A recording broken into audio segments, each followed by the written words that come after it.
Well, good afternoon, everybody. Welcome to the post-lunch event, clearly the most important event of the conference because it's about the economy, and I think you'll agree with that. My name is Adel Hamazia. Welcome to this afternoon's session, Out of Dependency, Coping with Economic Diversification in Rentier States. One could argue using that term in the title is offensive. I describe it as provocative. We have a fantastic lineup today, but prior to a mini intro, I'd like to start by, as per this morning with the geopolitical risks, we'll be referring to your app once again, so please do refer to your Samsungs, Apples, Huawei's to look up to the screen, and we will have the business risks of 2020.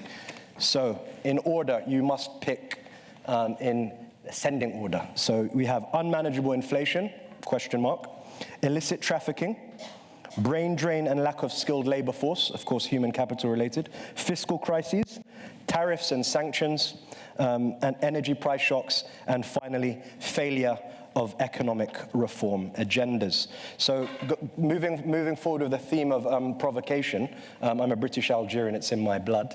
I must start by saying, when I think about MENA, I think within an unfortunate or fortunate framework of a hostage crisis. I'm not talking about Iran in '79, I'm talking about being hostage to either conflict, structural adjustment programs, some countries know about that, and of course oil price volatility. So when thinking about oil price volatility, we are hostage to something which is that we no longer, of course, have the same influence over, despite the meeting yesterday in Vienna, despite the incredible valuation yesterday on the Aramco IPO at $25.7 billion. We have, like I say, a lineup today, country-specific, theme-specific. Now, when thinking about weaning ourselves of oil, typically you'd think about an increase in non-oil GDP or a decrease in non-oil GDP as being a positive. But of course, non-oil GDP is not independent of oil prices. And furthermore, rather than looking at these sorts of metrics, I think it makes more sense to look at exports, the export percentages vis-a-vis hydrocarbons, and of course the percentage of government revenues. And this speaks to something very important in our region, social contract. This implicit bargain, this written contract that binds population, governed citizens, and of course we're seeing things unwind from Beirut to Baghdad to Aljazair and so on and so forth. So when thinking about this rewriting, this reconfiguration of the social contract, one really has to think about the big word, jobs, jobs, jobs, and unemployment. In order to service, in order to address, in order to remedy, one really has to think about developing new sectors beyond rentier states that are not labor dependent, labor intensive, but rather capital intensive. With no further ado, and we'll come back to many questions around Vision 2030 to Vision 2021, energy diversification, labor policy, and really the big question, have we missed the industrialization boat? What are the pitfalls of policymaking vis-a-vis industrialization, right? There will also be something slightly different in this session. We will be engaging you, the audience, with questions. So do think about that. We're going to be very precise with time. With no further ado, I'd like to start by introducing my colleague from Saudi Arabia. Of course, Vision 2030 has become a synonym of hope and aspiration in the region. It's been the most observed, critiqued, and assessed document, neoliberal blueprint, de-rentierizing project, model initiative document for the last few years, launched in 2016. With no further ado, I'd like to introduce Ibrahim Saleh Al-Suwail, who's Deputy Governor of the Saudi Arabian General Investment Authority. And my colleague has 6 to 8 minutes to take us through the latest developments in Saudi, the largest economy in the region. Tfadal. Thank you, Adel. Ladies and gentlemen, distinguished guests, good afternoon. And actually, it's nice to meet you and speak today about the Saudi Arabia Vision 2030. But before that, let me just touch on the diversification of from a sustainable development perspective. It actually seeks to ensure the long-term stability of the economy by enhancing the economy's ability to adapt and cope with the depletion of basic natural resources and economic volatility, especially in the context of growing competition generated by globalization. By that, why it is important, there are several aspects for that. The development of multiple economic sectors, Second, providing a protection for the economies in emergencies. Third, increasing the national income through boosting foreign investment role in the economy. Last, by growing the economy activity through increasing the private sector role. And to do that, actually, we have put there are actually several indicators to measure the economic diversification. One, by the raising of private sector efficiency and contribution to the country's GDP. Second, by the increasing and diversified of export structure. And finally, by the improvement and aggregate in the employment. For that, there are actually four major focuses for the economic diversification. One, which is the macroeconomic policies as a prerequisite for economic. From improving the liquidity management to developing a strong regulatory and supervisory and prudential framework and strengthening the financial sector. Second, comes the regulatory and the institutional framework for conducting the private sector growth. And this comes by simplifying the government bureaucracy, reducing the regulatory and barriers to competition, adjust the competition policy laws, and monitor their implementation. Also, third, from the promotion of the increased trade integration within the region. The third pillar is the public sector and what it does as a catalyst for the private sector growth. This is driven by the reduce of the size of the public workforce by improving the wages in the private sector of qualified employees. Second, improve the quality of education and including towards the skills needed in the private sector.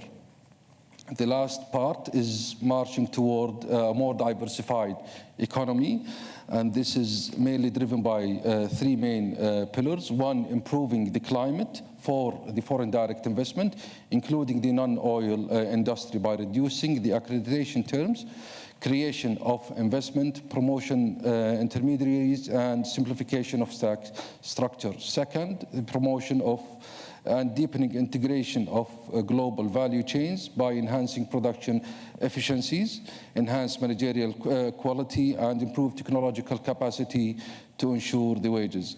Last is actually the promotion of vertical diversification in existing sectors by focusing on transition and also opening a new sector to the market. Now, Saudi Arabia has actually introduced the Vision 2030 and the economic diversification. The high-level dependencies on oil led Saudi policymakers to develop a detailed program to diversify the economy of the kingdom designed by Vision 2030.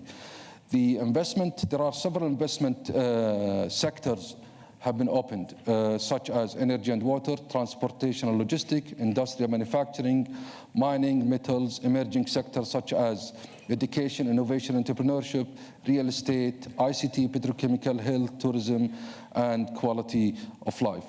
All of these sectors have been are the focus for the economic diversification in the country. And just talking about one or two of them, tourism as an example has been, we are actually proud of opening up the visas last September. People actually are granted visas. There are several sectors, nationalities granted visas on arrival. This opens the kingdom actually for more people to come and visit Saudi Arabia. This tells a lot about the importance of actually having people visiting the country, whether it's for tourism or actually for conducting business. The other part is the entrepreneurship, and there is a low contribution of entrepreneurship in the economic growth compared to oil production and tourism. This weak influence led policymakers also to seek solutions to strengthen this sector. The Saudi Arabia vision advocates an optimal balance between the current oil-based and the knowledge-based economy characterized by the innovation and entrepreneurship, excellence in education, and efficiency delivered by the public sector. To do that, actually, we aim to develop and diversify the economy in several aspects. First, objective of facilitating the business practice, mainly organization aspects. These objectives initiatives are the Unified Information Center, development of a work system through the organization of data as inputs to economic diversification decision. Second, the National Competitiveness Center, which is the environmental investment reform that enable the diversification of investment. And as of that, as per the World Bank Doing Business report, Saudi Arabia has been ranked this year as the #1 top reformer in the world in the Doing Business report, giving us actually, jumping us from 92 to 62. And this also explains how Saudi Arabia is actually delivering a lot on the business environment, making it simple, easy for investments and investors, whether it is local or foreigners, come and open businesses set up in the kingdom. The second part is actually objective of attracting foreign direct investment. There are several initiatives for this. #1 is the Invest Saudi as the marketing the kingdom of Saudi Arabia as an investment destination and providing comprehensive information. This brand is now official to use as the single brand to invest in Saudi Arabia across all ministries, development and authorities. Second is developing the investment opportunities and the attracting foreign investment from a quality, sustainable and diversified economy. Third is the mega and strategic projects program, which is like the Red Sea project and the Qiddiya and others. Thank you. Thank you very much, Ibrahim. Before we go to our next speaker, and thank you for taking us through sort of the latest developments in Saudi, I'd like to ask, has anybody heard of Hulk Hogan? Who? With show of hands, please. So would you believe me if I told you that I was in Saudi Arabia 3-4 weeks ago, and I actually saw Hulk Hogan at a WWE World Wrestling event? I never thought I would say that in all my times looking at the economics of the region, but indeed, Hulk Hogan was indeed wrestling in Riyadh. So there are really tectonic shifts for all of the pros and cons and the challenges that we can put forward to Saudi.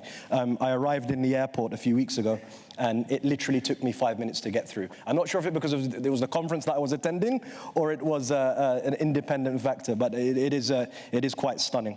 On the point of Saudi now moving to Bahrain, and of course we look forward to the football match on Sunday. I don't know who you think is going to win.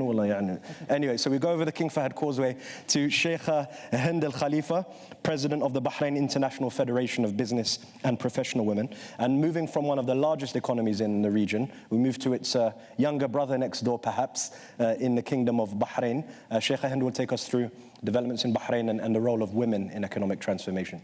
Thank you. Good afternoon. Actually, challenges bring awareness. And since the 60s, more than 50 years ago, Bahrain has taken steps towards diversification. Banking has grown stronger. The banking sector is highly recognized for its regulatory framework under the Central Bank of Bahrain. In order to keep up with the impact of new technologies on the sector, regulations have been updated at a quick pace. According to the CBB, there were a total of 398 financial institutions in the country as of September 2017. And the sector contributes 17.2% to the GDP. In addition, Bahraini nationals comprise 65% of employees in the financial sector. Since December 2016, Bahrain has home to Islamic financial institutions, considered to be the highest in the Middle East, according to the ICD Thomson Reuters Islamic Finance Development Indicator, ranking second globally only to Malaysia. Today, the country's National Vision 2030 aims to enhance private sector growth, and government continues investment in infrastructure. Michael Stans, a Nobel Prize winner economist, said structural flexibility is correlated to a strong global economy growth. it's necessary that governments and business invest in education, infrastructure, knowledge base, and technology-based economy. Certainly, the approach creates jobs and work opportunities. Therefore, investment in youth and education are the focus of the Economic Vision 2030. Awareness is the drive of the growth of an ecosystem in Bahrain. It's a community initiative that brings together all pillars of the ecosystem: entrepreneurs, corporates, investors, incubators, education institutions, and the government of Bahrain, all together promoting the culture of an ecosystem. The startups and incubators are receiving more exposure than ever. The role of entrepreneurs in economic growth is rapid and is supported by Tamkeen. FinTech is going to reach 100 companies in Bahrain, and this is providing growth already. We've witnessed that.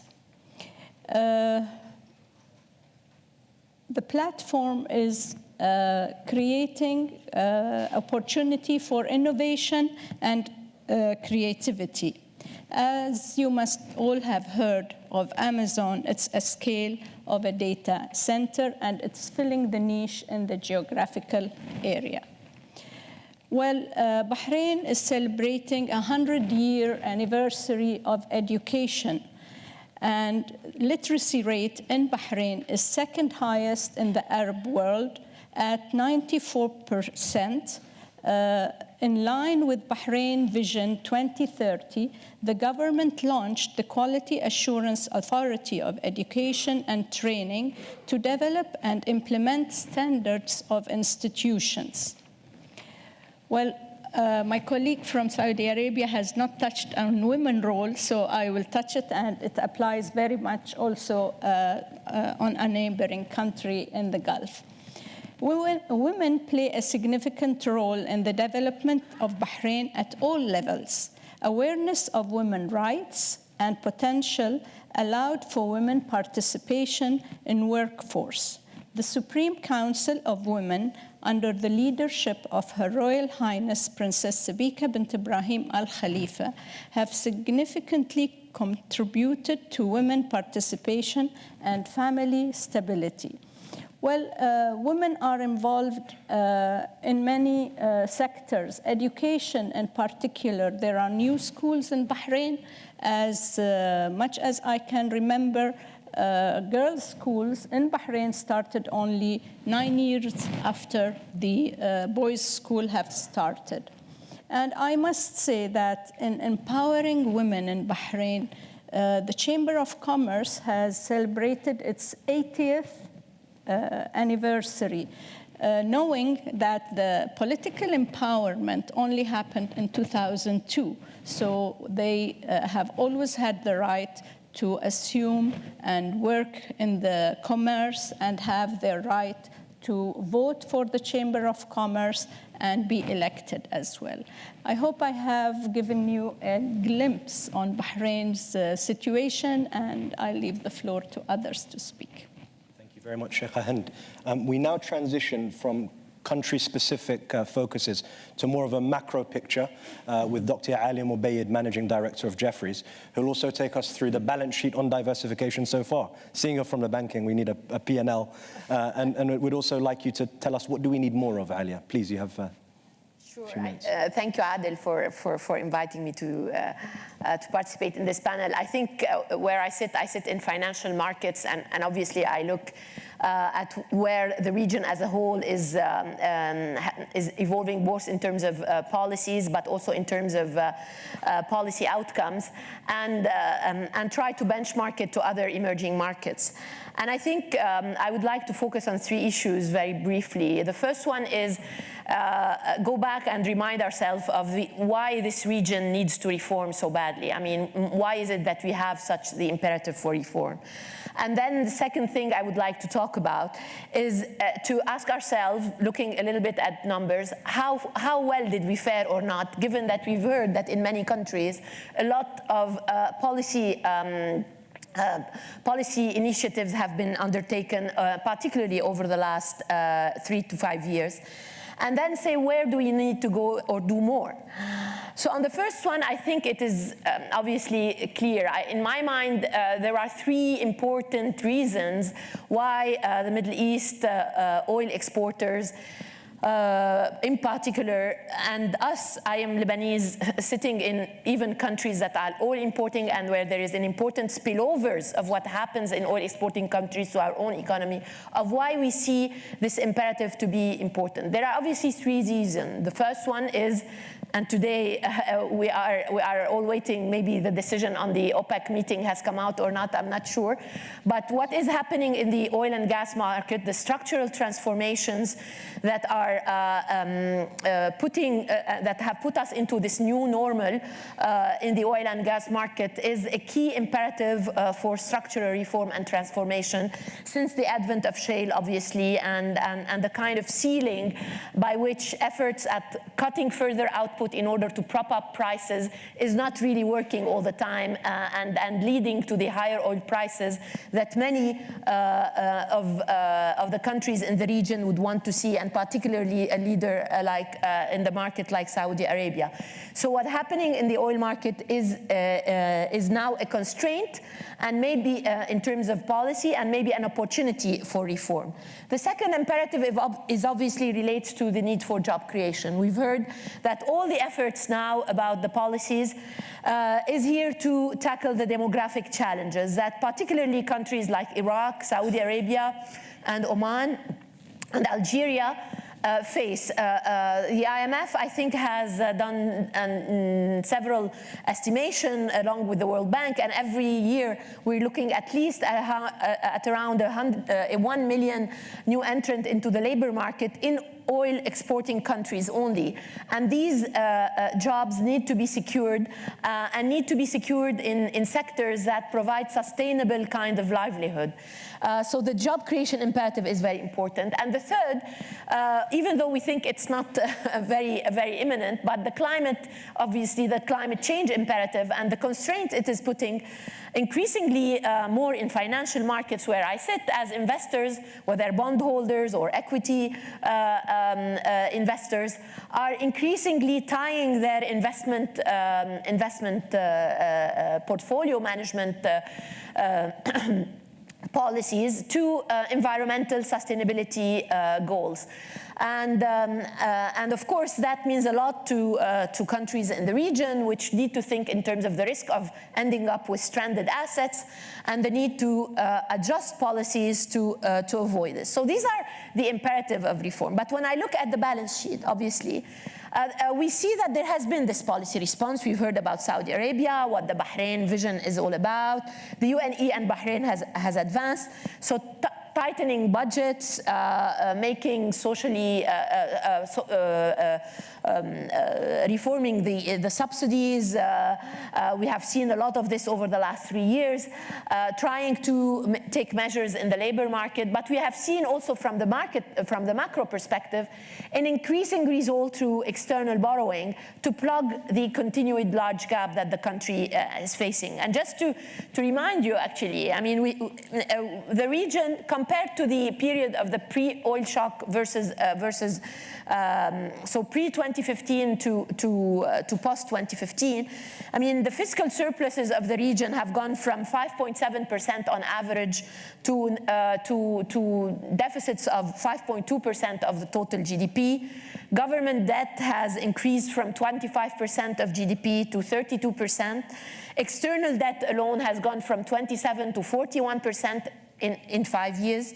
And the current account surpluses that we used to have around 12% of GDP are now only about 1%. So the countries that used to accumulate around $200 billion of surpluses every year are now barely accumulating $35 billion. So this is a major, basically, shock to the balance sheet. I have not talked about what's happening on the balance sheet of banks side, but this is MENA oil exporters according to the IMF. On the growth side, and I think this is where the picture looks a bit bleak, to tell you the truth, is that we have moved from an average growth of around 4.7 to 5% growth to only 1.7 to 2% growth in the last 5 years. And this is where the problem is, and this is where the kind of reforms that we've heard about, moving towards giving more fiscal space to the private sector, have become even more important. Now, if this is a challenged balance sheet, I think also we have seen positive signals, because we all know that basically transforming our exports is not easy. But again, I'm a geek, I look at numbers, and if you look at some of the numbers that the IMF has started to release about the diversification of exports in the region, we see some little small transformation on the goods side, but mostly on the export of services side that has increased tremendously between 2000 for the last 20 years, and more so since 2014, with services related to trade logistics, to advisory services, to tourism, increasingly providing more and more sources of livelihood. Even in terms of what our colleague from Saudi Arabia has said in terms of plugging into global value change, countries like Algeria, maybe Morocco, even though it's not but I think also Saudi is trying to go in that direction. We have seen important improvements, even though small, and these needs to be continued. And very briefly, I mean, as we look into the future, I think there are 3 areas where we need to continue to focus.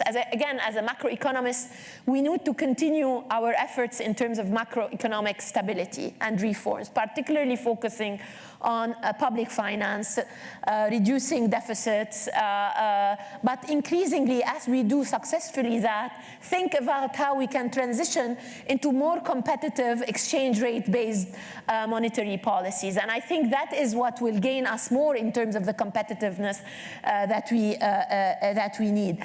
A second related, of course, is to continue to invest wisely the assets and the assets under management in our sovereign wealth funds.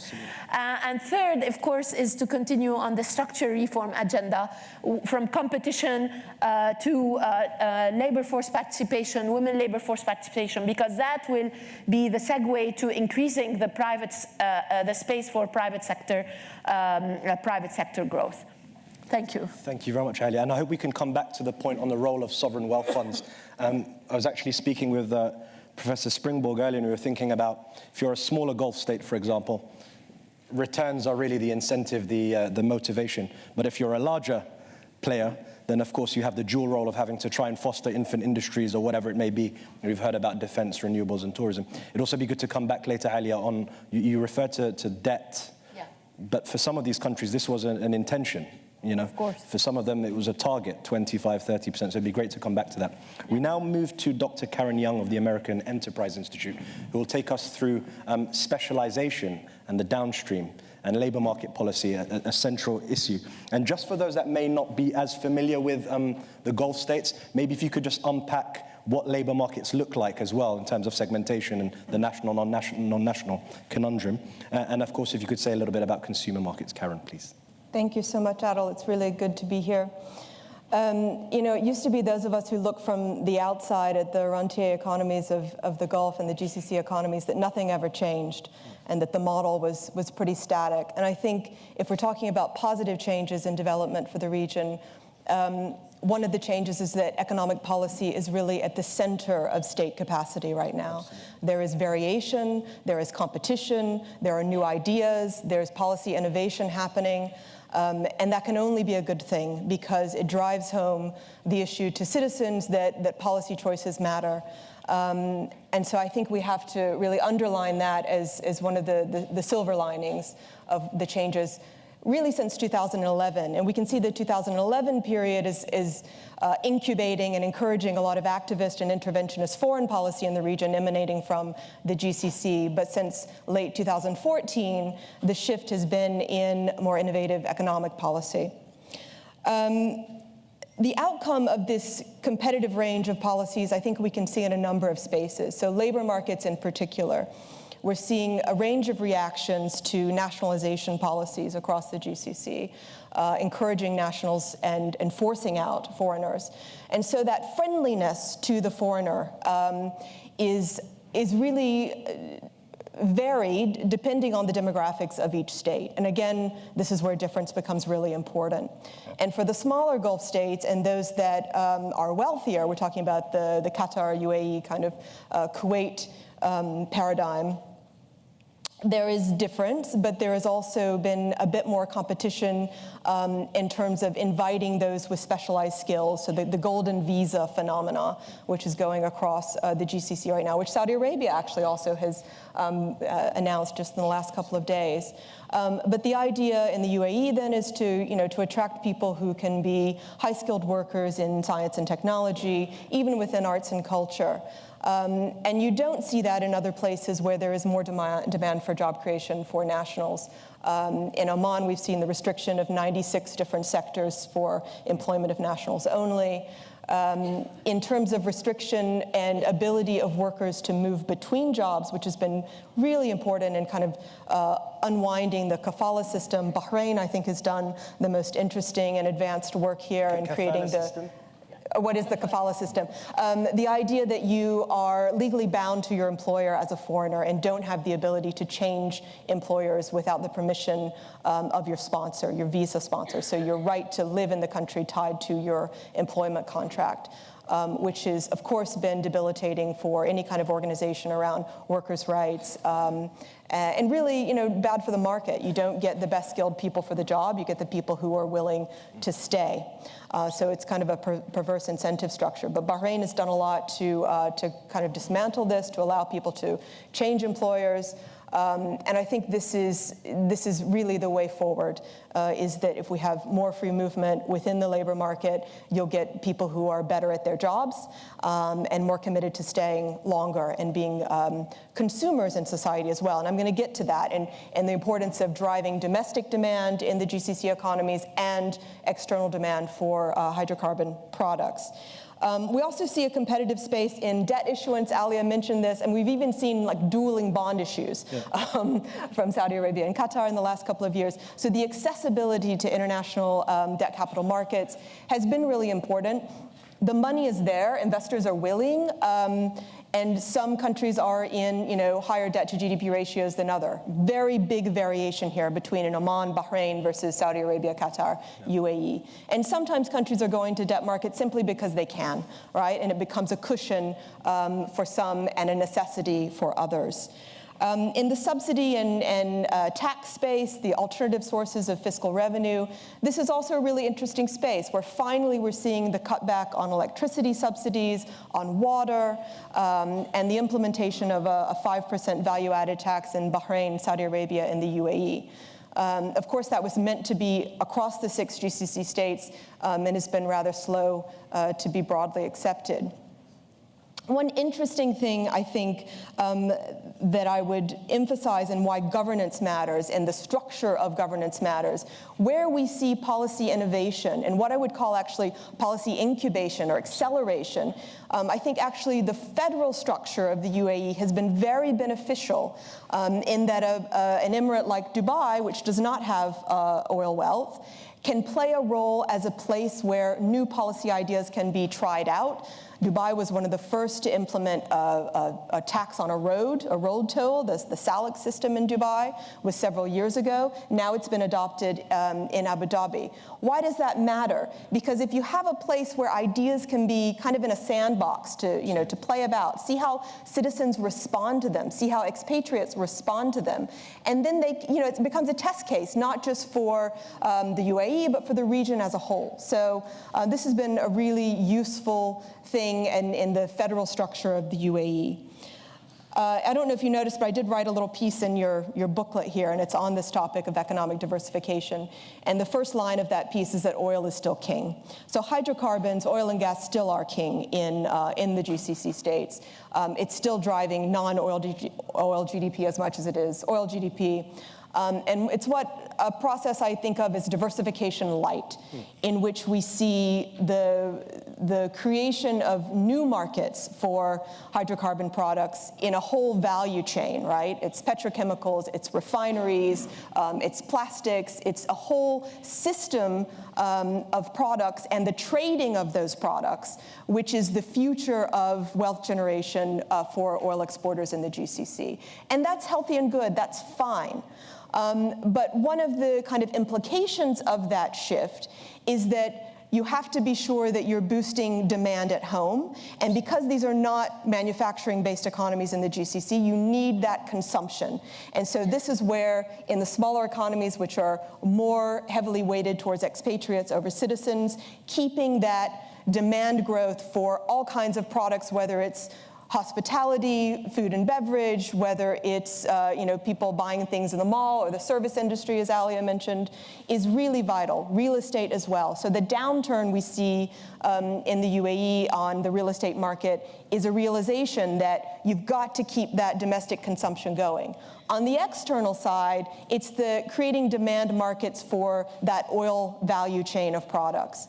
And this is where the nexus of foreign aid, of foreign direct investment, going from the Gulf to India, China, Horn of Africa becomes really important, because those markets are where lots of people live, they're young economies, it's where we expect middle class consumer growth to grow. And this is where it gets a little complicated also with issues like climate change. So India is a really important market for the whole world, for all of us to want to see succeed and grow. But this is a place where 800 million people live in rural areas and are not getting the benefit of really sustained economic growth. And how do the Gulf states see that? Well, their future is tied to the future of that middle-class consumer in India and in China as well, and Pakistan and Ethiopia, places like that.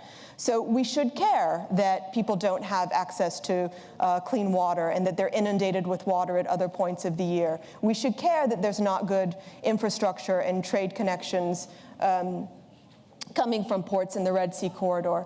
And the Gulf states in particular are now making this a development priority, but see it as their own economic future as well. So I think that's something that, that we have to keep in mind. In terms of let me just touch briefly on kind of hydrocarbons per citizen and why it matters and why we see such variation within the GCC. So a place like Qatar doesn't have to do a whole lot of this reform because per capita, or per citizen, not even per capita, per citizen, hydrocarbon wealth is about $340,000 per person per year. Right? Compare that to an Oman or Saudi Arabia, where it's closer to $20,000. In the UAE, it's about $90,000 per citizen. Right? So that is going to constrain your policy space in a really dramatic way. And in terms of the kind of public sector wage bill, again, this is where we see tighter conditions. It's about 50% of the fiscal budget in Kuwait, about 50% in Saudi Arabia, much lower in a place like the UAE, about 20-25%. So those are the points of differentiation, which we'll continue to see. But I think the positive end is that states are now more willing to experiment and to make harder choices about policy innovation. Thank you very much, Karen. You picked up on many interesting points. And in fact, you referred to almost policy labs. And actually one thing that we may come back to when thinking about diversification and these sort of policy islands of excellence, to use that term, is really free zones as well. And maybe that's something that we can come back to, thinking Yanbu, Jubail, Qatar, and Saudi, and from, of course, you referred to Morocco as well. So last but not least, we now move to Professor Robert Springborg, from the Naval Postgraduate School. He'll take us through political economy challenges and state capacity vis-a-vis economic diversification. And if I may put him on the spot, because I know he has a wealth of comparative capacity, thinking beyond Chile, Malaysia, Mexico, Indonesia, and some of the big old diversification success stories or case studies, maybe something on Norway, and we haven't heard the word institutions from any of our panelists just yet. Professor Springborg. Adel, thank you very much. A pleasure to be here. And I'm an interloper in various ways, and I'll confess the most important way to you to begin with here. It is that there is a new book coming out on exactly the subject of this panel, edited by a Roman, Giacomo Luciani, and it's the product of the Gulf Research Center's annual conference of 2018, in which some of the best and the brightest address the subject of diversification. And I heartily recommend it. It'll be out in a few months. And so it goes in great detail into the challenges facing the GCC countries to diversify.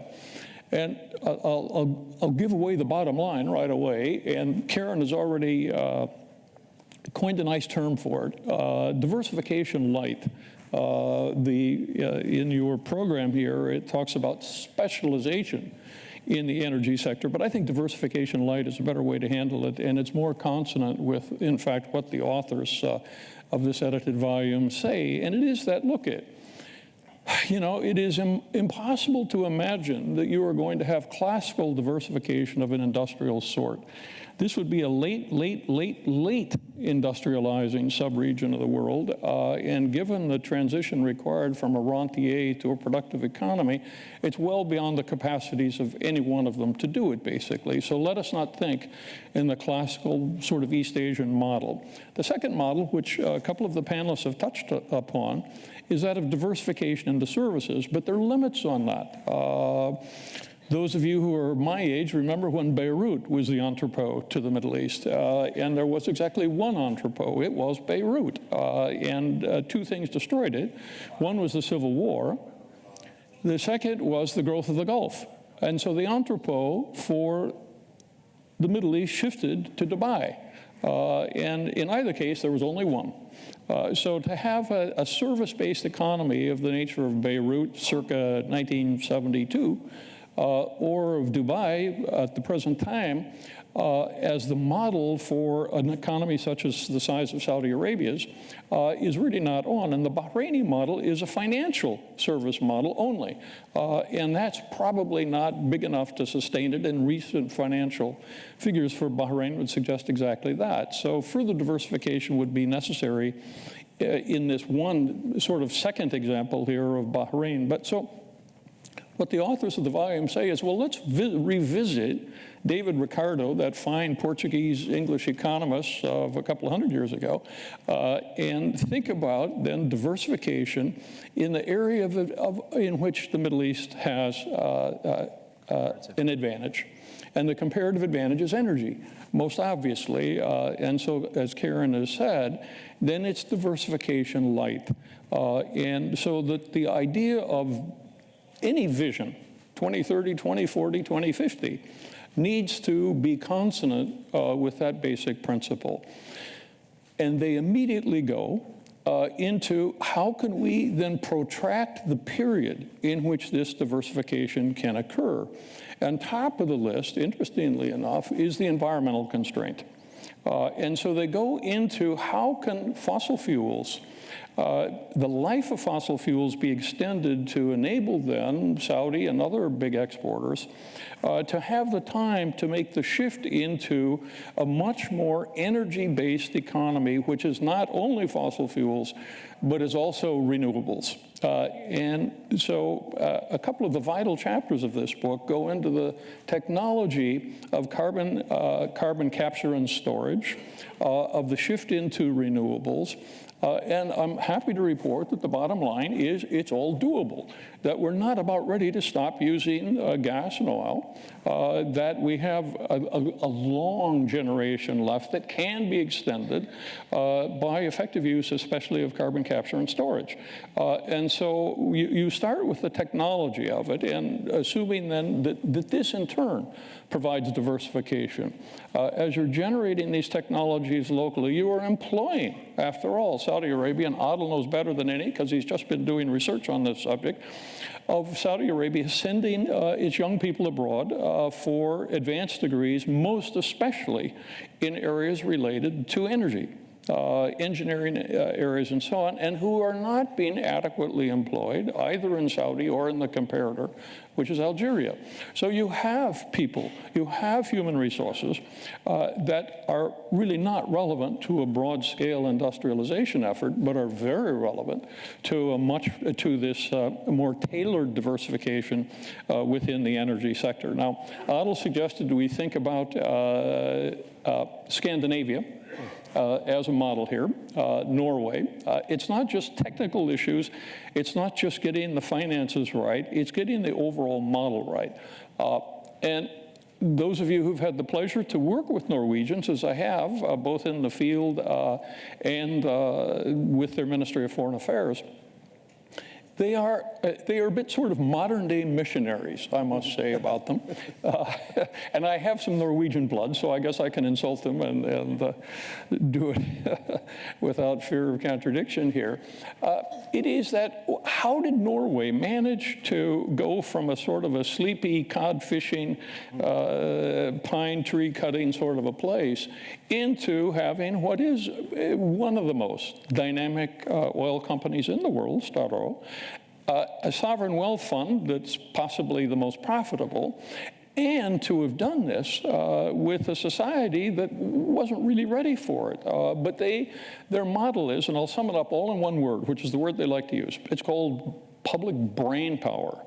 And what is the essence of that term is the conversion of stakeholders in the national economy into decision makers in the national economy. It's the idea that you've had enormous amount of participation in Norway in decisions about the economy of the country and especially about energy.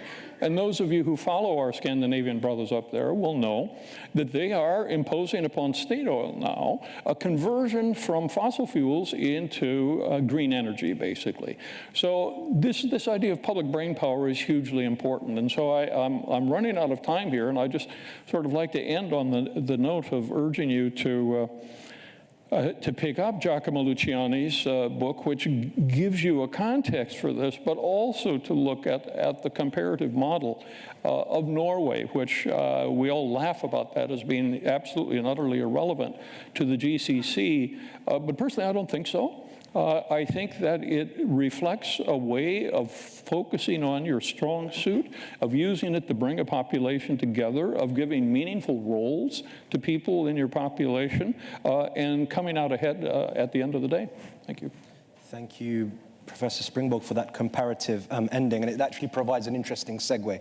So when thinking about sometimes we hear these abstract comparative case studies. You think Norway, that's so far away, they're completely different. They had institutions, they're in Europe, they were part of the Hanseatic League and so on and so forth. But the reality is, it's often environment and not individual. Why do I say that?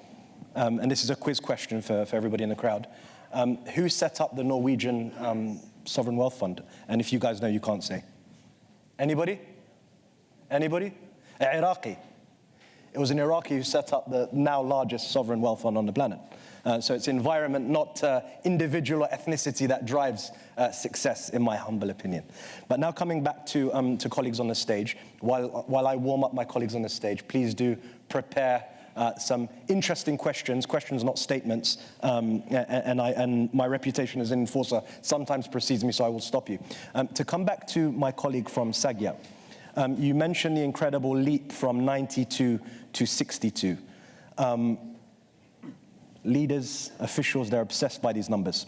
Sometimes the methodologies, are we working towards the methodology or are we working towards the environment? Open book, open question.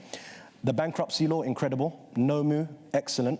What else has the kingdom been doing in order to attract, as part of your mandate, investment into the kingdom? I know about Taysir, for example. If you could tell us a little bit about what you've been doing and what are investors looking at, which sectors, for example? Well, thank you, Adel, actually, for this question. You mentioned Taysir. Taysir is a committee headed by His Excellency the Minister of Commerce, which oversee the development of the business climate, business environment, reporting to SIDA, which is the Council of Economy and Development in the country, led by His Royal Highness the Crown Prince Mohammed bin Salman. Taysir is organized, or actually there are over 40 representatives from different business government sectors. Some of them have direct or indirect influence or impact to the business climate and business environment. What we do is we gather every week, led by His Excellency the Minister, and focus on several sectors per week. So based on the World Bank ranking, based on the World Economic Forum also pillars, we make sure that we adhere and actually focus, implement, improve, develop each sector, one across border.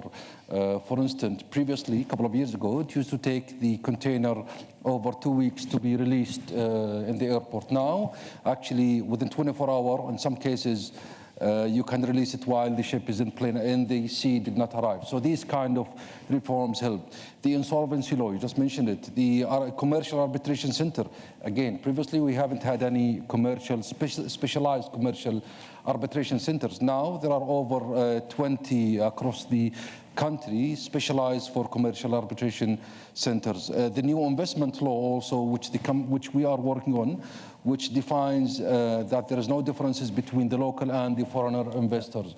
Both of them actually, when they invest, they are actually treated equally. So all of these pillars jump to the conclusion of the improving the business climate and actually cutting a lot of the red tapes for the investors, whether it is for local or foreigners at the same time. Thank you. And I think protection of minority investors has Indeed, been it's a big one. Equal of New Zealand and Singapore. Actually, we're proud actually to have been rated #1 again this year. Yep. So now on to a slightly more challenging question for both Sheikh Ahmed and yourself as people from the region. You come from a region with a unique labor market, nationals, non-nationals.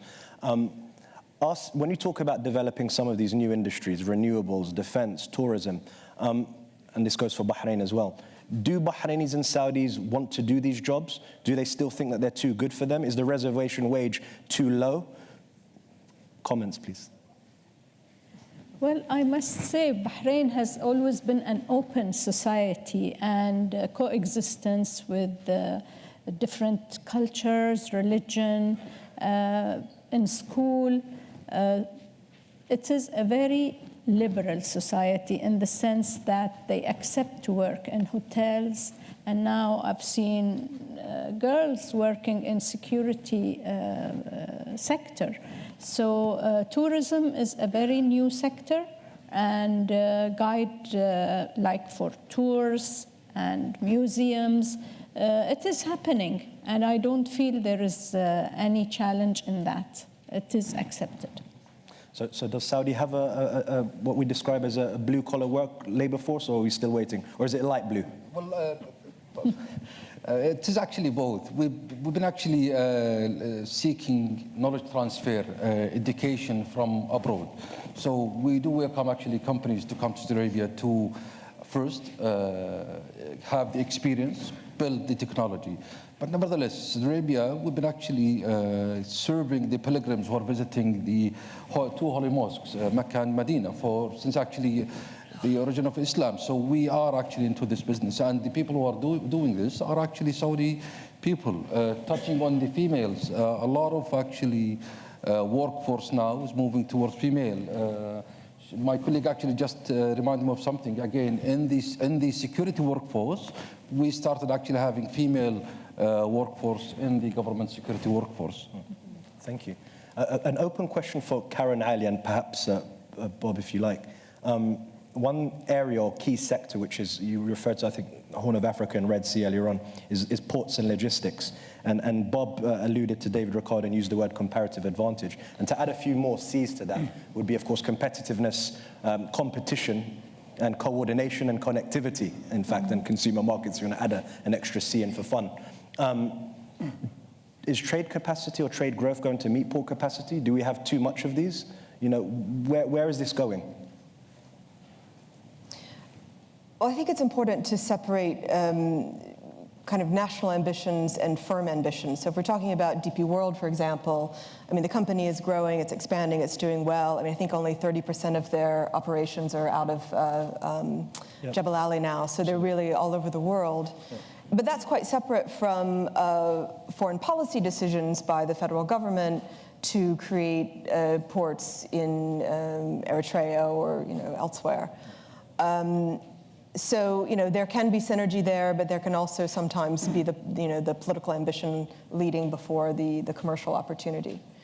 But in a kind of bigger picture sense, there is not good trade integration in MENA. We all know that. There's not good trade integration within the GCC. It has gotten better, and the service industry has expanded, but there's a whole lot of room for more of that to happen, and it's obviously politics which have stood in the way. So this is where I think, because these will never be and should not be. I mean, we're skipping kind of a generation of in terms of development models of the manufacturing sector, and for women that's been an excellent thing. Isn't it great that women across the Gulf are getting into the workplace and don't have to bother making sweatshirts, and don't have to bother with that whole pattern of women's mobilization efforts, which have usually been on the factory floor. So thank God for that. But there are kind of also harder mountains to climb in terms of job creation. And so it's nice that tourism is expanding as a sector, but those aren't the kind of jobs that are really high in productivity. They don't necessarily have a career path towards management or ownership. And the word ownership is important. The structure of ownership in firms across the region and across the GCC is a problem. And this is why we don't see growth in smaller and medium-sized enterprises. And the state has a lot to do with that, but also the ownership structure of kind of elite groups.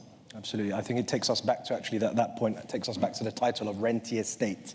Is it a mentality? Is it a rent-seeking private sector? We always joke around with colleagues when we ask, how private is this private sector really? And that's a question that we continue on. Alia, along with that point, do you mind also touching upon something which you had alluded to but hadn't consulted fully within the 8 minutes, of course, and that is the role of the sovereign wealth funds and PIF. Are they crowding out the private sector? Is it a necessity in the short term to own everything from SABIC to whatever else?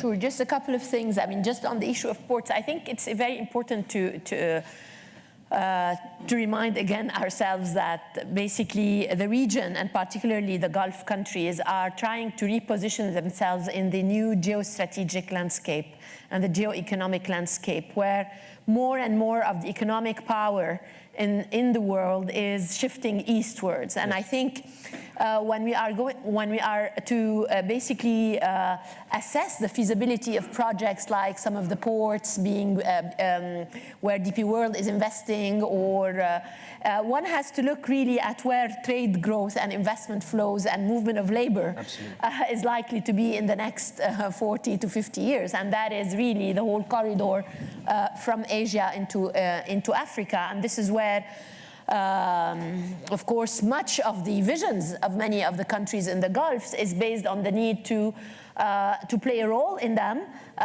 not least, of course, China's Belt and Road initiative, but more important, more than but expand it even more into the Indo-Pacific vision of that the Japanese government is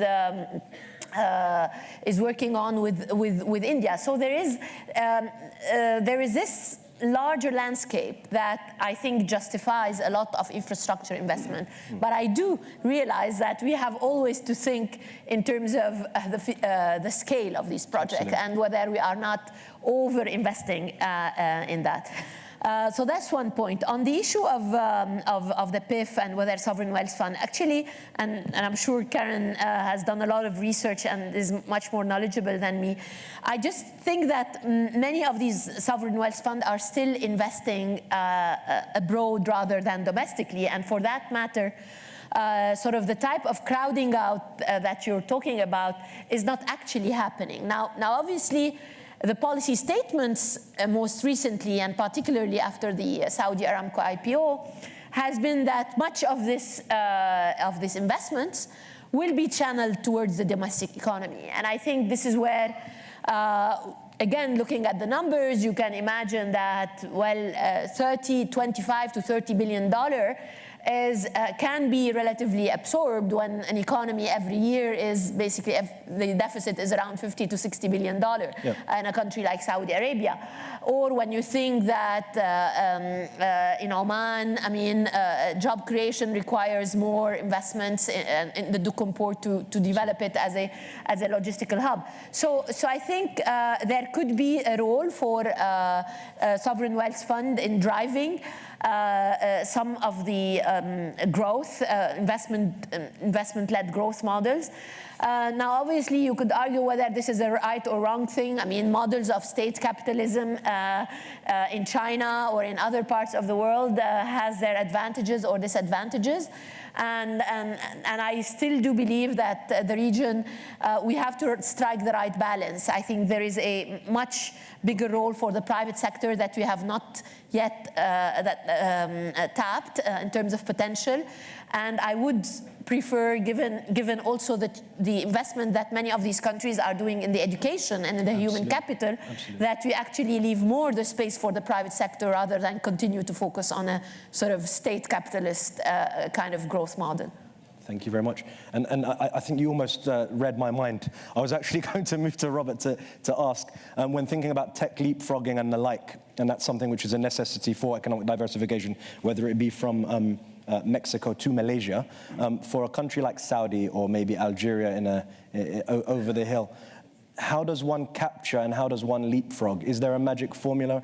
You know, is it international branch campuses? Is it sending students abroad? What do these governments need to do? You know, where are they going? Is it content of the curriculum or color scheme of the campus that we need to think about? Well, there are two issues. Quality of education. I mean, the access to education in the Arab world is improved more dramatically than any other part of the world. So the Arabs are now educating themselves at a level in terms of access to education that is globally competitive. What hasn't kept pace is the quality of education, and it's fallen way, way behind comparators on the basis of GDP per capita. So what do you do about this? And various remedies have been tried. Sending students abroad is one of them. Importing universities is another. Computerization of education. But last but by no means least, as Ali has just mentioned, privatization. And there is a global privatization of education occurring, and the Arab world is partaking of that. And one of the now largest providers of private educational services in the Middle East is a Emirati-based company, GEMS Education. It has something like 180 schools. And so innovation is occurring with this. So that's one side of the story. It's how to improve quality of education. But the second part, and the more difficult part of the story, is the incentive to learn. And the incentive to learn is a job. It used to be a civil service job. That incentive is now gone for the vast majority of students of secondary and university levels. So what about the private sector? And that's why the integrated model is really important. It's not enough to educate without employing. And the Middle East as a whole has the lowest proportion of women in the labor force of any region in the world. Less than 25% of women work in the Middle East. In every Arab country, women are now young women are better educated than young men. So you are losing this huge proportion of talented people because there is insufficient employment opportunity. So it's not enough just to try to fix education. You've got to fix employment, and that means the private sector. And so everything we've been talking about here is absolutely essential if you're going to give youth hope and the incentive to perform well and learn, and then propel the economy forward. So those two things are intimately linked. Thank you very much. I think moving beyond credentialism, one of the challenges nationals in the Gulf and also from North Africa and the Mashriq graduate with this piece of paper, doctor, masters, but of course it's the labor market skills mismatch which continues to dictate. So, and not only thinking about today, but actually tomorrow, so the future of work, susceptibility around automation, these are big challenges that we really need to think about. What I'd like to do now in our remaining time, we have around 13 minutes, I believe. We'd like to come to you, the audience, and name affiliation, short question, not statement. And if you do, I shall cut you off. The lady with her hand up on my far left, please. Name, affiliation, and question, please. I don't know what affiliation means, but anyway, my name is Haifa Al-Khaifi, and I work for Petroleum Development Oman, from Oman. I have a question, not statement, for Professor Robert. You mentioned about Statoil and how it has successfully transformed into a fully fledged energy company. In fact, I think they've even changed their name to Equinor. You also made reference to countries like Singapore that may not have indigenous resources, but have successfully transformed their economies based on human capital. I referred to the panelists who talked about diversification of their economies from the GCC states. There's Vision 2030, away from an emphasis on oil and gas into renewables and other sectors. However, Sister Alia also mentioned about deficits in the double digits in some instances. Do you think in the GCC that we are transforming fast enough in order to diversify our economies and also address the issue of deficits simultaneously? Thank you. Thank you very much. Do I see another hand? Very shy crowd. Any economists in the room? Please. You're nominated to ask a question, please. I speak in French. Okay, please, your microphone's coming around. Thank you. Vous avez parlé de la fuite des... You talked about the fact that many members of the elite choose to go abroad. This is an important aspect in my country, Algeria. In Algeria, we've invested significantly in education. Irrespective of the actual level of universities, there is nonetheless a significant number of people who are trained, educated, and very literate. We also have a considerable number of students who've studied at universities abroad, but we also have an economic problem. It's not just a matter of absorbing these skilled people, but it's also a case of seeing whether or not the young people concerned have decision-making opportunities. Les émigrés et prennent les catégories les plus qualifiées dans nos pays. Il y a donc ici comme un deal entre nos dirigeants qui se débarrassent des élites et entre les puissances qui les prennent. Merci. Merci beaucoup. We'll take one more, if we have one more. If not, we shall come back to our colleagues. So we'll start with Professor Springborg. You had a question from our colleague at PDO Oman on fiscal deficits and transformation. You know, how does this work together, hand in hand? Are we laggards or leaders? And I think it may be the former. To preempt your answer. Well, one argument is the one you implied. Singapore did not have resources; it had humans, and so necessity was the mother of invention for the Singaporeans. And we saw they diversified, and I guess the first was really refining and shipping. That's how it started, and it went from there. So you can argue that there is not that capital can be a hindrance to diversification. So I don't think there's any straight relationship between it. I mean, what you would like to think is it's a painless diversification. And the idea that suddenly we're going to start imposing real pain on people who have had entitlements in the past, and now they're going to be taxed at a heavy rate to provide capital for private sector support through sovereign wealth funds or whatever it's going to be. I don't think it's on. So I do think there has to be a cushion period here, and I think this is the argument that is caught up in the Luciani book, that to make a shift from a rentier to a productive economy requires human sacrifice. And so you're going to have to ease that burden, or you're going to have political disruption. And so I think so the Singapore model of necessity driving a very rapid transformation, which was the case in Singapore, is probably not on in this part of the world. So then the two have to be in balance, the fiscal and the diversification, a reasonable balance to succeed. Thanks so much. Ali, you wanted to? No, absolutely. And I think now we have in the region within the MENA exporters a region with two speeds. Those who are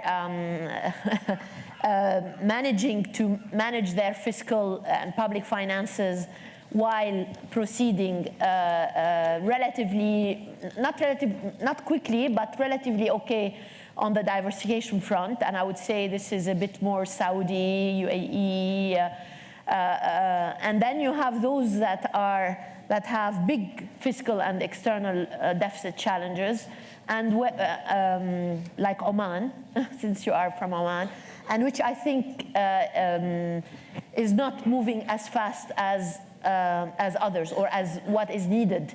And that we can see it in the way the markets are pricing the risk, you see? So Oman, 5 years ago, spreads on its debt, or 3 years ago, were much tighter than it is today. And it was a bit close to Bahrain. Now it's exactly the opposite, even though Bahrain has much higher debt to GDP than Oman. So markets price perceptions of risk based on the policy intentions. So if the policy intention for reform is perceived to be slow or not delivering fast, then your risk premia would augment.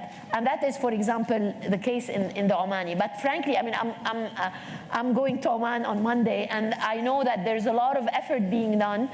Much of how you manage the risk premia is about how you communicate about your policies. Like in the case of Bahrain, a year and a half ago, Bahrain could not even tap the market. It tried and it failed. 1 year after it came back, or 6 months after it came back with a fiscal balance program, it went and it explains what it wanted to do with clear numbers, and it started implementing it, and the whole picture changed. So communicating about the reforms is extremely important. But even more important, just to underscore what my colleague said, is really about the internal consensus that we build about reform, so that this reform does not get reversed. So this brain power, I love it, because also I think this is our problem in Lebanon, is that we are not engaging stakeholders and internally in the economic decision making that is necessary and this is why the more you have a ownership domestically of the reform, the more you can project it externally and reduce your risk premium as perceived by markets. Thank you, Alia. And just on the elites and the migration, I cannot but agree with you. Can you unpack it? Because you speak French as well. So. I mean, I fully agree with you, because like, I mean, I see many, and Adel, many of us are from these educated labor that was exported from our countries, and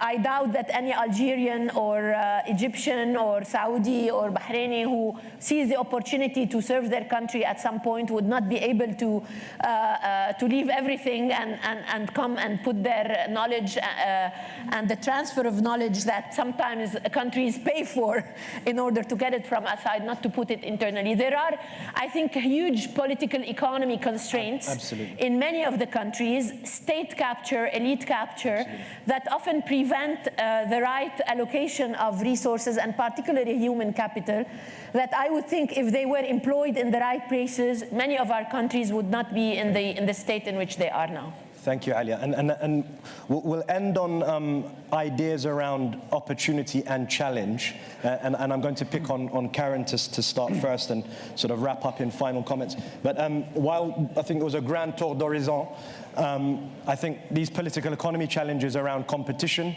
around state capture, around rent seeking, around oligopolies, and of course, the elephant in the room, which is the economic security nexus, which is the geopolitics. You know, I come from a region, Maghreb al-Arabi, where we're the least integrated region in the world in terms of trade volume. If OCP of Morocco and Sonatrach of Algeria were to come together, they'd be the largest fertilizer producer on the planet. And I'll take the liberty of also mentioning the Gulf crisis. The one block in the region where we saw some headwinds, a customs union, of course, politics got in the way. So I'd like to go to Karen, and I'd like around a minute each, or even less, just with, if you like, the one big thing that you think could really propel diversification and emancipation of the private sector, and the one challenge you see that's really holding things back. Thanks, Adel. It's and nice I'd also that like so to ask our colleagues to maybe take some time and to perhaps show respect to our speakers while they conclude their remarks. Thank you. That's fine. We've had a whole conversation really about and we avoided the subject of the state in some ways. I mean, Alia brought it up a bit in the state-led development models, but that's the thing that really has to change. And I think the Omani case is a really important one. Some things are out of your control. Debt repayments start in 2021. Things could be going on in the global economy. We could have a Chinese slowdown that will really affect a country like Oman, whose debt to GDP is like 65% or something. So those things are out of your control. What can you control inside? Military spending in Oman is completely unnecessary. It's very, very high, right? Why? So that money could be redirected to, to job creation, to schooling, to other things. And domestic politics, secession issues, clarity, communication about economic planning goes a long way. So the retrenchment of the state into all kinds of industries that it doesn't need to be in.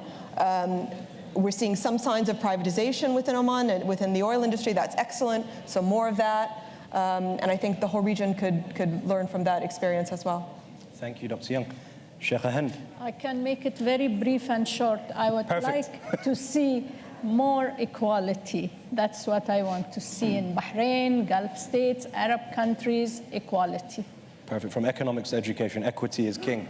No pun intended. No, female equality. And of course, Alia. Well, I mean, I think we came to the conclusion that a lot of effort is being made to direct the policies in the right place in order either to specialize in the kind of light, the energy sector that is needed and use the comparative advantage, but also try to strive beyond it by opening venues for new sectors. I think, I mean, sitting here in Rome and talking also to European stakeholders, which are an important partner for the region, both trade and investment partner. I think there is a joint interest, a strategic interest in making efforts of countries in MENA exporters to diversify in an orderly and successful manner is an interest, a strategic interest for Europe, as much as it is a strategic interest for the rest of the region. And we need to engage in partnership, whether in trade or aid or investment, along the lines of making these diversification strategies deliver on jobs and on reforms. Thank you. Thank you, Alia. Professor Springborg. Well, just to underscore your point, we're here under the auspices of an organization that seeks to enhance dialogue to address what is essentially a civil war in the Middle East, North Africa region. And in the absence of cooling off that war and having dialogue to resolve some of the outstanding issues, it's not going to be Scandinavia. It is not going to be the Norwegian model, however much those in charge in the respective capitals would want it to be. DPW's decisions about where to invest in port facilities and so on is driven, as we just heard, as much by security concerns as it is by financial returns. And when you have that sort of a schizophrenic view of the investment of national resources, you double your problems. So I'll just underscore your point and the point of the organizers of this conference. Resolution of conflicts in the most conflict-prone region of the world, Middle East, North Africa, is absolutely essential. Thank you. And last word to you, Ibrahim. Well, I think education is the main pillar. Saudi Arabia, for example, we have less than over 50% of the population are under the age of 30. So education, unlocking the innovation for them, actually opening up these kind of entrepreneurship for them to open the diversification is a key component to the economy diversification. Thank you very much, Ibrahim. So glasnost, perestroika.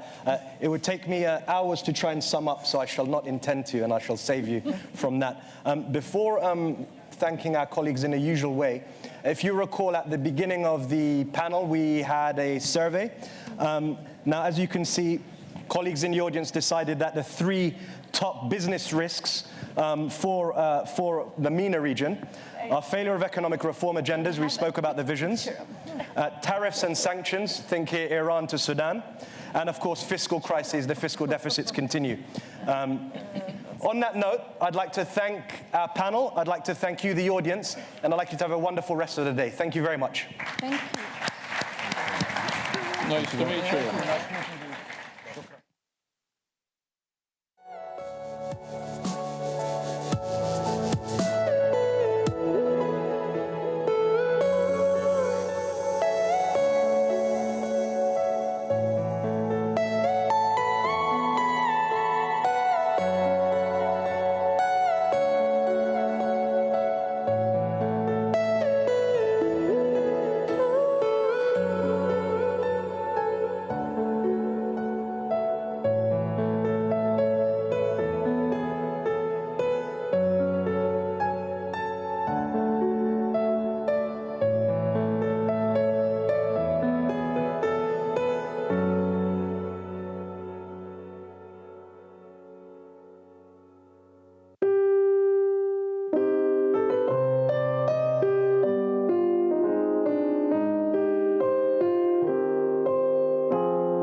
Ladies and gentlemen, you are kindly invited to take your seat and please leave the central corridor free.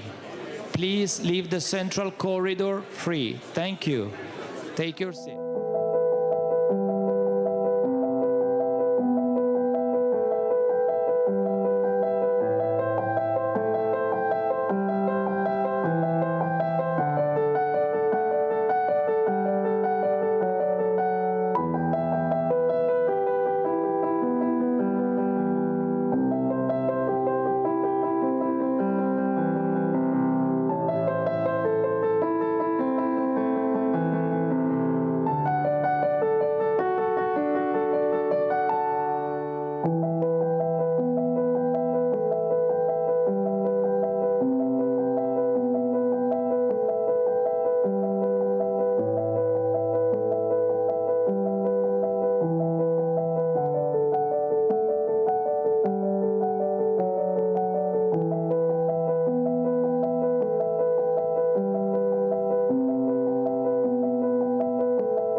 Well, good evening, everybody, and welcome. And let us give a very warm welcome to our guest, Mr.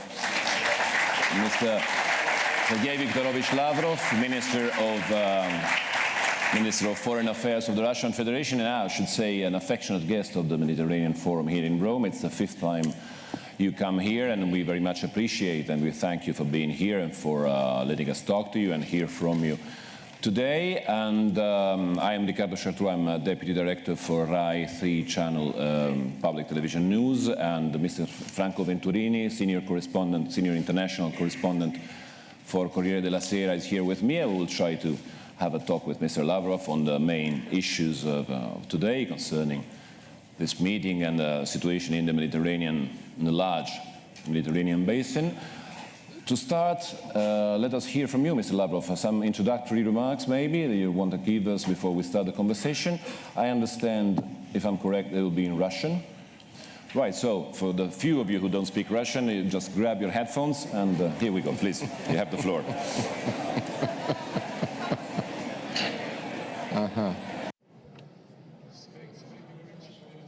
Thank you very much. But for the benefit of the Russian media and Russian participants, I would say a few words in Russian for starters. Прежде всего, спасибо, что First of all, thank you for once again having invited me for this prominent forum. The Mediterranean is a unique region between Europe and Asia. It's a crossroad of major logistic and energy routes, and an intersection of civilizations and cultures, a cradle of main world's religions. And the states of the region possess all that's needed for a dynamic development and prosperity. The situation in the southern part of the region in the Middle East, which has fallen victim of unilateral approaches and geopolitical engineering, can hardly be considered as satisfactory. Quite a number of states is infected with social and political crisis. There is a Romanian terrorist threat, and the unique ethnic and confessional mosaic continues to be eroded. In particular, the Christian presence has already gone back dramatically. In an attempt to cross the Mediterranean Sea, hundreds, if not thousands of people die annually. Obviously, by means of blackmail and pressure and threats, it will not be possible to ensure long-term stability of the Middle East. It's only possible to untie the multiple regional knots on the principles of international law and mutually respectful interstate cooperation with the use of a universal diplomatic toolbox. As a good example of effective multilateral diplomacy, let me cite the example of Syria. As a result of the work of the Astana format countries, Russia, Iran and Turkey, it has been possible to launch a political process and to create, though with some problems, the Constitutional Committee. The situation in Syria on the whole is getting back to normal, to peaceful life, except for some regions in the north of the country which are not under control of the legitimate Syrian authorities. As President Putin noted at the Valdai Forum in October this year, the Syrian settlement can become a model of settling regional crisis. Libya remains a dangerous hotbed of instability. It has become a breeding ground for terrorists of all shades. Its statehood has been undermined as a result of the NATO activities. The country continues to be divided, with sectarian armed strife continuing and the economic and social situation deteriorating. Obviously, the conflict can only be settled by political means through an inclusive inter-Libyan dialogue. And the efforts of the international community in this track need to be revitalized.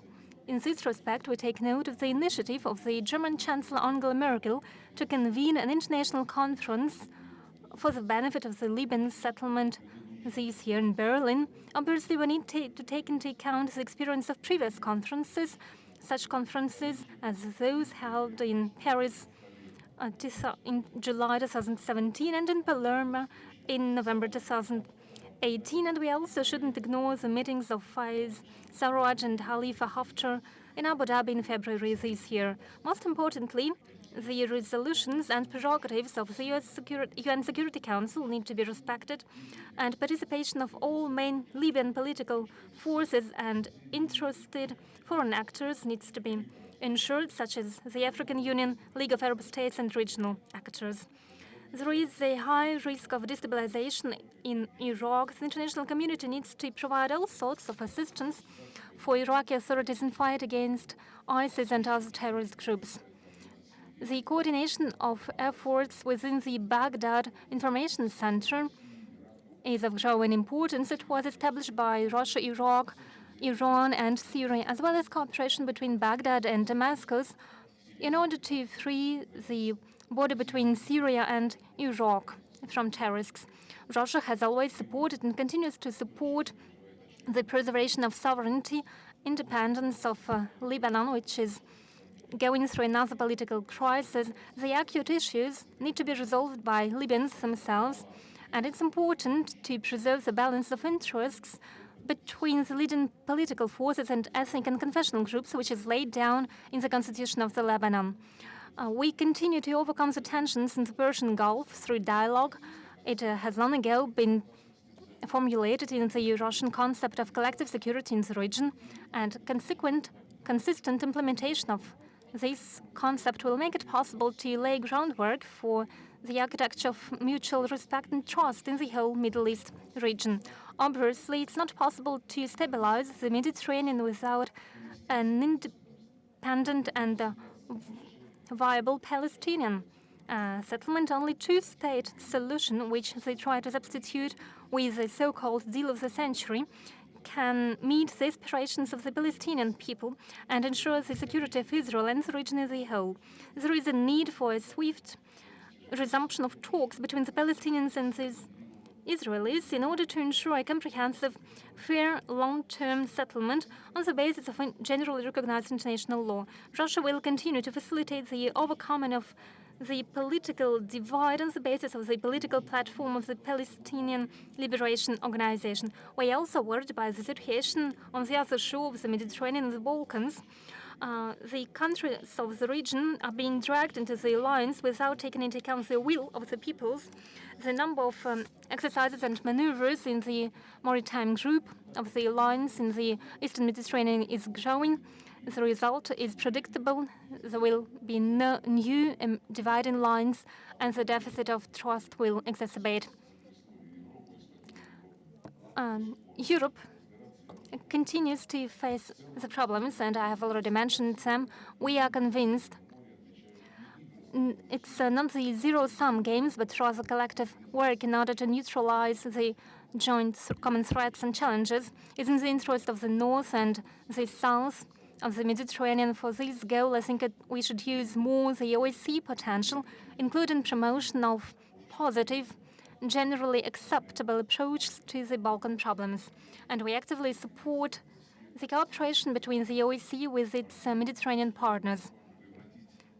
So in my view, turning a region in a zone of peace, security, and creative partnership is only possible on the basis of international law and, first of all, on the basis of the principles of the UN Charter and the Helsinki Final Act. And the archaic instruments of containment and the bloc philosophy should be rejected.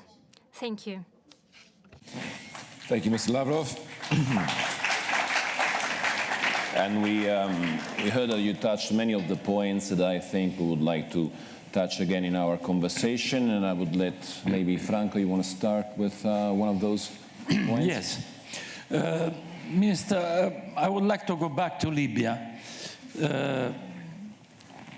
Do you think that the Berlin conference you mentioned before is going to be, I mean, does it authorize hope in the sense of finding, for instance, at least a ceasefire? It would be already an enormous progress. And the second question is, you certainly know that American sources have been recently and more than once saying that in Libya there are Russian mercenaries fighting on the side of General Haftar. Can you answer to this? Насчет Берлинской конференции я уже говорил, что надо учитывать опыт конференций, которые проходили 2 года назад в Париже, год назад в Палермо, и, конечно, нужно... Well, for your question, we should taken into account the agreements reached between Haftar and Sarraj. They imply reform of the Presidential Council and creation of a new national unity government, as well as an agreement that on the distribution of oil incomes. Without an understanding on such key issues, it's hardly possible to expect that we can convene in Berlin and Palermo, and in this way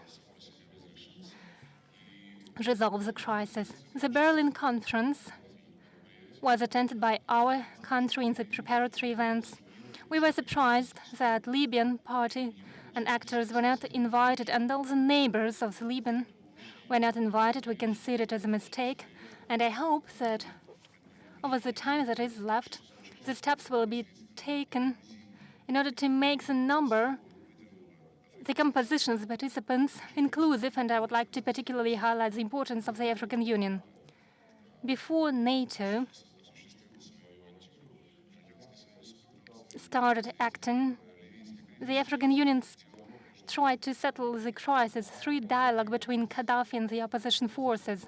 But back then, a different point of view prevailed, and they took a line towards the overthrowing of the regime. The results continue to be tangible. Right now, the countries of Europe continue to feel it until today. So I think it's very important, yes, to ensure a ceasefire. Who can be possibly against ceasefire? After the agreements of Abu Dhabi were forgotten, by and large,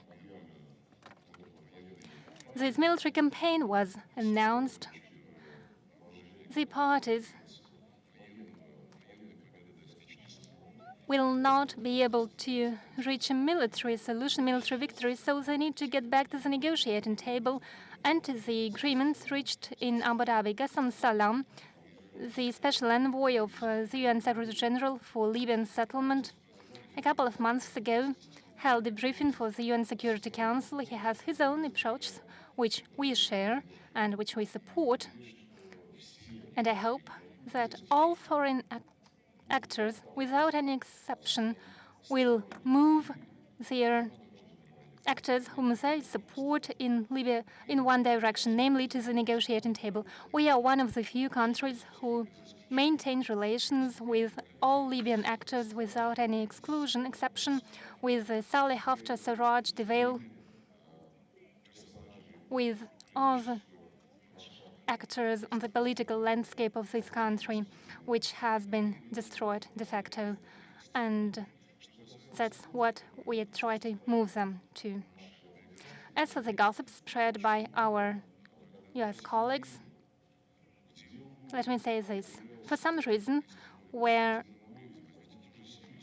somewhere in the world, if we're talking about the Mediterranean, take Syria, there are many army servants from the NATO countries who haven't been invited by anyone. And no one is questioning their presence. They are simply there, and they are entitled to be there. However, if something happens, some Bellingcat or other NGO will supply information that Russia allegedly has done something wrong. I read somewhere that in France, somewhere in Savoy, they discovered some Russian spies, though further they say that no spying activities have been detected, but nevertheless they spoke of spies, Russian spies. They also accused us of spying in Chile. So we need to be frank. There is no secret. Everyone is well educated here in this audience, and we all know who de facto supports the parties to the conflict in Libya. So we shouldn't hunt for sensations. We should do real work. So we need to get back to the agreements of Abu Dhabi and implement them. Thanks.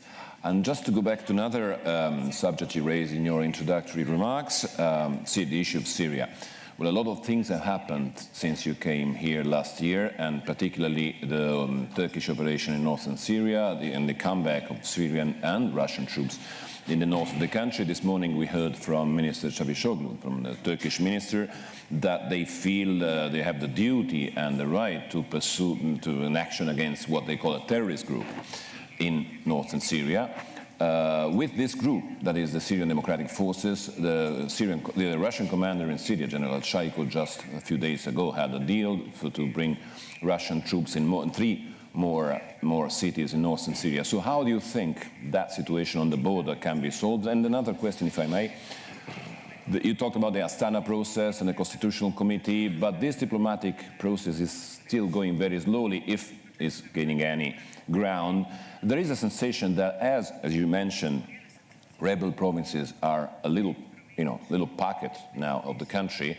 The Syrian government can rightfully think it has the possibility to win the war, and one usually doesn't have an incentive to negotiate if it thinks he can win.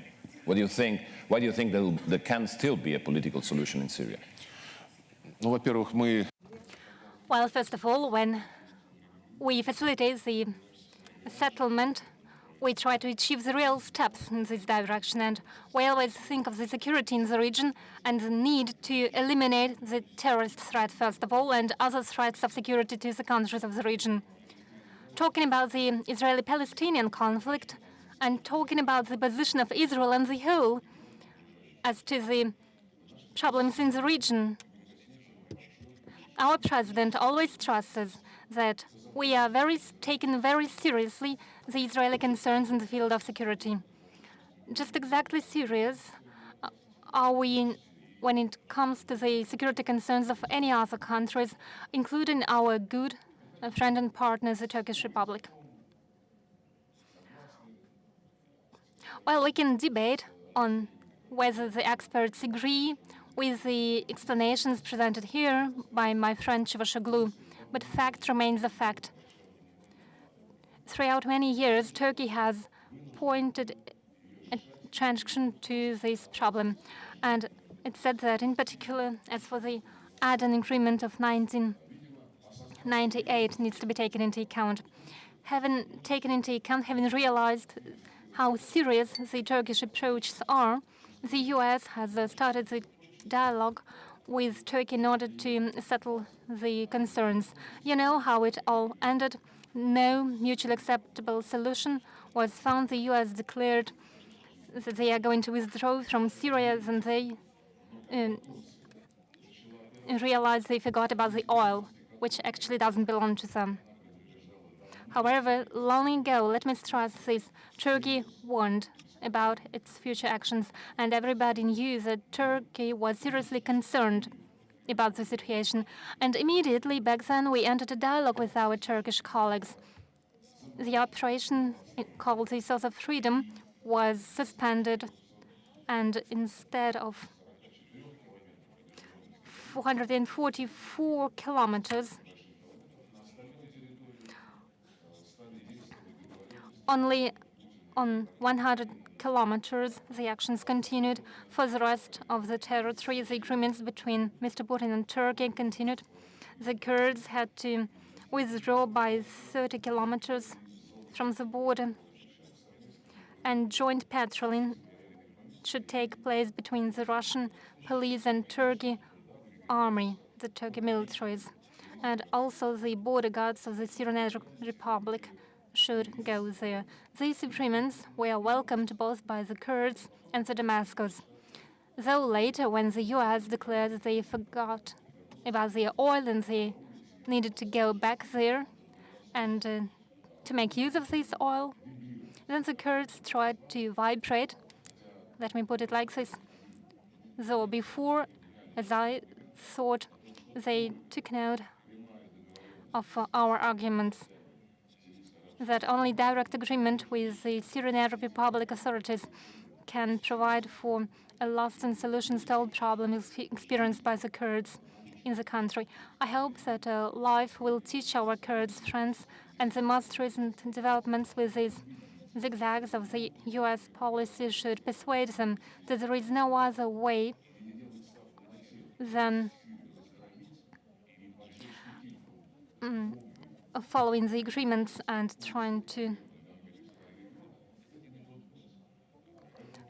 avoid any deterioration of the situation. So I believe that right now we are following up on the agreement that you have mentioned, and it has stabilized the situation, or at least it has made it possible to expand the control of the Syrian legitimate government over the territory of its own state. Your second question was about the Astana format. The Astana format was created when nothing else worked, when the Geneva process, and Staffan de Mistura, my good friend, is sitting here. He remembers how hard it was when in 2016, in the last year of the Obama administration, we tried to launch the Geneva process. First, we wanted to convene a next meeting in April, then in May, then after the holy month of Ramadan, then in September, then in October, and so on and so forth. And it didn't work. The Astana process is based on a very simple logic. Before it was launched, there hasn't been any single platform where people representing the conflicting parties could sit opposite one another. Those who are fighting with the government on the ground, the military opposition, they haven't spoken to each other, and the Astana process has made it possible to ensure such direct talks. There were the separation of the military opposition from the terrorists. They have been also observer countries. First Jordan. We also invited the US to be an observer. They visited for a couple of times, then they rejected. But it's their business. We are not talking about the US policy right now here. And Iraq and Lebanon also became observers. And the 14th meeting in the Astana format will take place next week in the capital of Kazakhstan. And they will consider the progress in de-escalation process, as well as the end of the war against the remains of the terrorist groups. Humanitarian issues will also be considered, including humanitarian assistance for the Syrian people and putting in place conditions for the return of refugees, exchange of detainees and prisoners. And naturally, the political process will also be considered. Right now, after just 2 sessions of the Constitutional Committee, it's hardly possible to say whether it is successful or whether it's working too slowly. I'm not going to give any assessments right now. The process has just begun. Today, I've mentioned the Israeli-Palestinian conflict. How much have we been waiting? When was the roadmap for the settlement adopted? Was it in 2001? It was adopted only for 6 months. And no one is worried by the very slow implementation of the UN Security Council decision on the Israeli-Palestinian settlement. The Constitutional Committee could have been working for a year now if our Western colleagues hadn't prevented the convention of this committee in December last year, when myself, together with Minister Zarif, Minister Chuvashoglu, flew to Geneva to meet Staffan de Mistura and his colleagues and brought a list that was agreed between the government and the opposition. The Western colleagues have done everything possible to make sure this list wasn't approved. As a result, we lost 1 year, and it was lost in vain.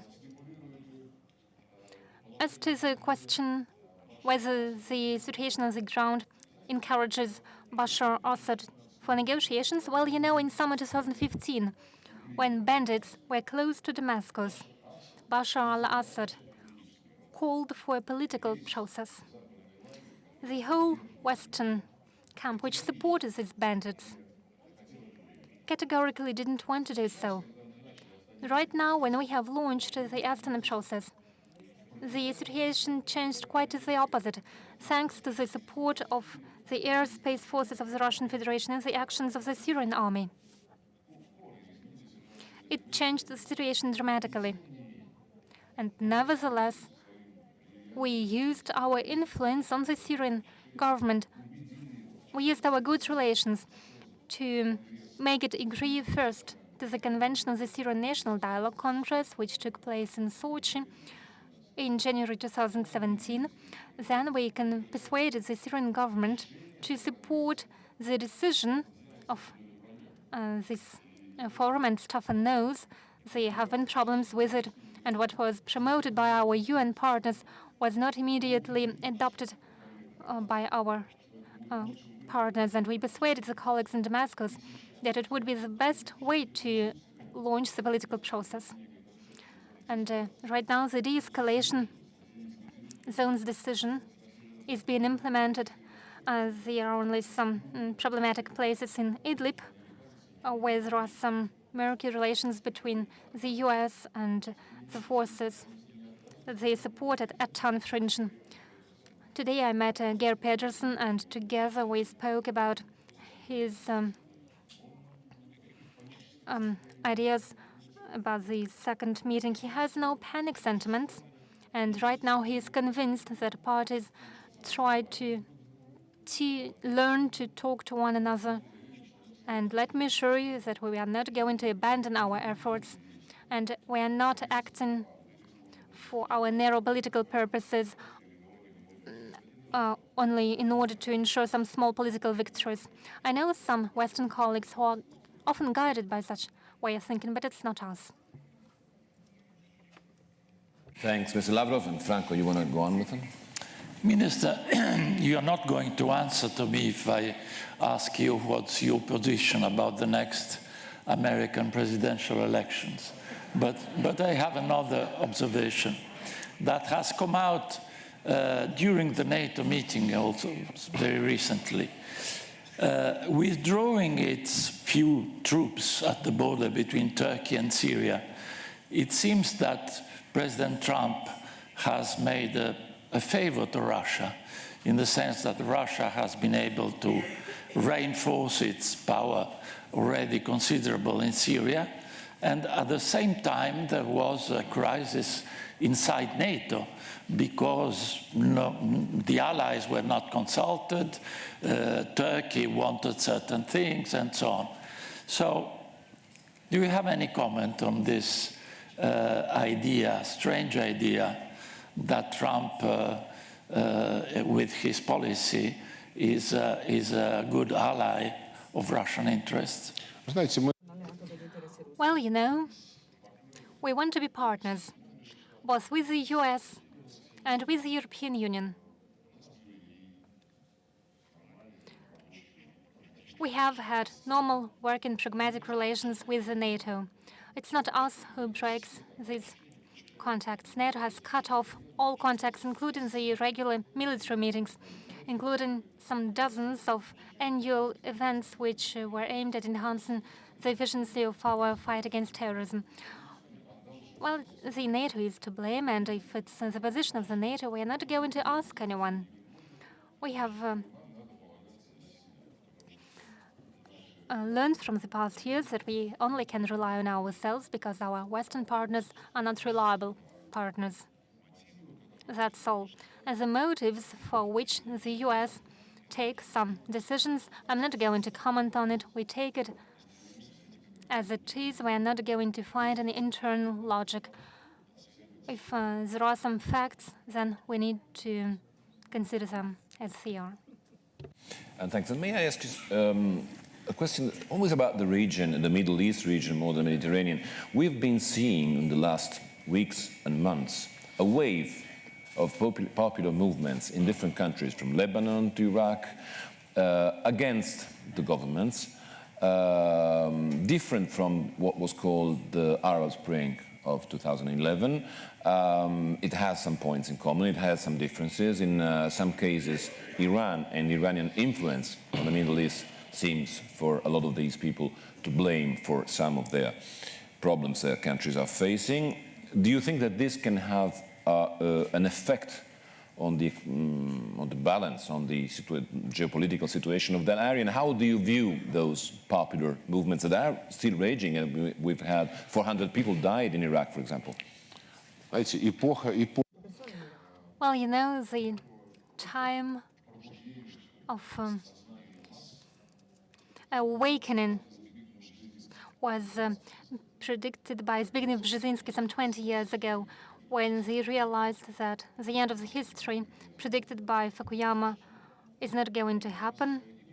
And in one of his books, I don't remember in which one exactly, Brzezinski wrote that the main problem today is not how to ensure a concert between all key actors, but rather as how to make sure that revolutions become a norm in the world. And once again, we have to state that this politician was quite wise. Now, as for some specific events and phenomena, the whole international community needs to understand what we want. If we want democracy, which was brought to Libya, then let us state frankly. However, if we believe that whatever authoritarian regime Muammar Gaddafi had, but stability was not in question, and Europe hadn't seen any problems from Libya. There has been a case over Scotland, but it was a one-time tragedy. Same for Lebanon, Iran, Iraq. My colleague Mike Pompeo, while commenting on the situation, repeatedly said that no one was entitled to deprive the Iranian people of the right to protest. At the same time, they don't try to conceal it, that they would like to see a regime change in Iran, just as they did it in Iraq and in Libya.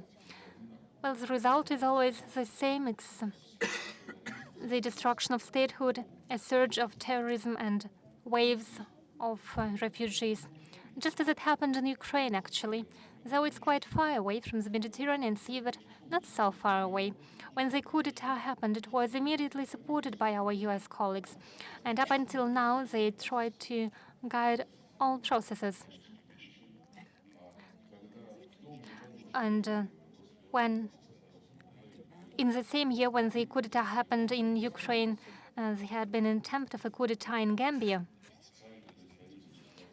Official representative, official spokesperson of the State Department declared categorically that the US would not support regime change in a non-constitutional way. So obviously, the roots of all these processes are the social and economic situation, the wish of a better life. And the governments should react to this, respond to this. However, trying to use these natural manifestations of civil will to make foreign policy on its basis is something that we should try to avoid, because instead of a democracy, we only see chaos. You've mentioned Lebanon, and I have mentioned Lebanon in my introducing remarks. It's very important to treat the situation that was created very carefully, and you should not try to substitute the situation with something that wouldn't work in Lebanon. Same goes for Iran. Yes, in Iran, the situation is very serious because the US, in a very illegitimate way, introduced sanctions against this country. They withdrew from the agreement on the Iranian nuclear program, and all the rest, including Iran itself, is forced by the US side to implement the agreement. It's a surrealistic approach. They have declared for themselves the US Security Council resolution as invalid. However, they force everyone else to follow up on it. And if they are to stifle the Iranian economy, then we can see that the situation is exactly the same. It's exactly the same pattern with regard to Venezuela. They accuse the regime of all sins, and at the same time they introduce the economic blockade, and they steal the gold resources. So we stand for the resolutions of any problems through inclusive dialogue, be it Venezuela, be it Lebanon, where I hope traditional Lebanese common sense will prevail and an ability to agree, or be it any other country. You want to follow up on this? Minister, you mentioned Ukraine, and in fact, Ukraine interests all the Mediterranean and MENA area because it is a conflict. And in 3 days, I believe on Monday, you are going to have a Normandy format meeting in Paris. President Putin is going there. Now, which are the possible, reasonable expectations for that meeting? A ceasefire or perhaps even something more? Мы хотим формат.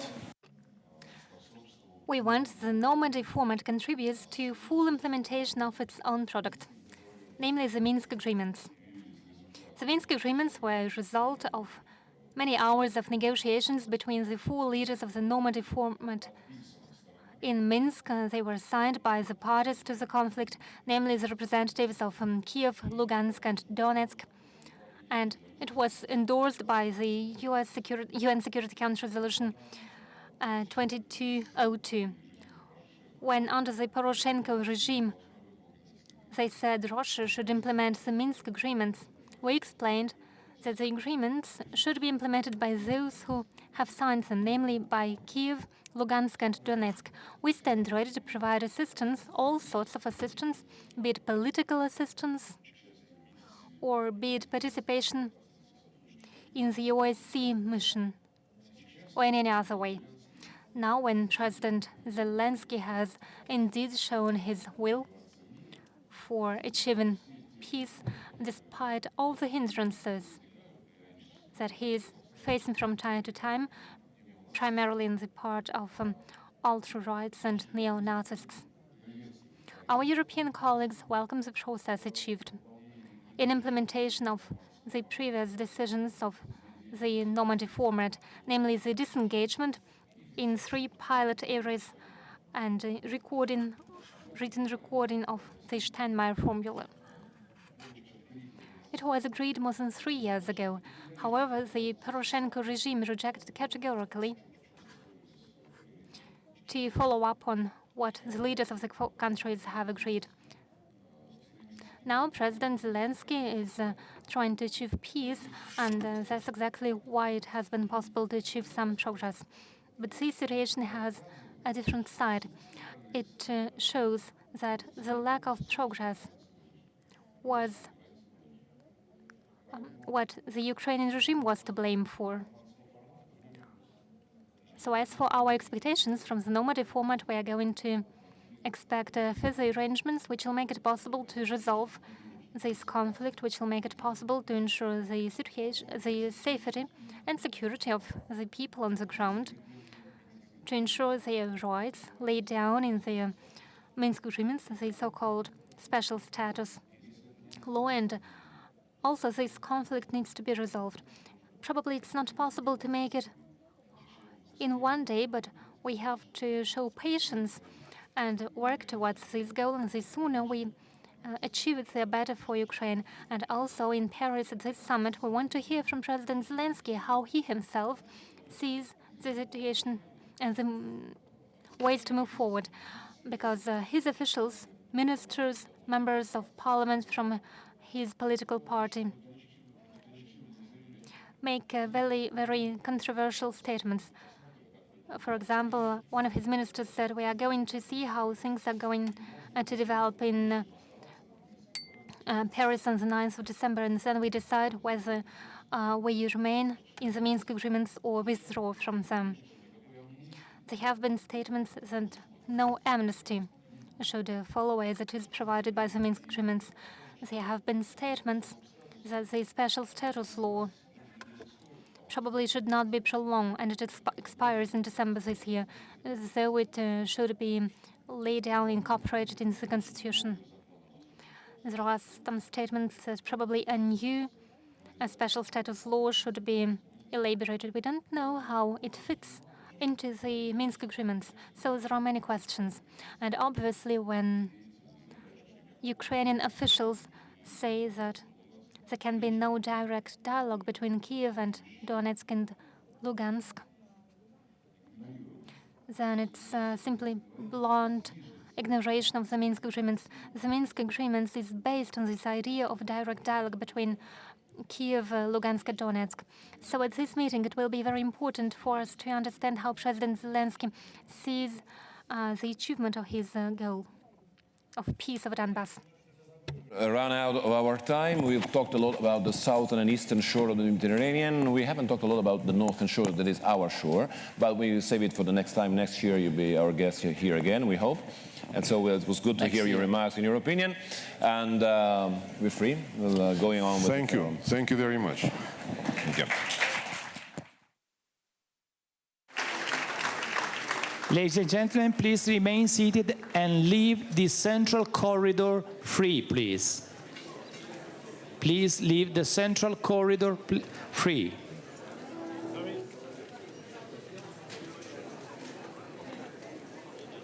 We will start next session right away.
Ladies and gentlemen, please remain seated as we start next session right now. Thank you.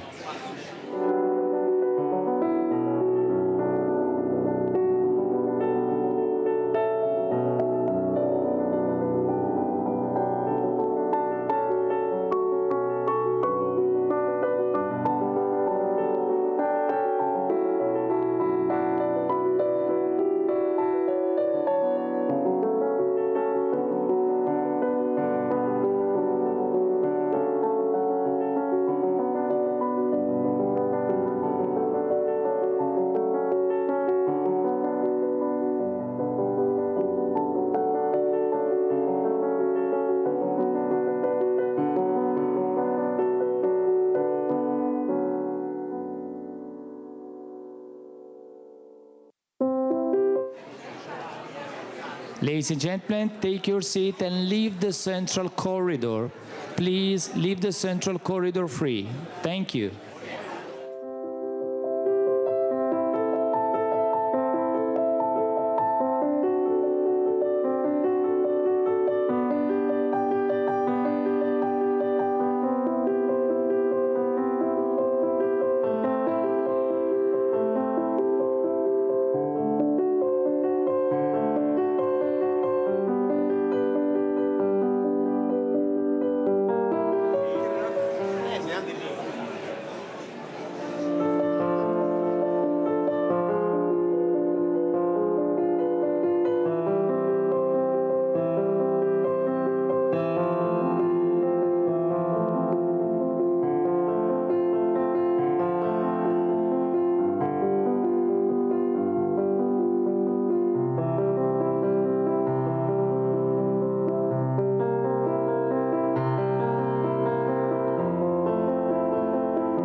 A very good afternoon, ladies and gentlemen. I'm Bronwyn Nielsen, former editor-in-chief of CNBC Africa, CEO of Nielsen Media and Associates. I'll be chairing today's session on investment and innovation in the MENA region, Middle East and North Africa. Before we deep dive into this conversation and I introduce my panelists, I'd like you to refer to the slide behind me, which will come up in just a minute.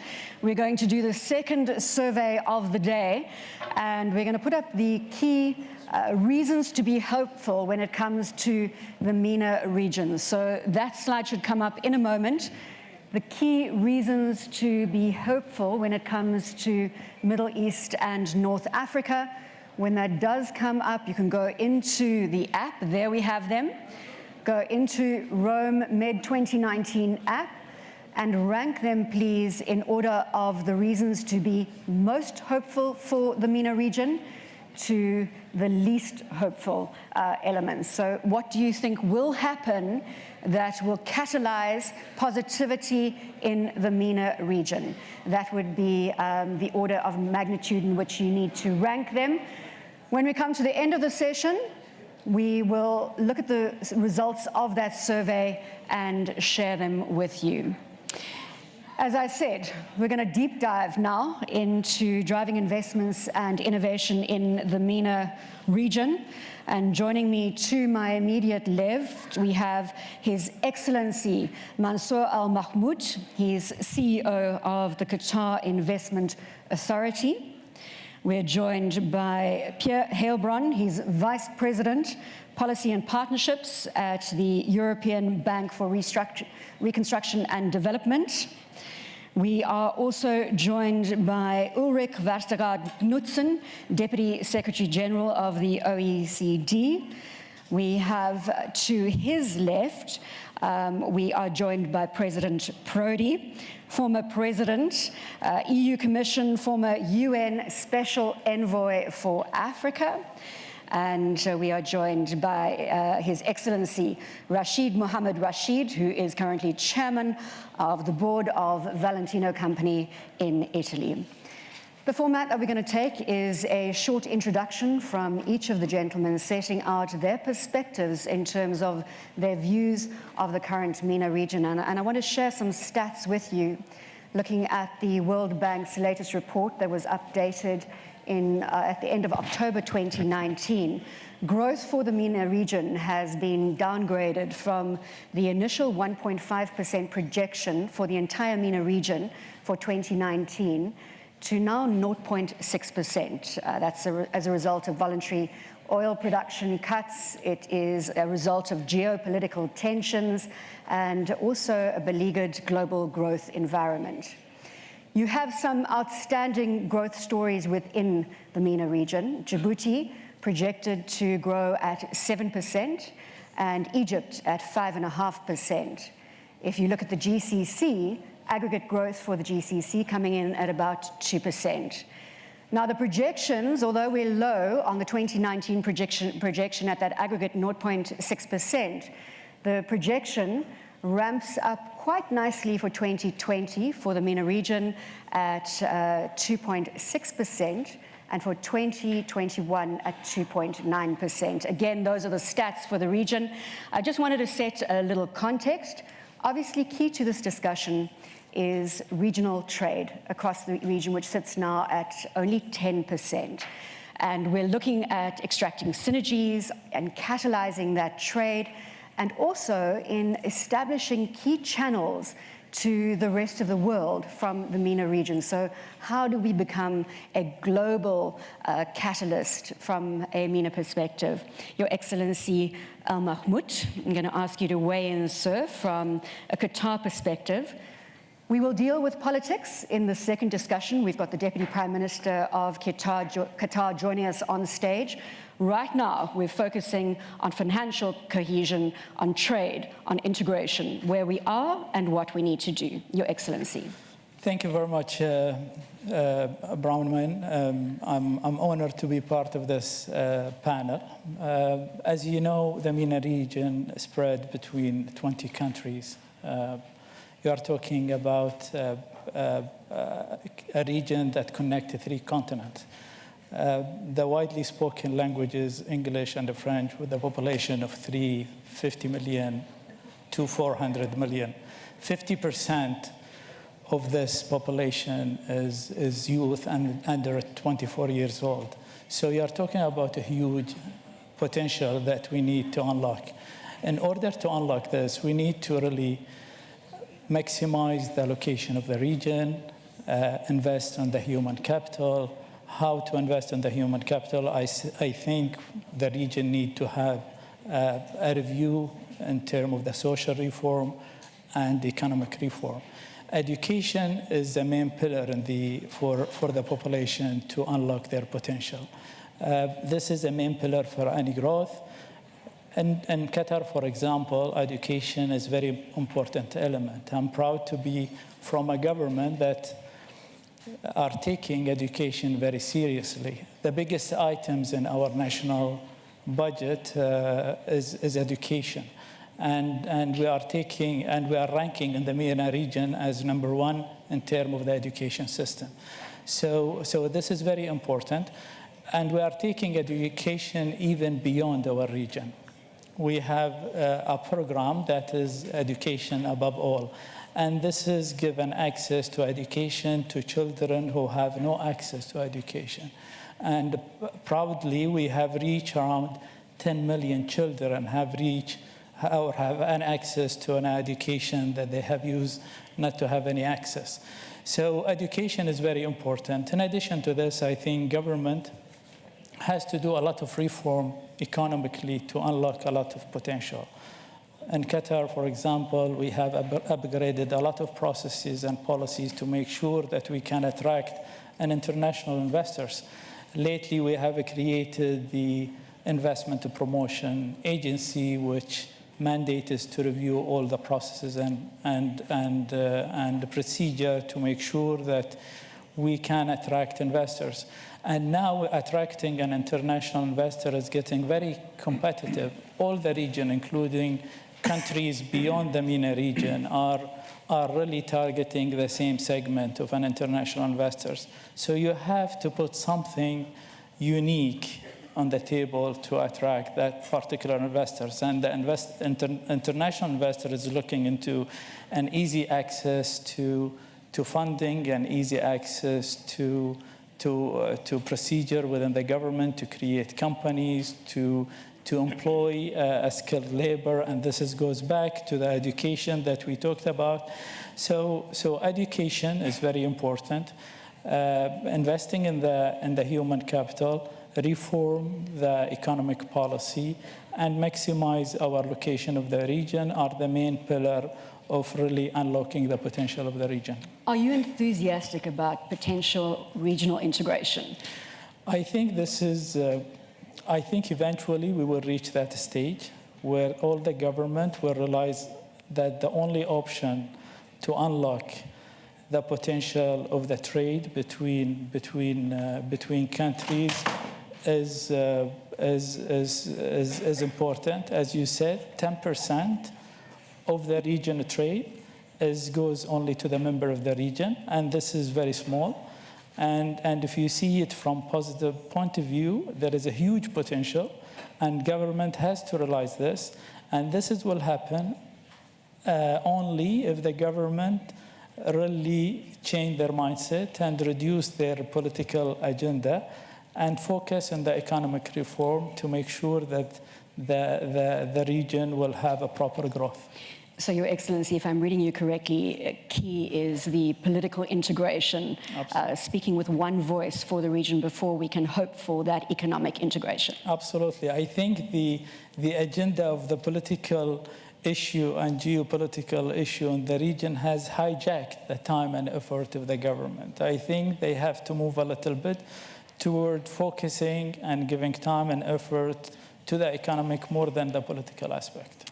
Vice President Heilbron, let me bring you in here from a European Bank for Reconstruction and Development perspective. Weigh in with your view, the work that you're doing currently, and how you see the MENA region extrapolating the growth that we want to see for the territories. Thank you very much. Obviously, we have each of us our point of view on the region. The one I bring to the table is the one of an institution which is quite new in the region, because our shareholders, the G7, but also all our shareholders, ask EBRD to bring its capacity, investment capacity, but also policy capacity, not a long time ago, just after the Arab Springs. And the MENA region became one of the largest regions in terms of investment. We've invested 10 billion euros over the last 5 or 6 years, 74% in the private sector, which seemed 6 years ago quite something very ambitious, given the predominance of state-owned companies and states in the economies. What we really believe is that it's a region full of opportunities, which has unfortunately missed some of them during the last decade. Also, because the root elements of a sustainable development have not probably been properly dealt with. And one of these elements, to be able to attract FDIs, but also to unleash the potential to develop local private sector, are very much linked to education, as was mentioned before, but I would say also governance, which is quite weak in all these countries. We've published, by the way, a few days ago, a report with a lot of data showing the interlinkages between the governance, not only in the public sector, but in corporate sector, and the potential capacity of the region. And that's why working on investment climate requires a change of mindset in both companies, but also in the way the interaction between the public sphere and the private companies is dealt with. That means sometimes working in very gritty details. We're working, for example, with the OECD in some regions like the Suez Canal Economic Zone to bring that together. The right regulatory framework, the capacity also to build a predictable environment which allows afterwards international investor and Egyptian investor to be there. Because that certainty element is what weighs heavily on investment. Yes. And foreign direct investment is not going to come if you don't know the lie of the land. So that's exactly the main problem. The second issue you hinted to is also the size of the market. Regional integration is obviously, for political reasons, something which is difficult to achieve in the region. We believe, and we are very much working on infrastructure projects, be there on ports, inland ports, in Tunisia, in Morocco, in Egypt, which can unlock the potential of regional integration in this region, which is the least integrated one in the world. When you take the train, yes, exactly. It's between 5 and 10% according to the countries, which is extremely low, and which doesn't build on the complementarities between the different economies of the region. Deputy Secretary General, let me bring you in from an OECD perspective. And again, we've got different views. We're building on the panel when it comes to the MENA region. If you can weigh in, sir, with where you stand, and we'll continue to rally the voices as we establish where we are and where we're going. Thank you so much, but I'm going to start with a complaint. There was 7 reasons for good hope up there, but there was not the 8th important one, the OECD sound advice on attracting investment and innovation to the region. That should be there, obviously, as well. No. We need to redo the slide. But I am going to talk a little bit about what the OECD, in cooperation with EBRD and others, can do to improve the sound regulation, which is really a prerequisite for attracting investment, for attracting or spurring innovation, which goes to the heart of this panel. and also goes to the heart of the fourth pillar of the conference, or the whole idea of this Med dialogue, namely the shared prosperity pillar. So it may be a little bit technical, talking about sound regulation, investment, and innovation, but really, if we don't get that right in the region, it will be very, very difficult to get to that vision of shared prosperity. We are really at what one could call a pivotal moment. We just released our economic outlook earlier this month or last month, and for the first time since the financial crisis of 2008 and 9, we are now projecting that world growth will be below 3% at 2.9%, with no immediate view to world growth rising above 3%. That's due to a lot of factors outside the MENA region, weakened certainty about trade and investment and so on, but of course political developments in the MENA region does not help. And I wish I could say that MENA region would be an exception to this to this outlook, but it's not. In fact, on the contrary, we see growth in the MENA region going from 1.2% in last year, perhaps down to only 0.6% this year. In line with the stats from the World Bank. No, in line with the stats from the World Bank, and you could even say that you mentioned some of the positives from the region. So when the average is 0.6% in 2019, it means some of the countries in the region are actually bordering recession. Absolutely. So it just shows you that the starting point for this whole process is not an easy one. On top of this comes then what we've discussed in earlier panels as well, that women and youth are especially vulnerable groups.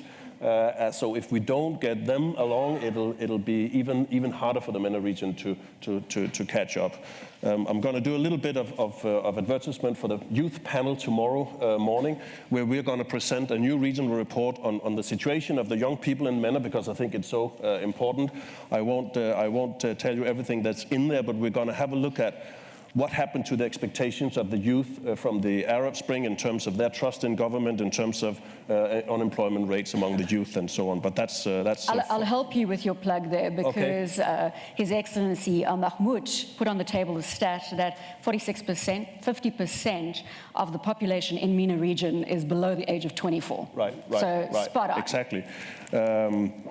A little bit about the sound regulation and sound governance, because this really is the key to the process. If we don't get the administration of public resources and management of public affairs right, we will not have the right incentive to get investments. We will not have the right incentive to get innovation that goes both for domestic and foreign investment. So it is a prerequisite for getting to inclusive growth. We need, in the region, more effective and efficient business regulation. We need more e-government. We need more regulatory impact analysis. We have done an index that we call the Regulatory Quality Index. And the MENA region stands at 42 points, whereas, for example, East Asia stands at 50, Latin America and Caribbean at 55, Europe at 70, and so on. So there is a lot of scope for improvement here. It's an important area. You touched upon, Your Excellency, also the regional economic integration. That's important in itself, but it's also important when it comes to these regulatory regimes. The more they are harmonized and at a better level, the easier it will be for outside investors and companies in the region to invest. Let me also mention integrity as another prerequisite. Corruption really limits investments, it distorts competition, it adds to the uncertainty of business operations. So that's another thing that we should look at. Trade and investment facilitation is also important. It is, of course, difficult when you're in an overall environment where world economic growth is shrinking, and the region itself stands at perhaps close to recession, but it makes the need for trade and investment facilitation perhaps even bigger. Lastly, just one word about, or two maybe, about the essential role of innovation. The region really also needs to grasp and embrace megatrends such as the digital transformation and the greening of our economies. There's a lot of potential here if you can catch the train here on digital transformation and the greening of the economy in terms of innovation. Digital technologies, cloud computing, the Internet of Things. If the MENA region can dive into that as well, it can not only improve the state of their economies, but also the participation of the public. We're definitely going to spend some time talking about the digital economy. I know that the Qatar Investment Authority is definitely spearheading investment in that space.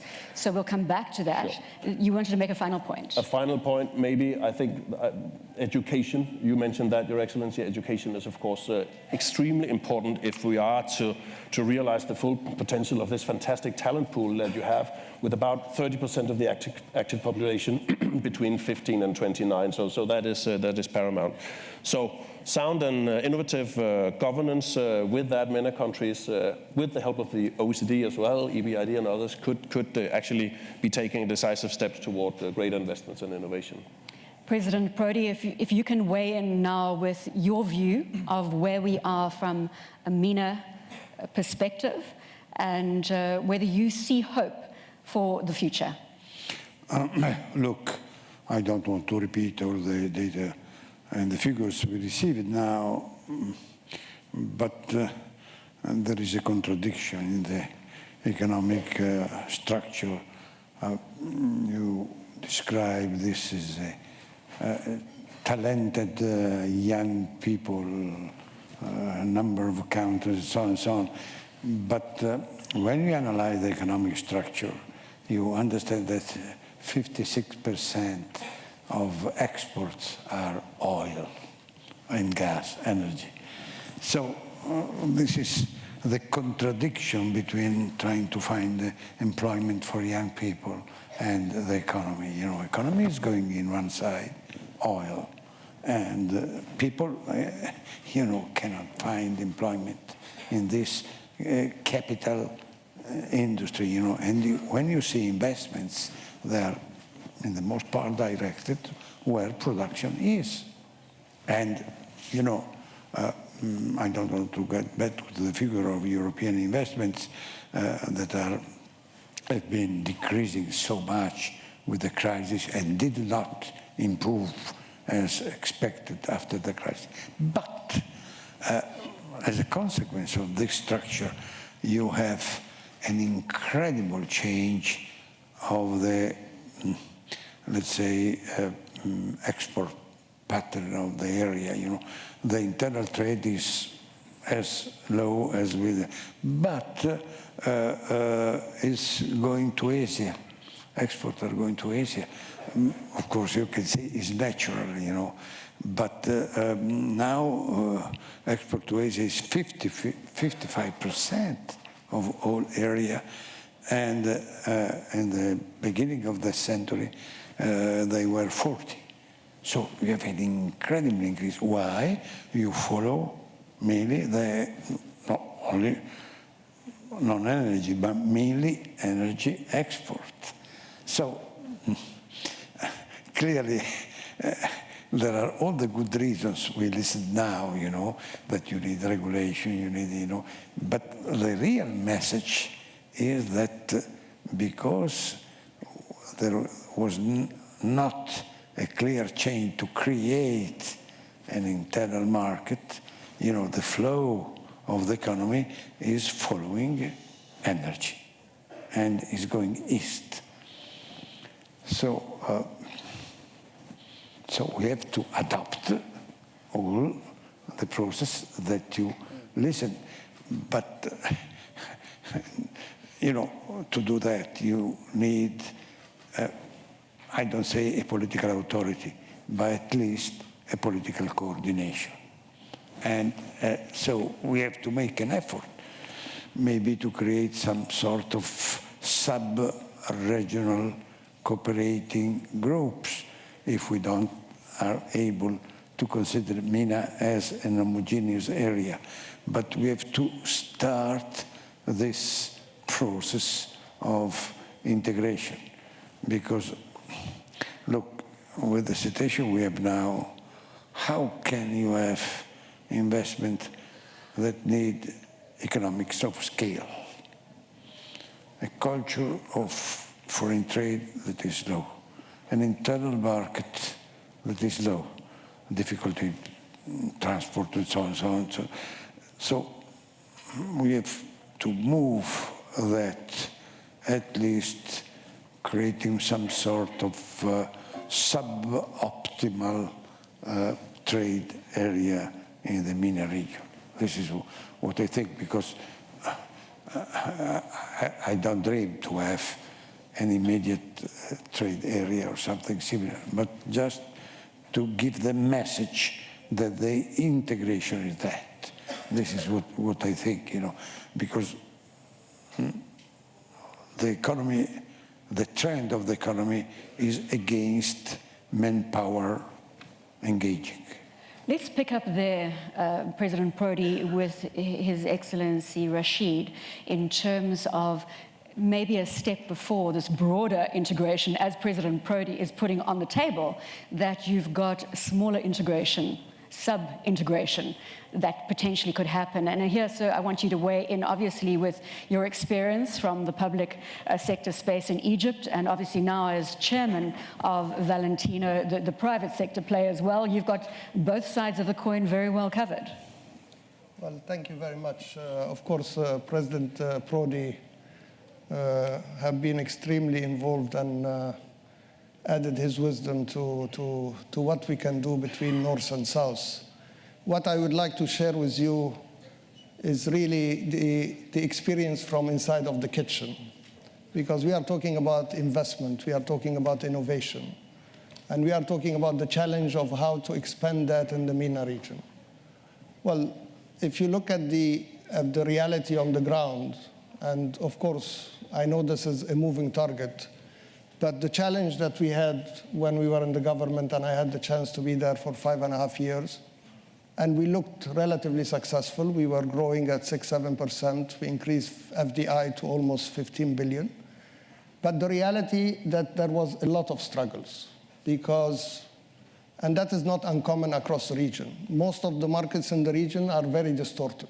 Why? Because governments interfere in everything. So the markets are distorted. And when you are talking about an investment environment, you want to have some sort of a market balance, and it doesn't exist. So you need to bring that balance first. Second, monopolies everywhere, and dominated by governments mainly. So you have monopolies in the economy, which create a very serious barrier for entry for companies to come in. Mostly, as I said, led by the government, sometimes, patronage of the government, of different sectors in the economy, but that's a reality. Then you have the lack of financing in general, because not only because there is no funds, but also because the financial institutions are not necessarily equipped and directed to go for real investment. In some countries, banks make a lot of money because they lend the government or they lend governmental institutions. But when it comes to real investment and projects, they are not really comfortable there. Then you have the set of complexity of laws and regulations everywhere. You have that, and that is really a very significant barrier of entry. Then you have something very alternative to that, the attractiveness of the informal market. It's great. I mean, informal markets in our part of the world is great. It's cheap. You can get in almost free, and you are not really under the supervision of any regulatory body, and you don't have to pay taxes. And you have just to find your way there. And the informal market is a huge employer. Exactly, and as a formal market, you have to compete with that. Then when you come to innovation, patents and copyrights rights are not protected in any way or form. So that is the environment on a government and on a country level. Of course, it is changing, it is improving, but they are still there. Every single element of that is still there. If we move to the regional level, so I think this is what President Prodi was referring to. Our region is not homogeneous. Well, I would say it is as homogeneous as Europe was before the Second War. So let's wait what will happen now, okay? So maybe after 5-6 years it will get better, but in reality we are not a homogeneous region. And as a Minister of Trade at that time, I was responsible for trade. People are referring to the reality that trade was only 10%. That is true. Why it is only 10%? Because politics was interfering. I can tell you not only politics, even personal things were interfering. As a Minister of Trade, I had to suffer between Egypt and another country because one of the leaders did not invite the other one to the wedding of his son. And we had to stop trading because of that. And I can tell you this is not stopping. This is still the trend happening in many places. So interference between personal, political, emotional. So the maturity of having a real trade agreement in place is still not there. And that is very much, struggling for everybody, despite the reality that if we have trade agreements and they're working, they're a huge catalyst for reform. Finally, how is it working between North and South?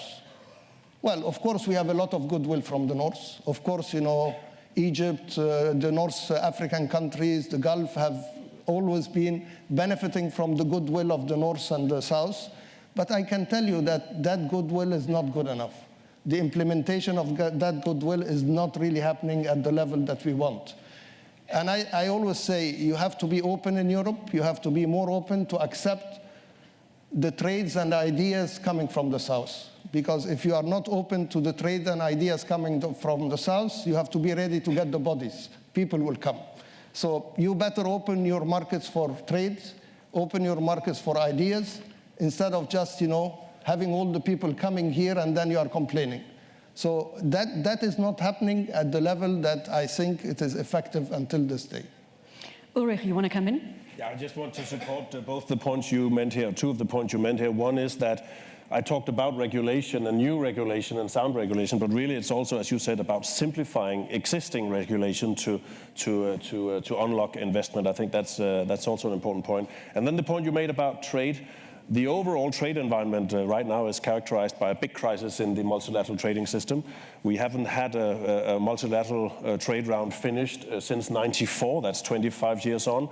In a few days, the WTO appellate body, that is, if you like, the highest legal body of the international trading system, is about to become paralyzed because there are no more judges left. At the same time, there is a need to upgrade rules on e-commerce, maybe on carbon leakage. I worked with the WTO for a long time. I can tell you there is only one thing happening to us in the South now, that the North start to look like us. Exactly.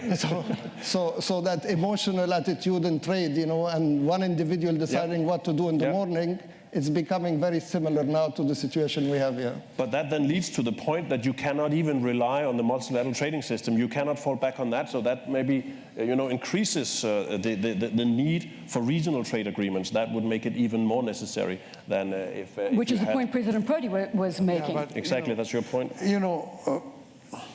You have in all the MENA only Egypt of very few countries who have an internal market. This is the reality, and you have not an institution to try to harmonize it. Let us take a place, Africa, is even worse, in terms of economic. But at least you have an effort because of African Union to have trade, to try, and then you need infrastructure, you need everything.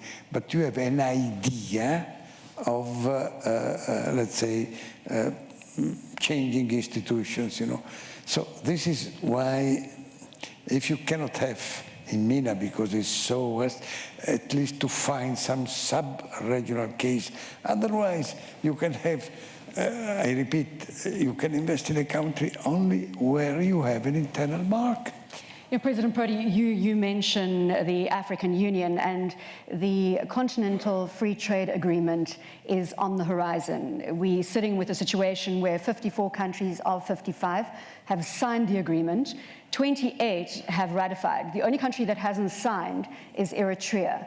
In terms of ratification, Mauritius was the last company to ratify.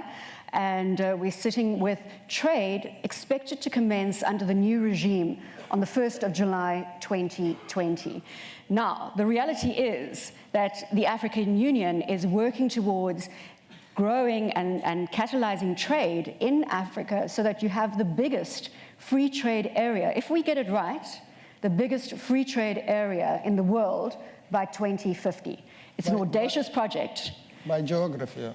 But we've got, on purchasing power parity perspective, $6.7 trillion in terms of aggregate GDP for the African continent. Let me bring it back to... Well, but I think if you have some sort of institutional idea, then infrastructure will follow. Because they say, look. Exactly, and the regional infrastructure trade is, the infrastructure for regional trade is being developed. As we speak, there are examples of corridors that are happening between Nigeria and Cote d'Ivoire and Cameroon and different parts of the African continent. So let me bring it back here, Your Excellency, to how you see, I think, gentlemen, we're quite negative on our agenda right now, that this seems to be too big a strategic discussion in terms of saying innovation and investment when it comes to Middle East and North Africa. But let's pick up the pace now. We've got to box cleverly for solutions. And again, let's not forget the themes that you've all spoken about: youth, education, digitization. Women also need to come into the fold. So let's pick up the conversation there, Your Excellency, and perhaps you want to start with the potential for digitization. Yes, absolutely. I think we have agreed that the whole region has a great potential, but I think it is conditioned on reducing the political tension. Even, I just want to comment back to the President about the integration of the groups of the region.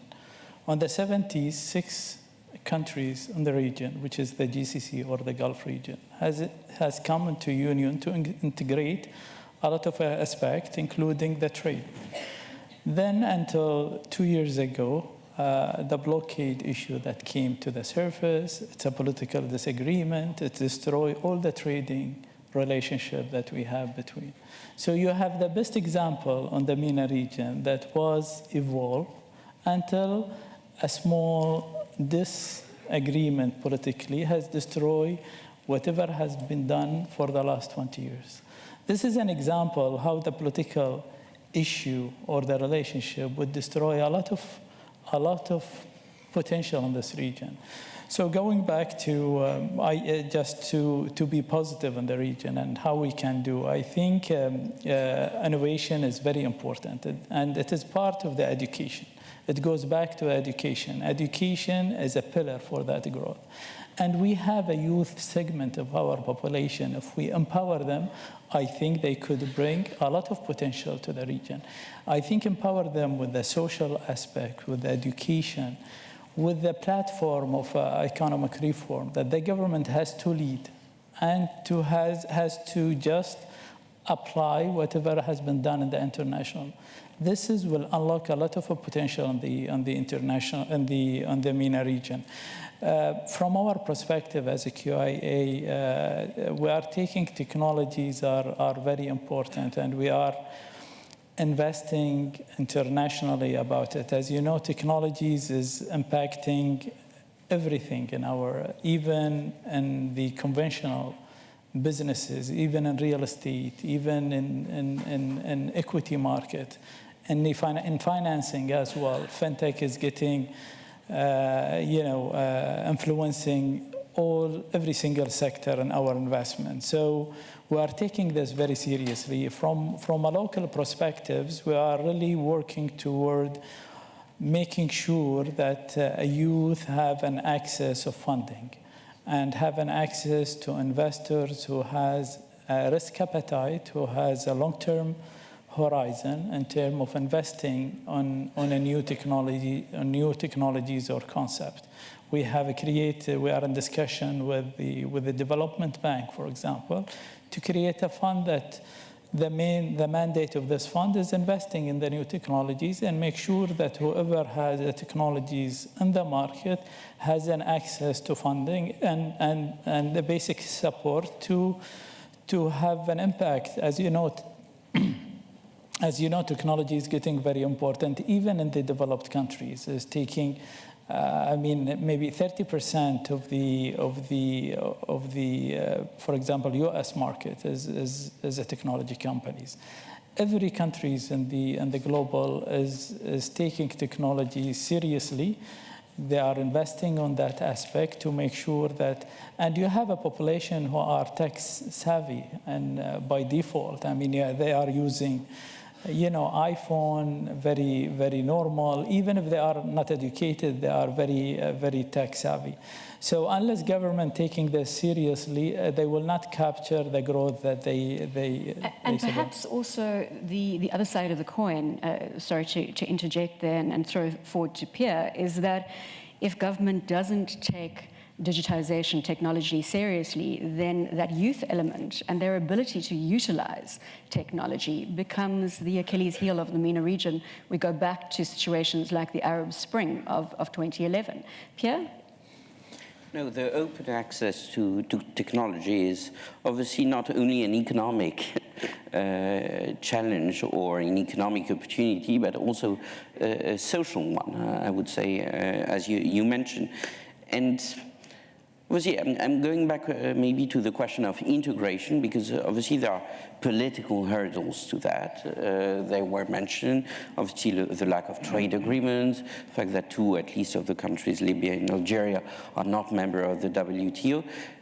But we believe also it's our mandate to think that change is coming from the bottom and not only through agreements at the top level. And I think, obviously... You spoke about that mindset in terms of, is there the will to change, to adopt a new mindset as a collective? But I think this mindset of government can be changed also by the pressure also of the civil societies in each and every of these countries. Because when you look at the aspirations, expectations of the youth of all these countries, Egypt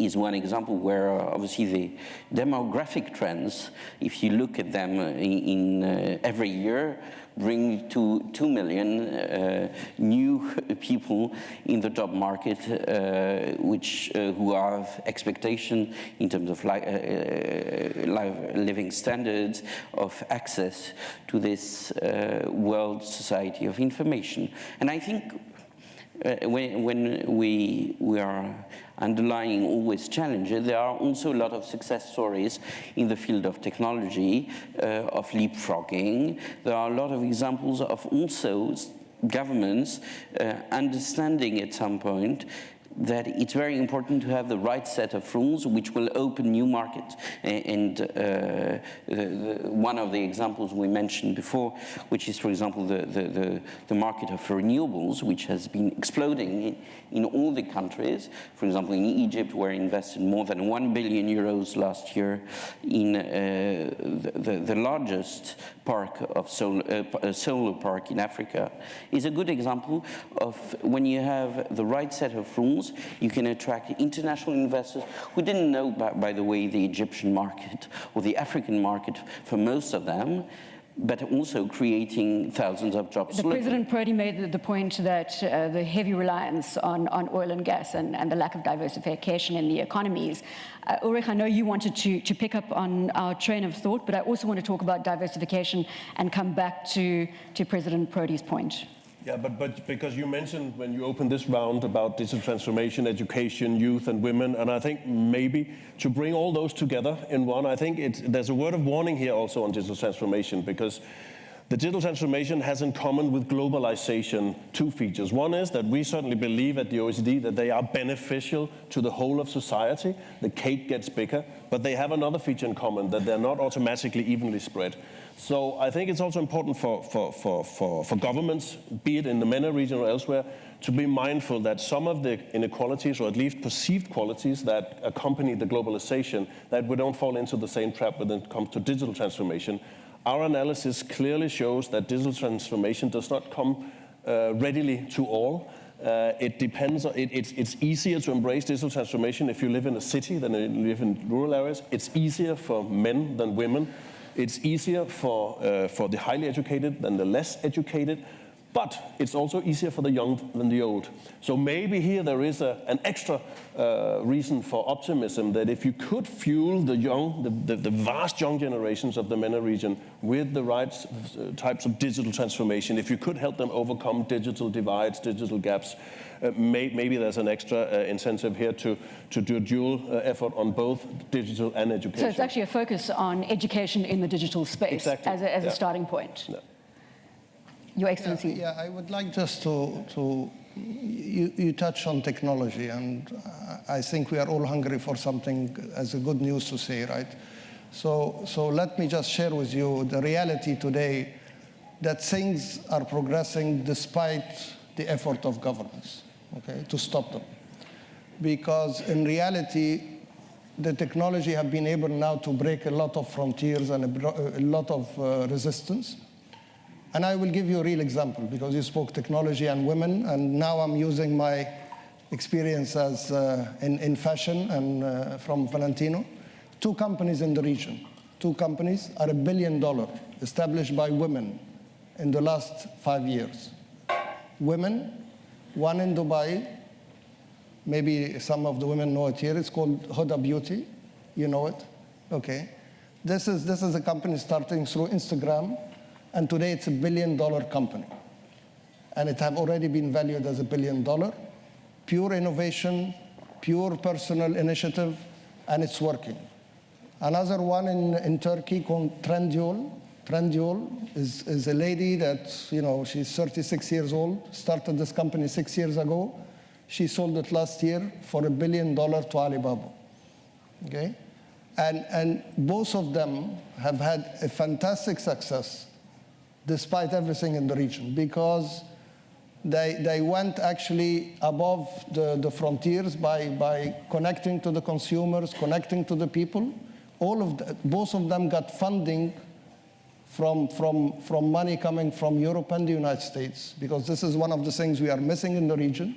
We don't still have people who have enough confidence to go and give 20 or 10 or 30 or $50 million for a young girl or a young boy because they have a good idea that they want to implement. It doesn't exist anywhere yet, okay? And I'm not assuming government will be able to do that, but we need to be able to create the environment for that. So the good news, yes, it is happening. We have so many smart people, and if you want me, I can tell you tens and tens of people that I know, especially in my field, that are making it happen. Most of them women, most of them young people, from Morocco to all the way to Doha, to Dubai, to Saudi Arabia.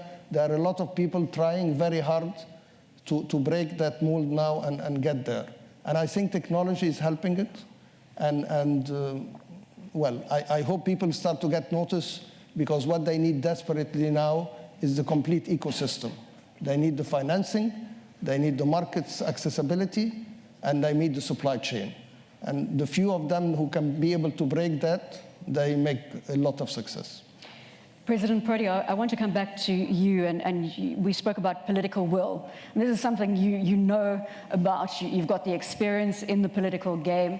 When you look at the leaders across the MENA region, do you see a mindset that is open to the change that Pierre was speaking about? Well, there is a great variety of systems and governance. You cannot generalize. But, you know, now, the need for a technical change is 100% shared by everybody. If you talk with any leader of chief of government, he will say, look, we shall have connectivity everywhere, so on, so on, so on, so on. This is absolutely a precondition of any. But you don't find the specific choice in which to direct investments. You know, they say you have not, let's say, a differentiation among different countries. When you talk with leaders, they say they play the same music in any country. You know, digital environment and so on and so on and so on. But when you want to help the development of an entire area, you must choose the sector, the industry. You know, you must make complementary choice. Otherwise, clearly, I repeat, let's say the general trends are always the same. Also, because international consultants, they even they play the same music in any country, you know, so.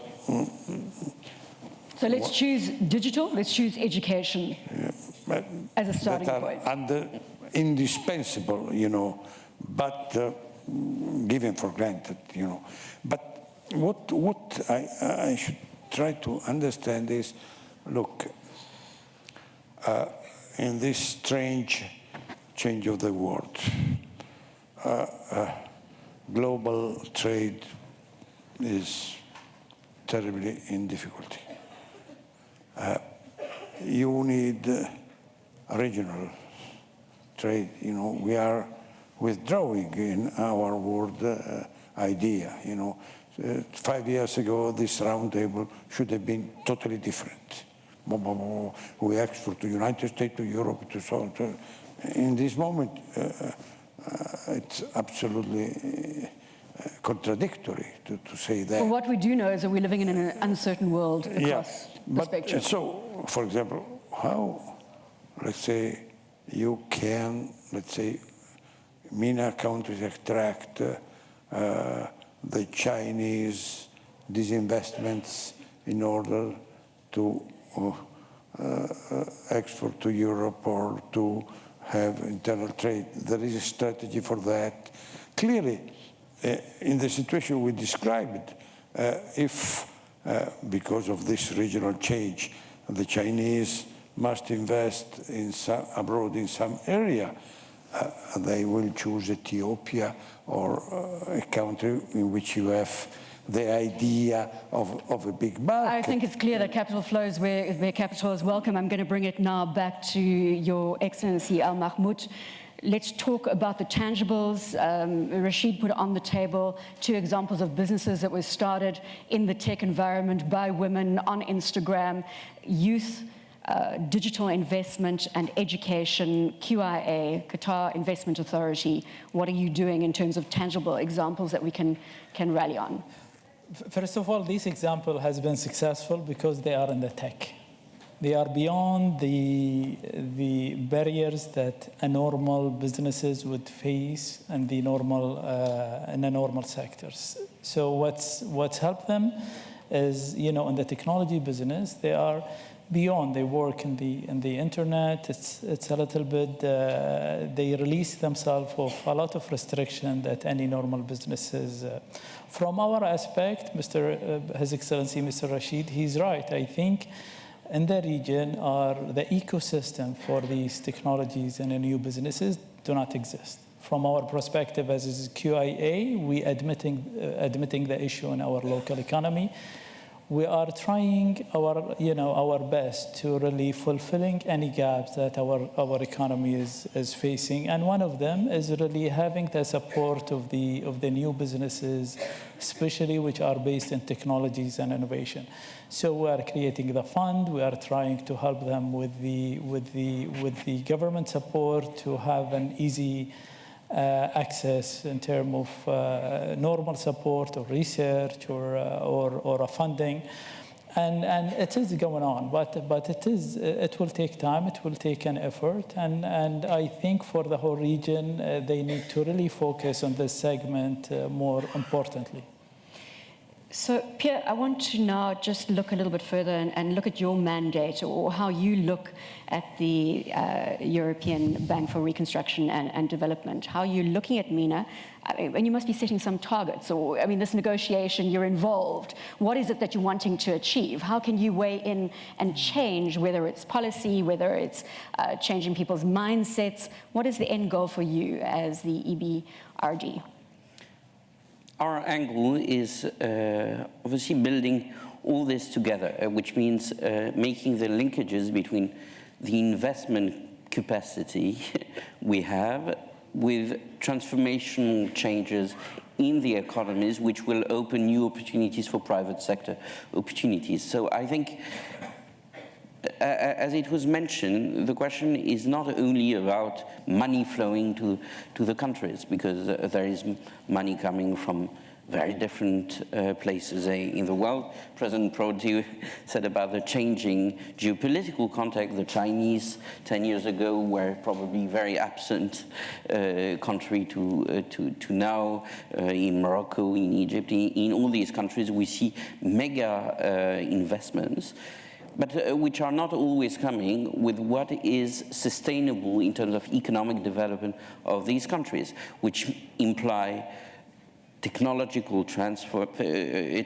transfers to build also the local capacity to create jobs with young people who will find more or less employment opportunities locally, instead of, by the way, looking at other horizons to Europe and other places where there is the perception that the skills will be better harnessed. So I think what we really look at is how, in concrete terms, we can have investment which have demonstration effects, investments which are linked to also targets which, for example, in terms of inclusion of women, of young people in remote areas. And what was mentioned before, which is, for example, the fact that naturally some commercial actors may have some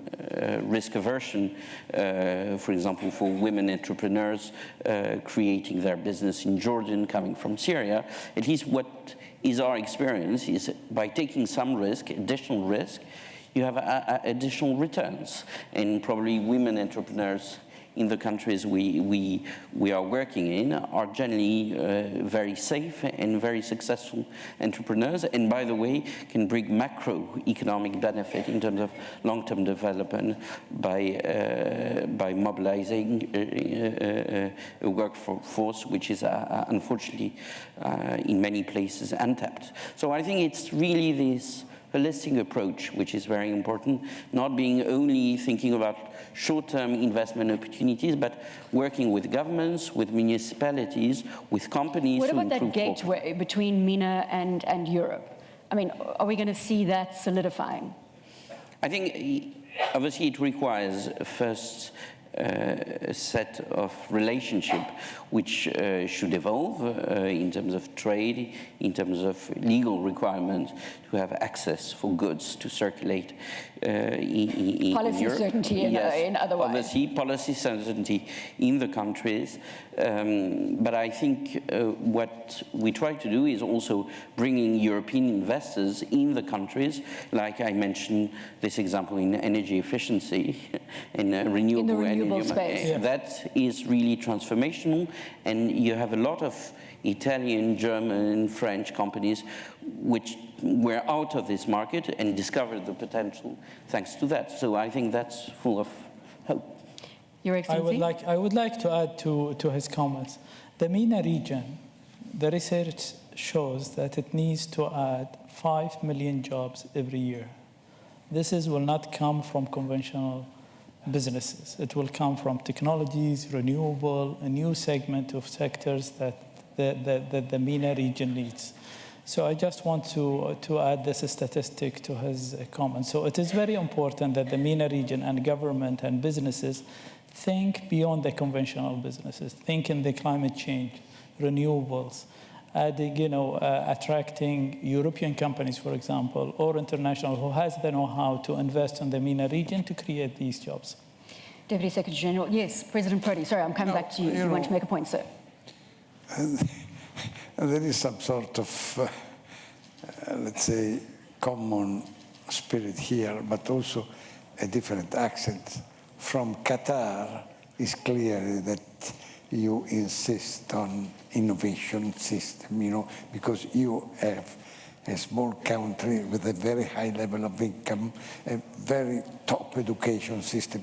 But when you tell that we have to create 5 million jobs, new jobs per year, we have to think to agriculture, we have to think to the simple trade, to all that. And so clearly we have to push innovation, because otherwise the system does not keep. But we have also to try to open the market for the daily things that we need, you know. So I think that we have, let's say, to link Qatar with Algeria, with Egypt, with that, you know, because the needs are totally different from the perspective of development. 5 million new jobs per year are 5 million, you know, and in innovation you can employ. Agriculture is central to any jobs discussion when it comes to any Africa territory.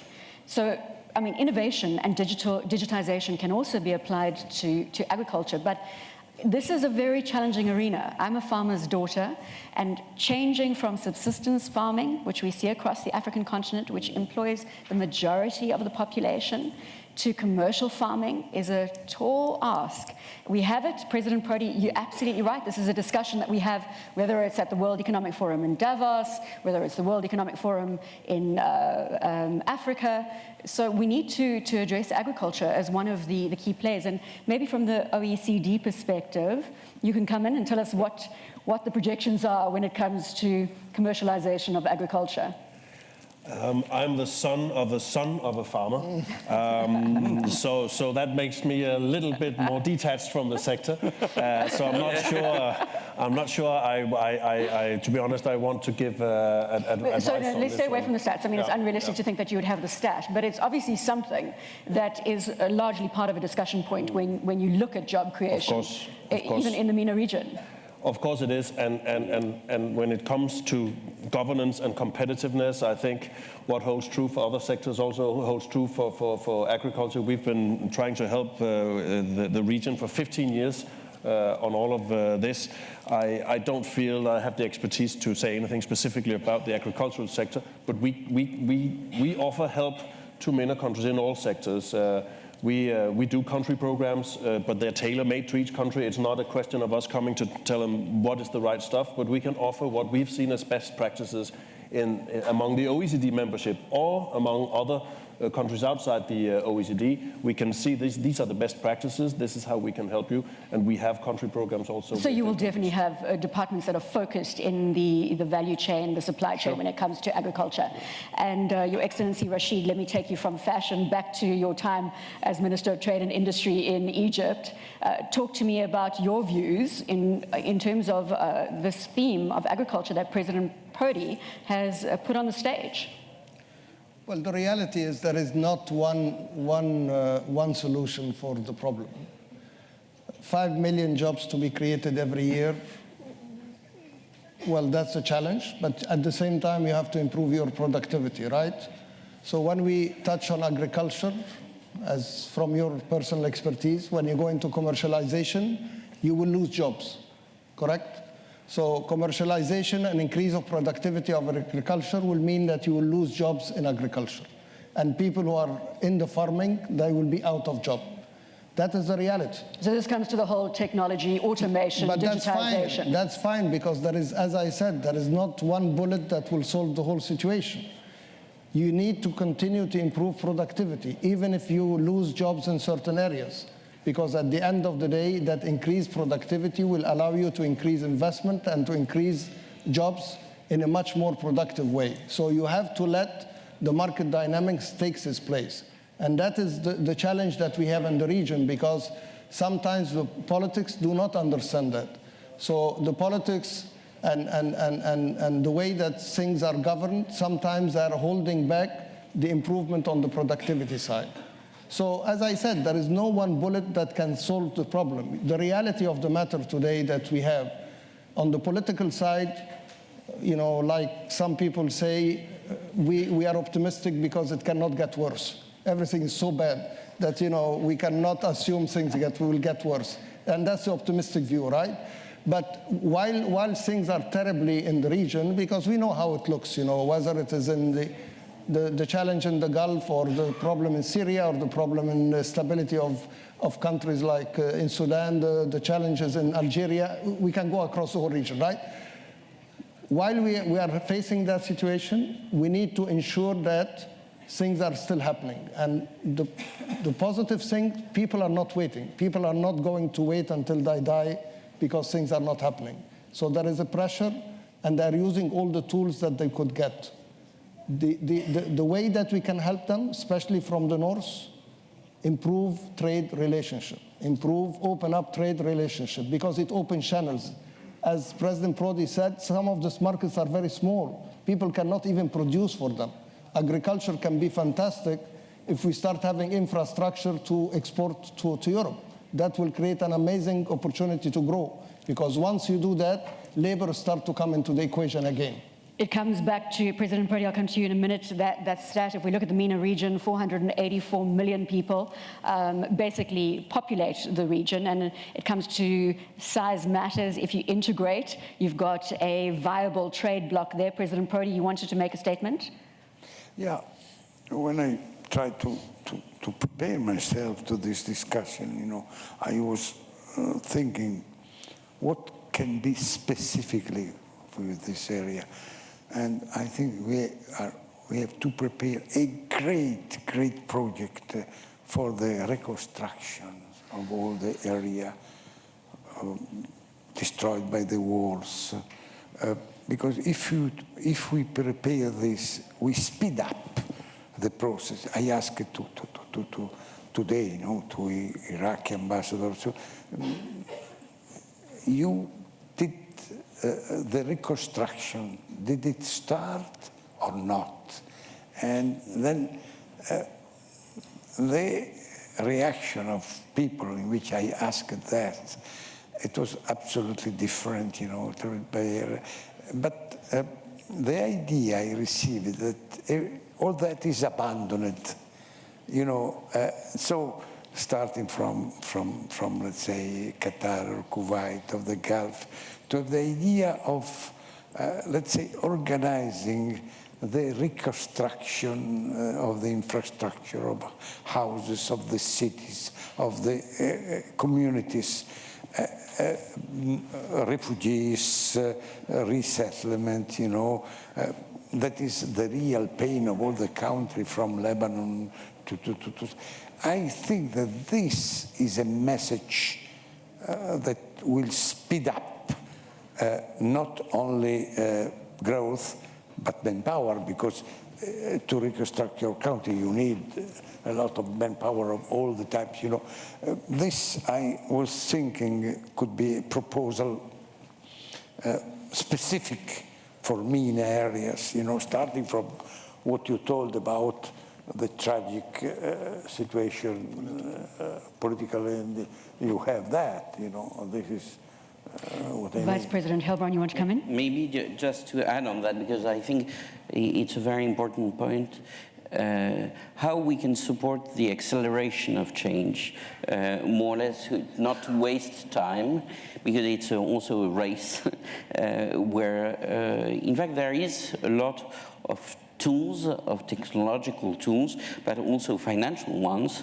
which can help these countries to leapfrog. We talked a lot about integration within the MENA region and about challenges. What is striking to us is also the fact that integration probably from this region or these countries with sub-Saharan Africa is sometimes going faster than integration between these countries. When you look at Moroccan investment in Ivory Coast, in Senegal, is a driving force which is quite powerful. The second element is obviously linked to distributional effects of change. And you talked about agriculture. Technology can change a lot this sector, and we see that in all countries. It can increase productivity, as Mr. Rashid mentioned.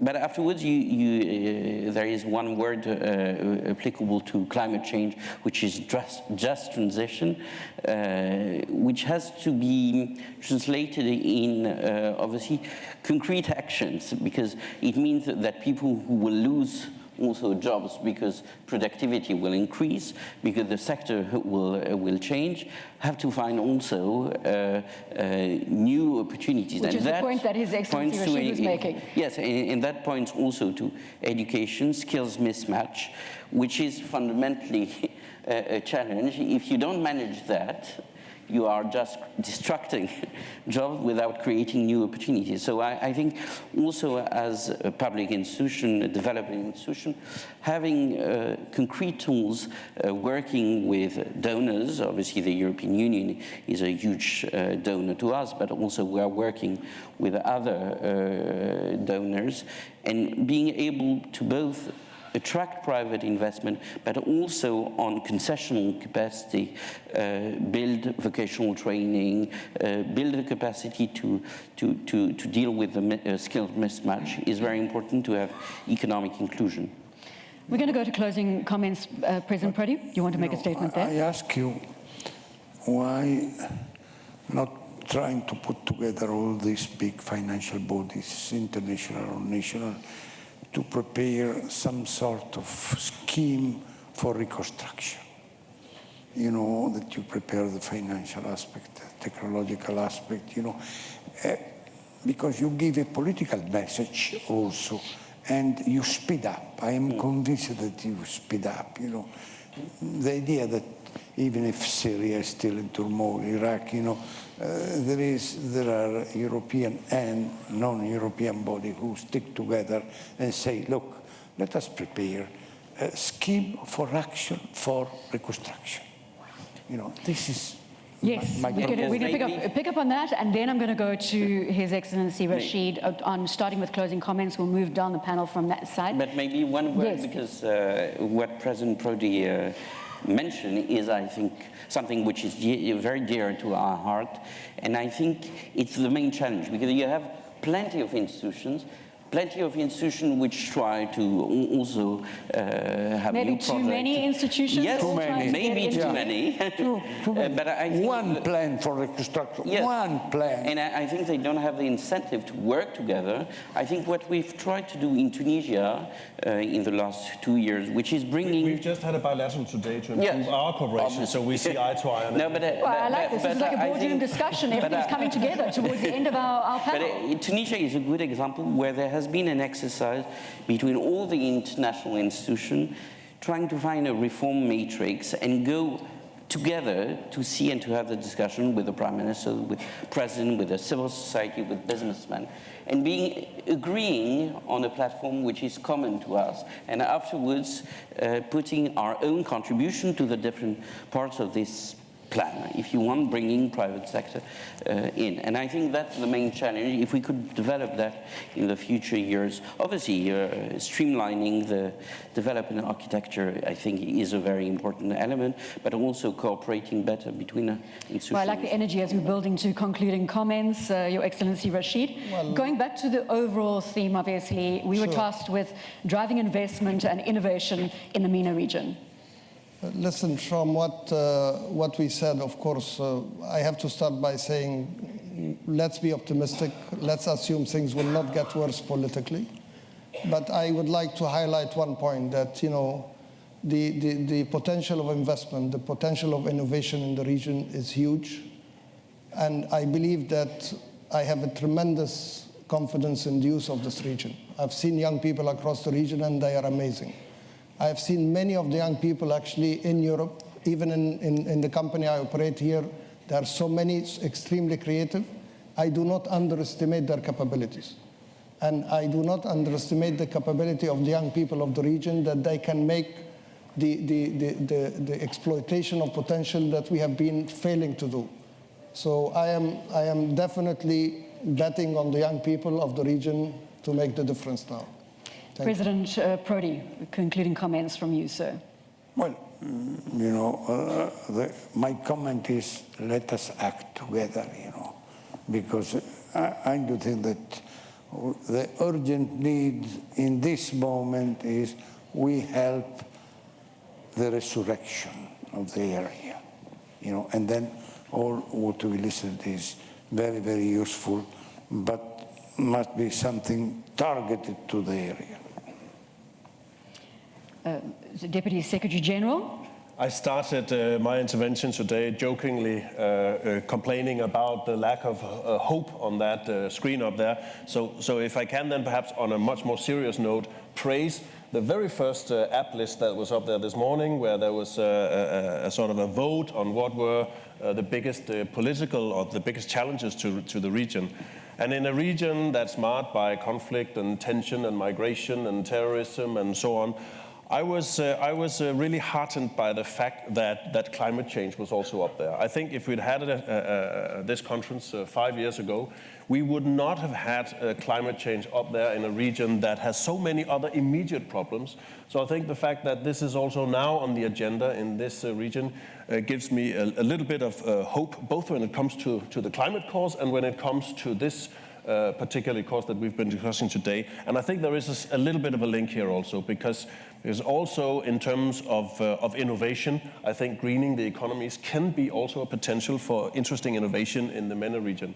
And I think when it comes both to the MENA region's economic future and when it comes to the future of the planet concerning climate change, I think on both of those accounts, we can probably rely more on the youth than this generation. Well, I think on that point, we can rely more on the youth in this generation. Greta Thunberg has done more for the awareness of climate change in her very short time where she has been active in play. And I think that shows the power of youth that you're talking to. And also there's a level of impatience. Certainly, youth is not going to wait for the regulatory environment to change, and it's that impatient factor to coming in. Let's go to your comments here, Vice President. I will be very short. I think we've been through more or less 3 or 4 years which have been very divisive in Europe, looking at the Mediterranean and Africa through the migration debate.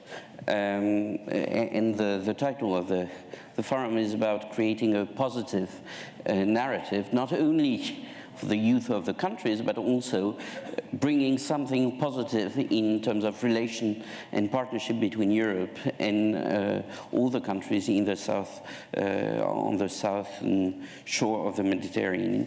It is about job creation, it's about opportunities, and I think what we see in the private sector, when more or less there is a willing partner in the public authority field, national authorities, should give us a lot of hope that we can live up to the expectations of the youth of these countries. Before I ask you to give your concluding comments, Your Excellency, I just want to get our technical teams ready in terms of the survey, because we are going to be announcing the results of that survey directly after His Excellency's comments. So the stage is yours.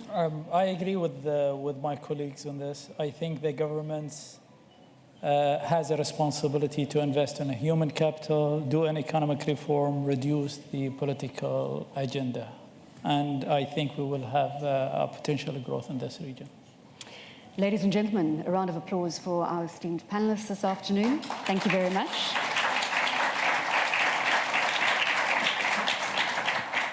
We're now going to, and there we have it, the reasons are for hope, and we're ending on this positive note: achievement of negotiated solution to the war in Yemen, renewed youth and civil society activism, we've spoken broadly about that, and the launch of a regional security dialogue in the Gulf. There we have it, that's your voice. Thank you very much, ladies and gentlemen. We're back on the stage with a special dialogue with the Deputy Prime Minister of Qatar. Also, he is the Minister of Trade. We'll see you shortly. Thank you. Great. Thank you. Thank you very much.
Ladies and gentlemen, please take your seat and leave the central corridor free. Thank you. We're going to start with next session. Thank you.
Ladies and gentlemen, thank you very much for joining us for this special dialogue. And the man of the hour is Sheikh Mohammed Abdulrahman Al Thani. He is the Deputy Prime Minister of Qatar and also the Minister of Foreign Affairs of Qatar. Thank you very much for your time. And of course, I'm joined by my esteemed colleague, Nicholas Pelham, Middle East correspondent at The Economist. And we're going to put His Excellency through his paces for the next half an hour. Your Excellency, I need to start with the viewpoint of where you as Qatar stand in terms of GCC relations. I've been privy to a number of discussions, as have most of the people in this room. The Foreign Minister of Egypt, the Foreign Minister of Saudi Arabia, have all been asked about Qatar and GCC. The blow-up of 2017, I bring it back onto the table. I'd like your voice to weigh in at this point. Well, first of all, I would like to thank you for inviting me here. Be delighted to speak today to the audience. Regarding your question about the situation of the GCC, what happened in 2017 was really a disruption for the region. And we believe the blockade of Qatar and the sequences of events after that has been affecting and undermining the security of our region, and it really didn't help in our collective effort as GCC nations. Now, in the recent weeks, maybe we have moved from a stalemate to some progress where there are some talks took place between us and specifically and Saudi, and we hope that these talks will lead to a progress where we can see an end for the crisis. What we are really looking at right now is really a forward-looking vision. We are not looking at behind. We have a lot of challenges that surrounding us. And Qatar always aim for a more stable region and more stable GCC, more united GCC. Nick? Thank you. So, Your Excellency, probably should express our commiserations for Qatar losing to Saudi Arabia 1-0 in the Arabian Cup, but you had some compensation perhaps that you did defeat the Emiratis.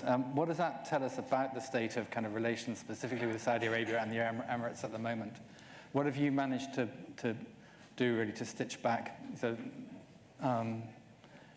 relations, and Can you tell us a little bit more about your meetings in Riyadh? Well, first of all, thank you very much for this compliment about our national team beating or winning against the UAE. And unfortunately, we lost yesterday against Saudi, but we wish them all the best. At the end, we believe that football and sports unites people, and we believe such a step is a positive step, that they are participating within this championship, which has been a very long standing tradition for the Gulf countries, where countries are coming together. Talking about the progress and what's happening right now, what I can tell you, given the sensitivity of the issue, we cannot elaborate much about it, but we are at least moving from the status of stalemate and the initial demands and all the discussion about the rationality in the 13s and the others, to more talks about forward-looking thinking is not, and those I cannot disclose officials who are they or what are the countries or the parties involved, but what I can say here that there are sequences of events took place under the Kuwaiti mediation, and His Highness the Emir of Kuwait, we are very thankful for him, as all GCC countries, for his continuous efforts and commitment in restoring the GCC. So just before Nick goes on there, so can we confirm, as the media reports are saying, that you were in Riyadh? Well, I told you I won't go into the details. There are several meetings took place in different countries, in different places, between officials, without disclosing the name of the officials who participated in these meetings. Fair point. Okay, so if we're looking forward, let's start with Iran. Clearly, there is a kind of position that other members of the GCC have towards Iran, which are not the case in Qatar. You have maintained your relations with Iran throughout. Are you now planning to kind of fall in line with the Saudis and with the Emiratis on Qatar and downgrade your on Iran and downgrade your relations with Iran, or perhaps even sever them as the Saudis have done? Well, in relation to Iran, first of all, we have to acknowledge that Iran is our neighbor, and we look at it differently than maybe countries who are here in the West or United States. We will remain having a relation of good neighborhood with them. We are sharing with them an interest, which is our gas field. We are sharing with them an interest of security of our borders and their borders as well. And when the blockade took place, Iran opened up for us and opened the airspace, and the Qatari people are very thankful for this move. Relating this to Qatar policy, would it change if there is a restoration in the Gulf? We don't see any correlation between the two steps. Qatar has been always with an independent foreign policy, and this foreign policy will remain independent, and we don't think that our internal or external affair will be subject for negotiation with anyone. We understand if there are some concerns of our neighbors, we are willing to discuss those concerns and to address them, but we are not going to talk about what should we do and what we shouldn't as a sovereign nation, and I don't think any sovereign country accept this. We believe that in one day, the entire region needs to talk to Iran. We need to restore stability in our region, and we believe that the dialogue will be the ultimate solution for what's happening, and the current tension is not in favor of anyone. And the other issue that that emerged this morning was that of political Islam, where again it's come up repeatedly that Qatar has been, the crucible for the Brotherhood and for other Islamist movements in the region. Do you think that you did back the wrong horse? And how is that going to change? There have been reports that the Brotherhood is going to be expelled from Qatar altogether. What is your response? Well, first of all, we disagree with the premise because Qatar has not been supportive for Muslim Brotherhood or political Islam, but this stereotype has been repeated now for a long time. We need to look at what Qatar really did with the countries, whether it's under political Islam leadership, Muslim Brotherhood leadership, or other leaderships. We have, for example, Tunisia. Muslim Brotherhood were in power. Qatar supported Tunisia after the Arab Spring.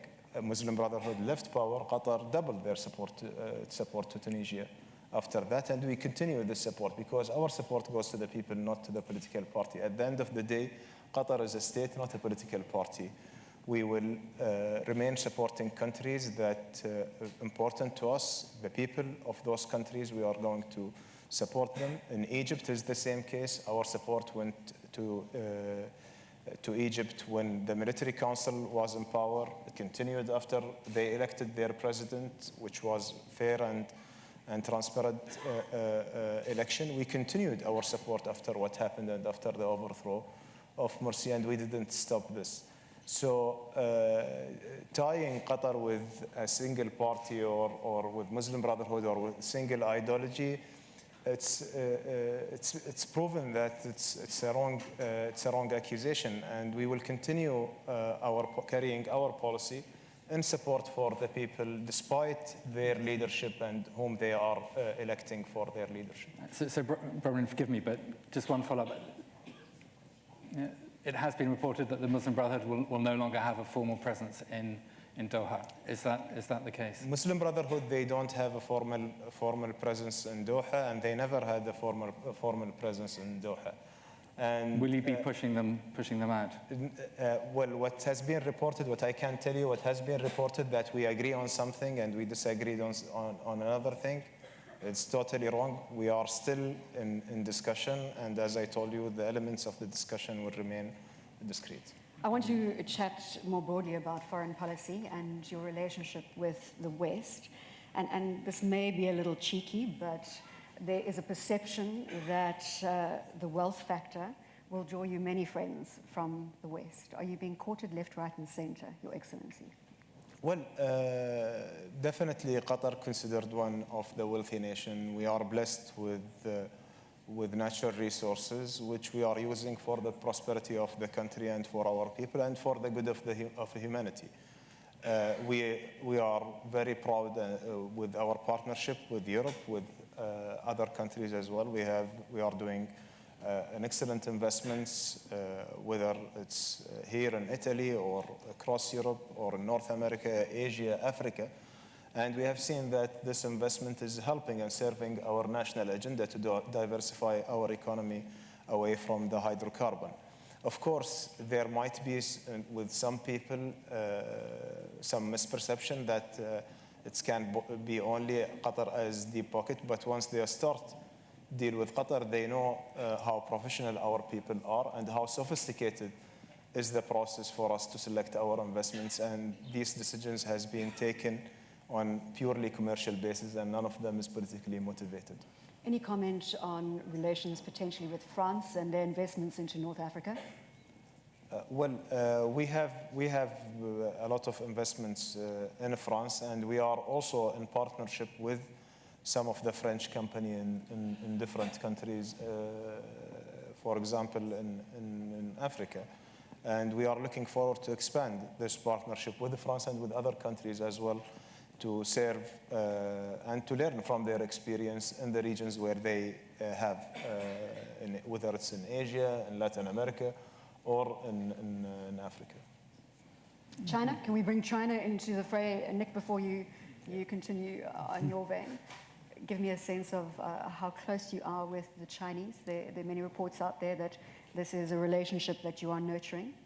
Well, our relation with China has been very good and very strong in the energy sector, especially. We are one of their sources of supplies for the LNG. We have very strong trade relationship also in the other sectors. There is a lot of Chinese investment in Doha, as well as Qatari investments in China. And we believe that China is one of the world power where Qatar will always work on building a relation and strong partnership with them. Can we come back a little bit to the GCC and look at the decisions which were taken before this crisis broke over imposition of VAT? Some countries have imposed VAT. Qatar has not. As part of your realignment back into the fold, will you now be imposing VAT in Qatar?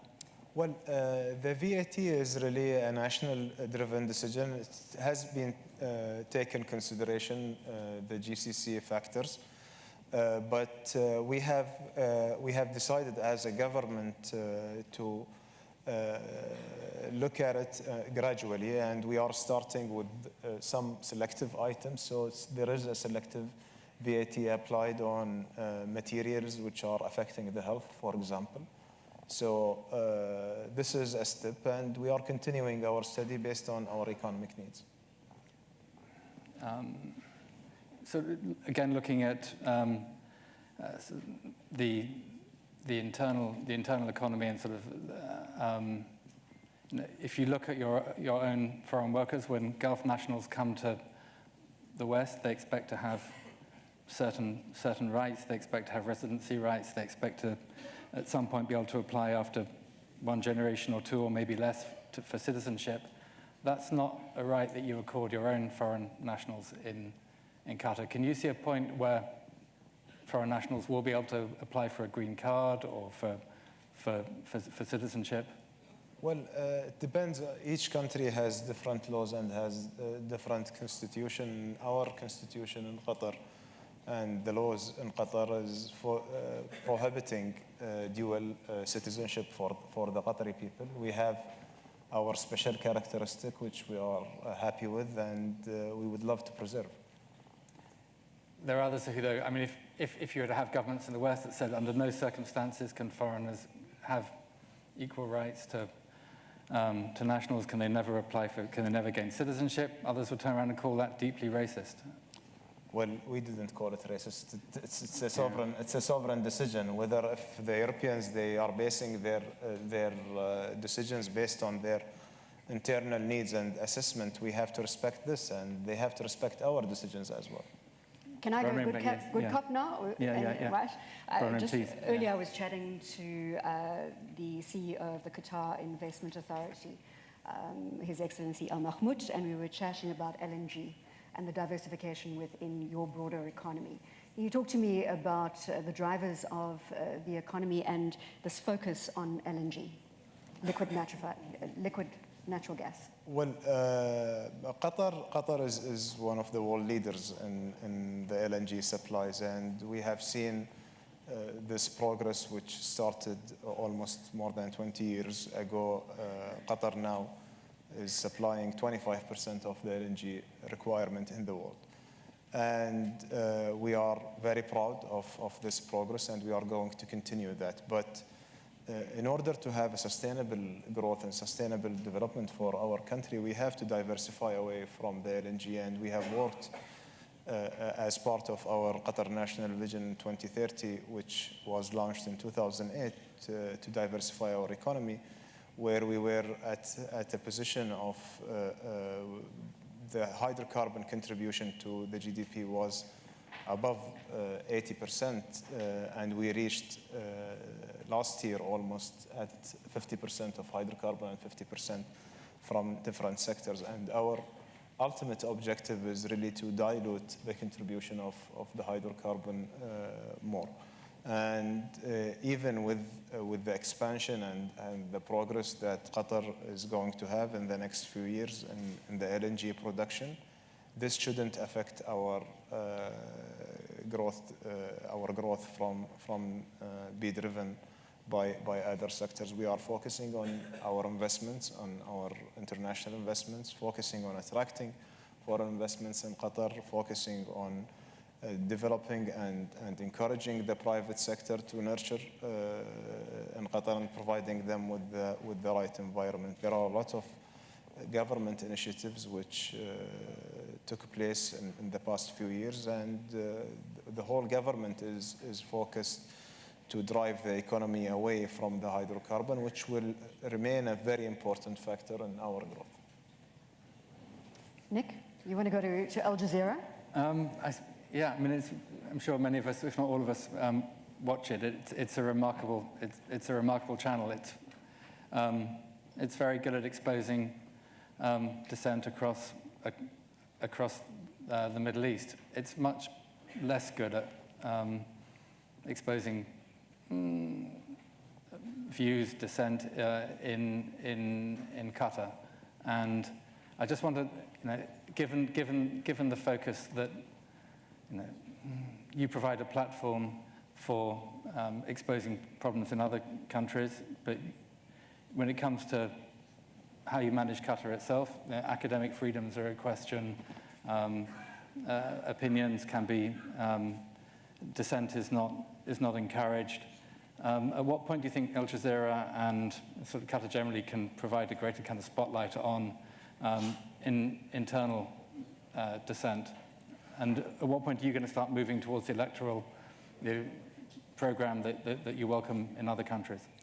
Well, first of all, Qatar has now took a long way in progressing and advancing freedom of academia and the freedom of expression, and I don't think that you can see other examples in the region, in the Gulf region, reaching to the same level of freedom. We know this is a long journey which took a lot of developed nations years and decades to achieve their ultimate objective. And in Qatar, we are the same of those countries. Speaking about Al Jazeera and your point about Al Jazeera exposing everything in the Middle East and except Qatar, Qatar has never been major things happening which is concerning to the region and concerning to the surrounding and never been reported in Al Jazeera. And any report, if you see it in international media outlet which worth being broadcasted on Al Jazeera, we have seen them there. I don't see the point where Al Jazeera is not exposing what's going on in Qatar. For example, when we had an issue with the laborers, it has been already in place in Al Jazeera. It's been aired on Al Jazeera, on all their outlets, and we have a discussion. There is always Qatari officials can speak to Al Jazeera to present the point of view of Qatar.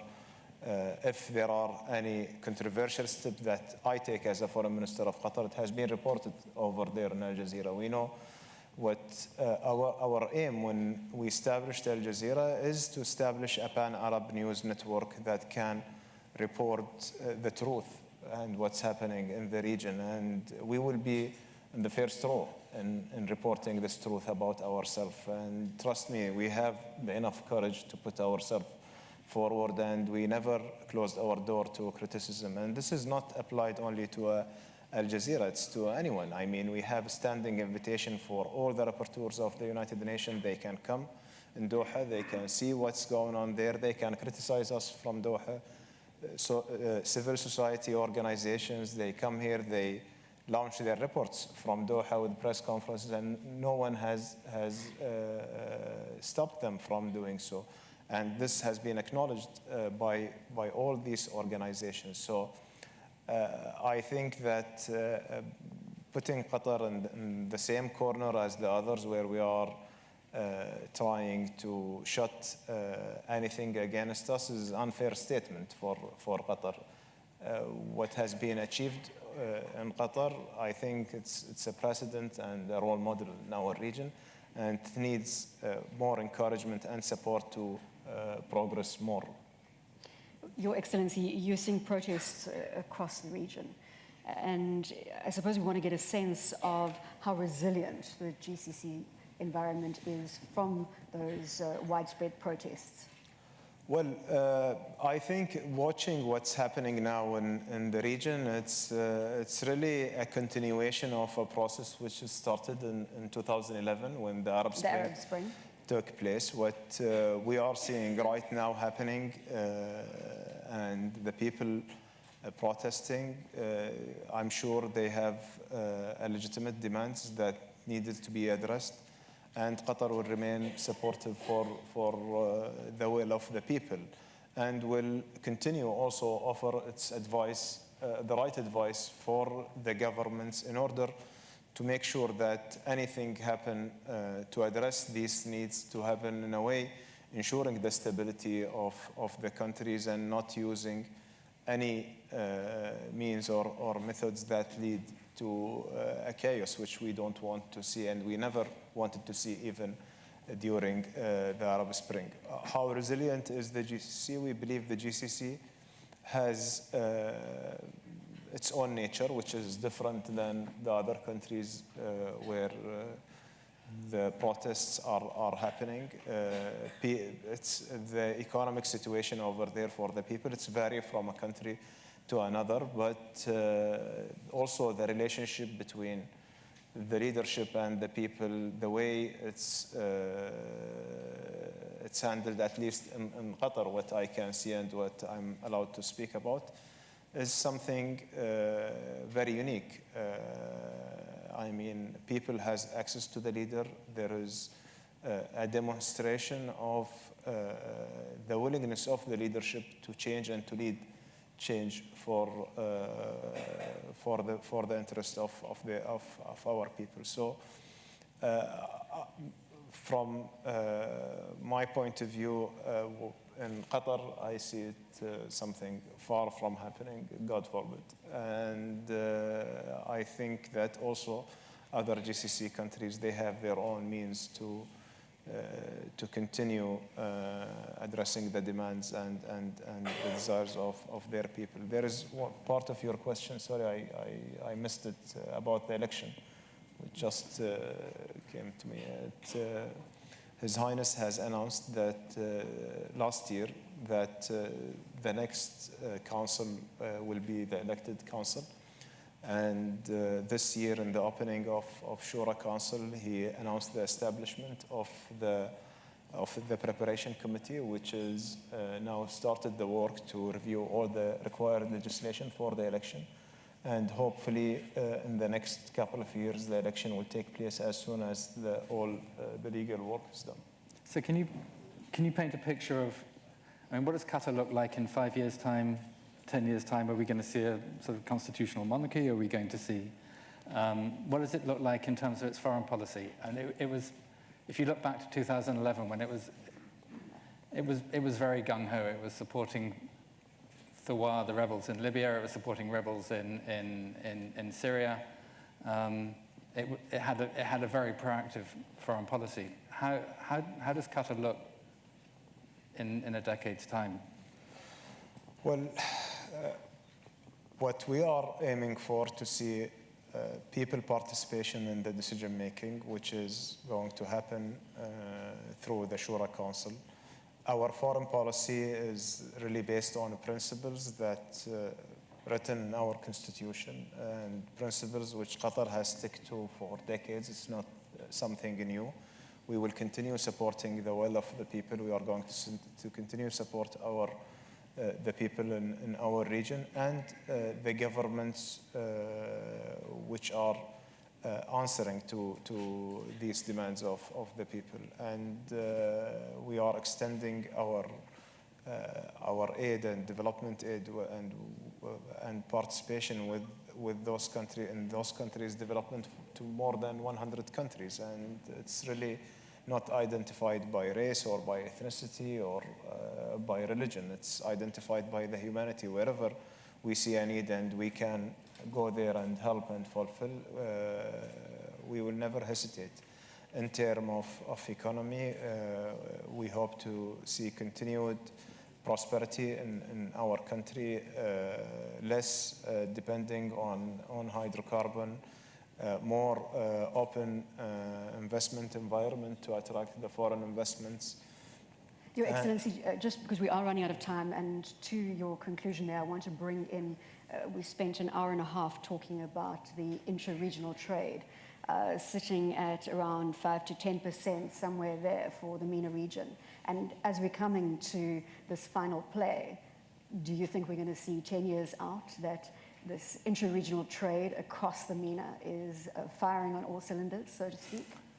Well, we hope that in order to have inter-regional trade, prosperity, everything, you need to have the shared security first. Otherwise, you cannot reach to such a level. And Qatar hope to see a regional security framework to come in place and bring all the players together in order to agree on a shared security principle to move to the next step of prosperity and inter-regional trade and develop the different areas of cooperation. Other than that, without shared security, I don't see any progress in any other front. Your Excellency, it's been a pleasure. Thank you very much. Could we have a round of applause for the Deputy Prime Minister of Qatar and Minister of Foreign Policy? Thank you very much. And Nick, thank you very much for sharing the stage. Thank you, sir. Thank you very much. Thank you. Great. Thank you so much, sir. Thank you. All right.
Ladies and gentlemen, please take your seat as we start the last session, and please leave the central corridor free. Thank you.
Ladies and gentlemen, His Excellency President Déby will be speaking in French, so if you need translation, please put your headset on, and I will also introduce him briefly in French. Excellency President, permettez-moi de vous... Your Excellency, Mr. President, allow me to extend a warm welcome to you on behalf of the organisers of this conference here in Rome. We are delighted to have you with us today. An African voice in a conference that focuses on the Mediterranean. And as you were telling me earlier, many African countries are Mediterranean countries, and certainly the country that you are president of is also, of course, affected by events in the Mediterranean, especially with respect to neighboring countries, particularly Libya. You have a long career, starting in the military, but you also had a long political career in your country. Chad now plays a key role as a stabilizer in the Sahel region. We will invite you to speak for 10 minutes or so, and then if you don't mind, I would like to have a short debate with you. Your Excellency, you can stand or sit as you prefer. I will stand.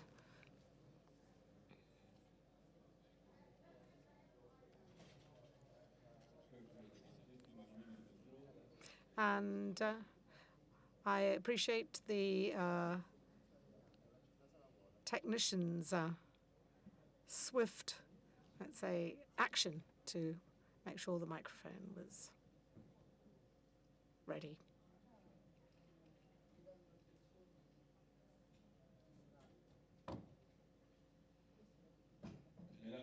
Ladies and gentlemen, dear delegates, ministers,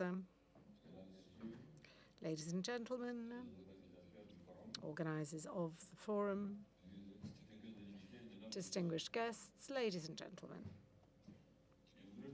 First of all, I would like to express my heartfelt thanks to the Italian government for having invited me to the 5th edition of the Mediterranean Dialogues. I'd also like to thank the government for the warm welcome and the excellent arrangements made since our arrival.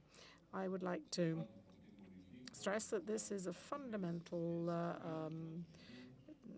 forum which deals with very topical issues, hence the presence of my country, which I represent, even though we're talking about the Mediterranean. I would like to remind you that a vast part of the Mediterranean is also African.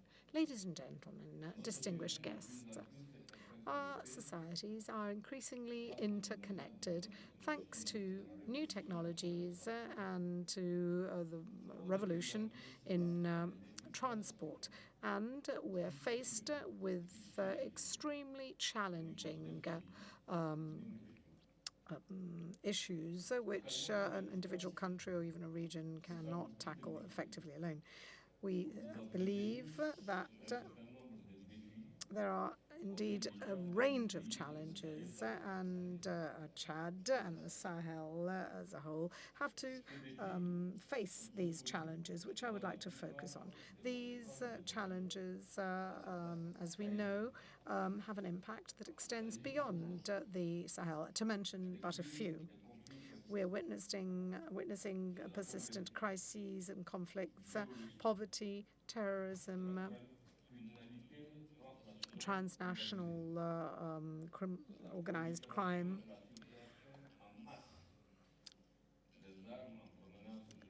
proliferation and circulation of huge amounts of weapons from Libya, which are used in unprecedented armed conflicts. To this, we must also add the devastating impact of climate change and the large-scale migration As I said, these are but a few of the challenges lying ahead.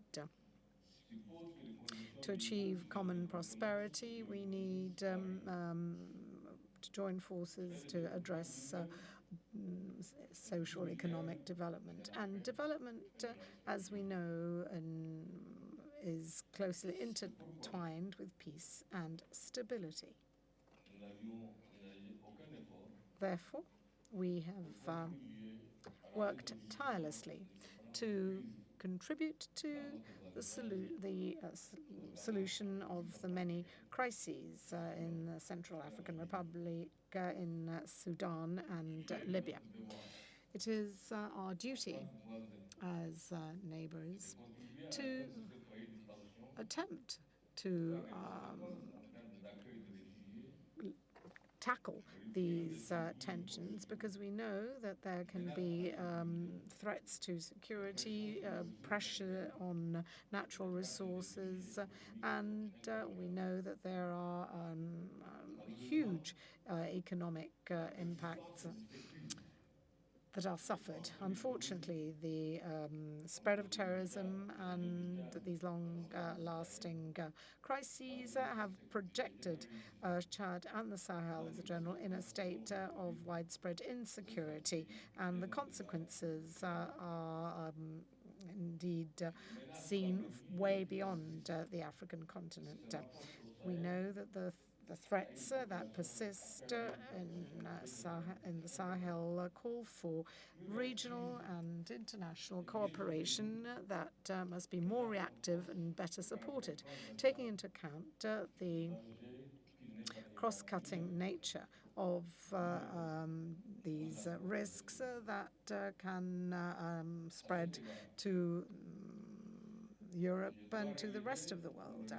In that respect, I must point out that when there are initiatives made in various parts of the Sahel, we know that there is a risk that there can be chaotic consequences, as we're seeing in Libya.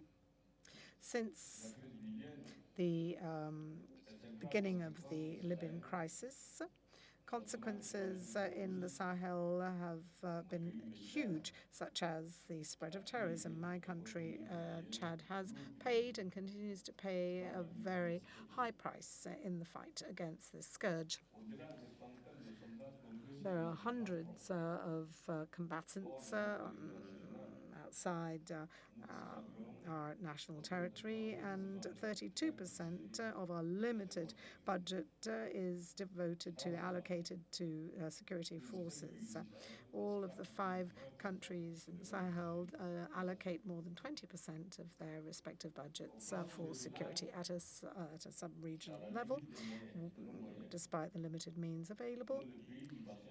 Countries in the basin, Chad and the Sahel, have in fact been determined to put together a joint multinational force in the Chad basin and the G5 joint force within the Sahel.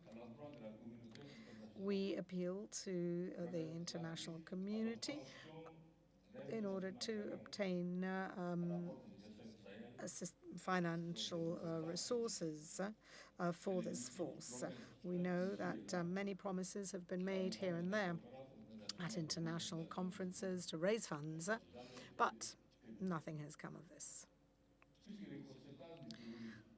Coming to the consequences of terrorism, we know that Europe and other regions of the world have been impacted by this, and therefore we need to review and reform the strategy to tackle this scourge. And we should recognize the leadership of the countries concerned, providing adequate support to these countries for their comprehensive efforts, and Chad, of course, is amongst them. With respect to the mobilization of forces and troops, our countries actually do not necessarily need to be, let's say, governed in this process, because this can lead to complications. I would like to once again call on all of our partners, none excluded, inviting you to support us rather than tell us what we should do with regard to security and with regard to development.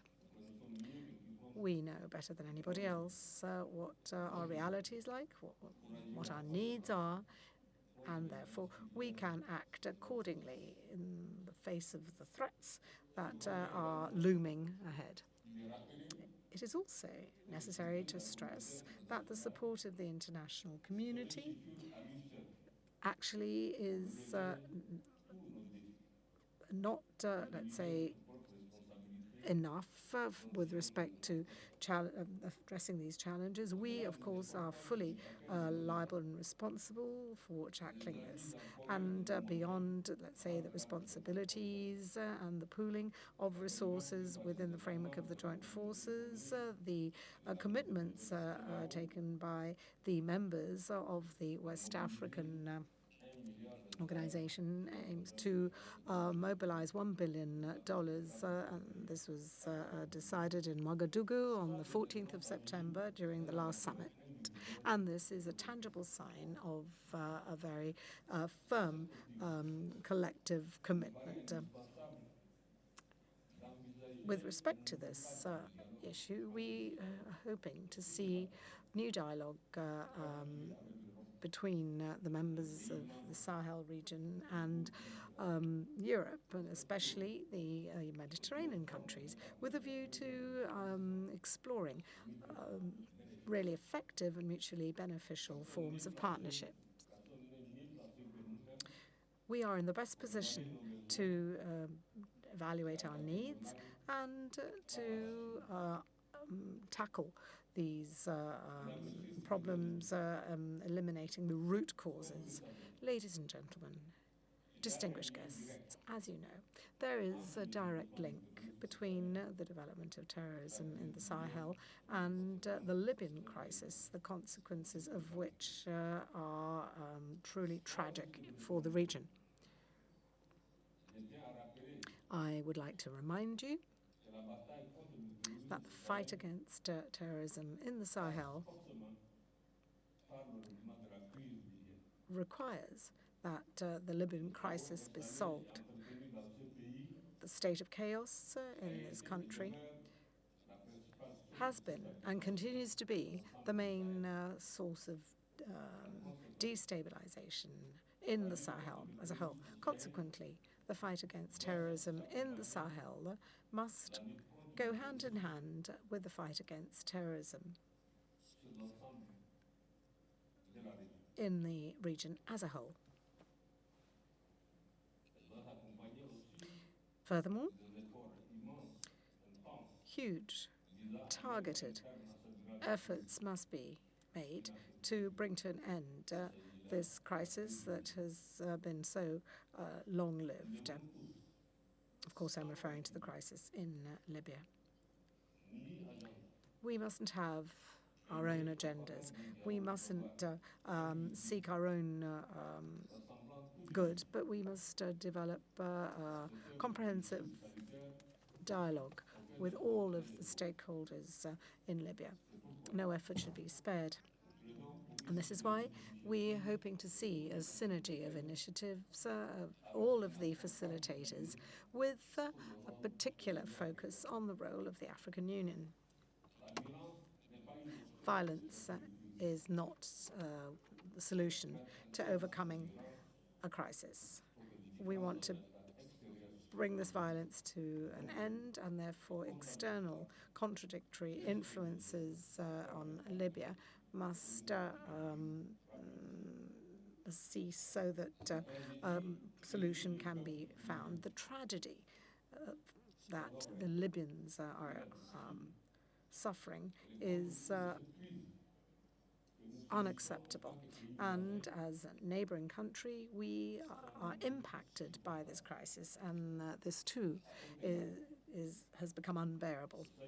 In that connection, I would like to welcome the initiative of this forum with respect to holding a ministerial summit on Libya, knowing full well that in order to solve this crisis, the Libyan stakeholders must address the issue. And I call on my brothers so that we can work together so as to stop this self-destruction.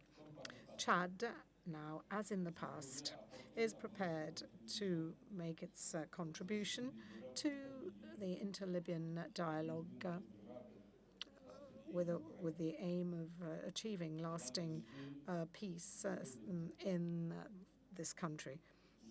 Ladies and gentlemen, distinguished guests, underdevelopment and its corollary, poverty, favor the spread of ideologies that look to the past. And therefore, we have to focus on economic opportunities as a lever with targeted sustainable investments in order to offer young people job opportunities. And in this regard, it is important to stress the urgency of implementing the commitments and pledges that have been announced. And at the 2017 African Union Summit in Abidjan on the mobilization of public and private resources to invest in Sahel and in Africa, we have to continue this process. Important investment is to target value-added sectors. And this has a huge potential to generate employment, such as agribusiness, agriculture, energy, the digital sector and infrastructures, and this fosters a process of lasting development so as to ensure structural growth in Africa. The growth of the investment opportunities in the sectors mentioned above can surely and truly propel forward the region. Ladies and gentlemen, we have to also consider the issue of migration. Nobody is willing to leave his or her own home if there are adequate conditions in place. And therefore, we have to consider the huge economic potential in Africa. And I would like to add that I would not be surprised if in the future Africa were to become the, let's say, destination of migration. And therefore, we have to work together with Africa countries to do everything we possibly can in order to avoid, let's say, the negative impact that could arise from massive transnational flows. Thank you very much for your kind attention.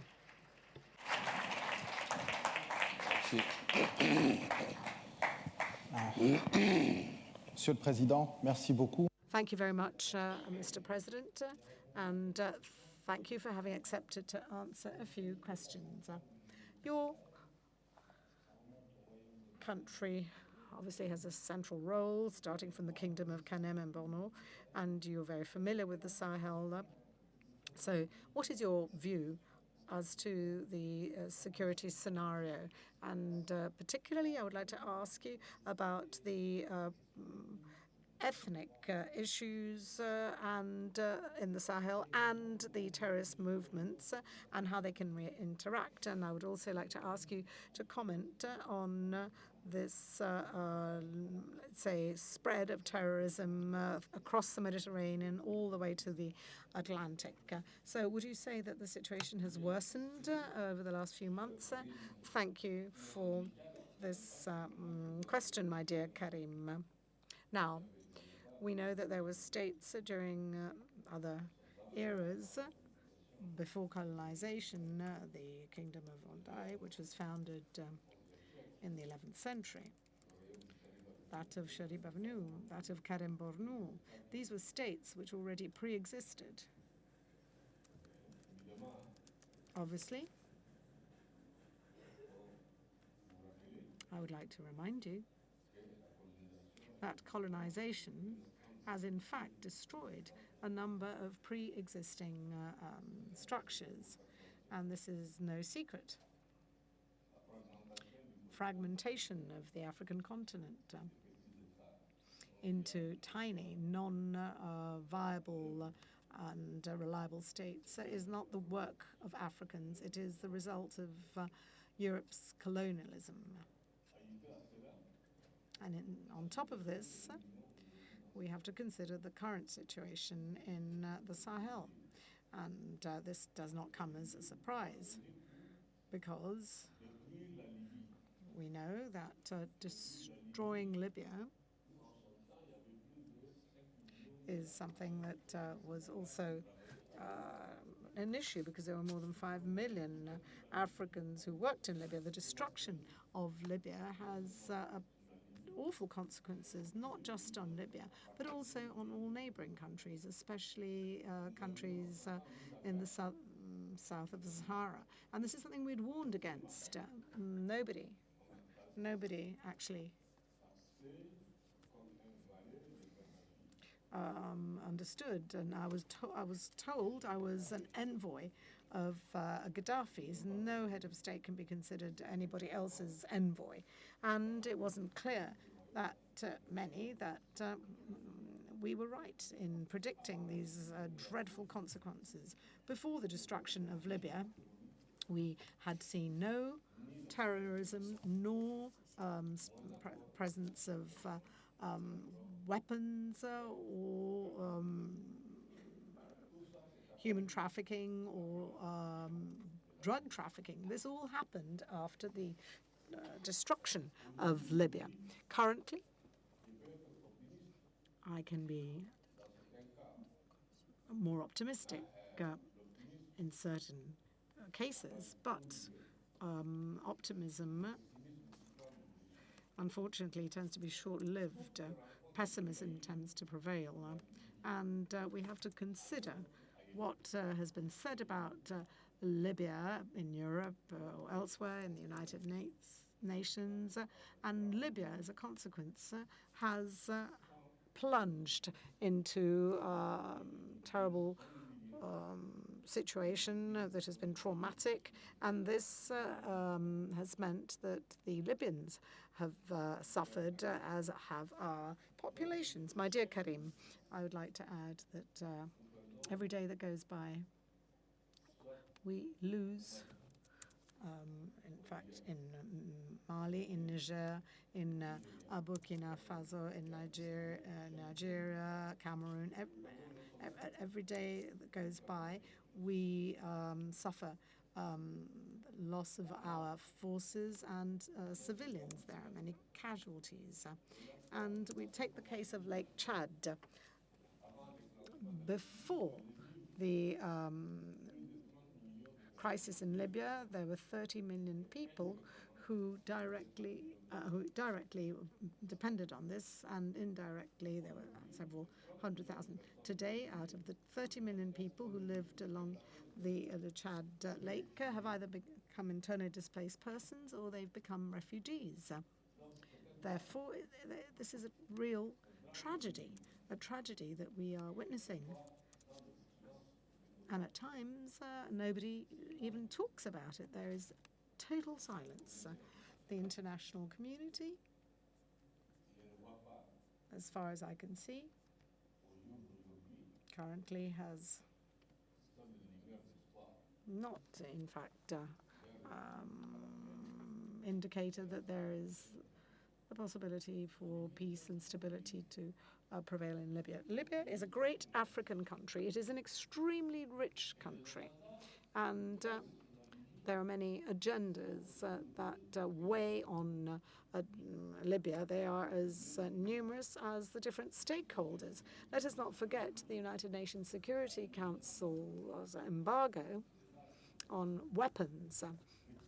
But who is actually abiding by this UN Security Council resolution. We see aircraft, boats, we see weapons being shipped to Libya. Consequently, if this continues, there will be no end to the war. There will be neither winners nor losers in Libya. And after what we've seen in Tripoli, don't believe that controlling Tripoli is a sign that the war is over. And we have to look at what could happen after that. The war is not over. Thus, the solution is not a solution that envisages all these different agendas. I mean, in these meetings, one can speak on behalf of Libya, but in actual fact, there are agendas in Libya, and terrorism will continue to spread. There won't be peace, and Libya is where terrorism began. It is the incubator of terrorism, I would say, Libya. So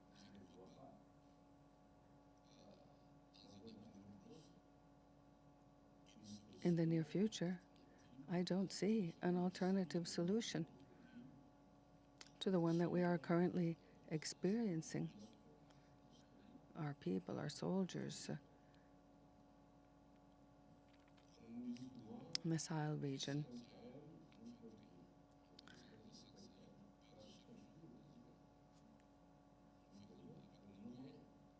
So we are forced to make ends meet with the very limited means that we have available.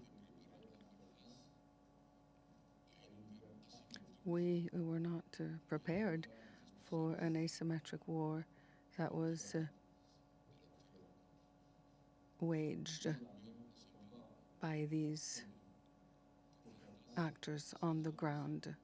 We are not able to face up to this kind of asymmetrical war.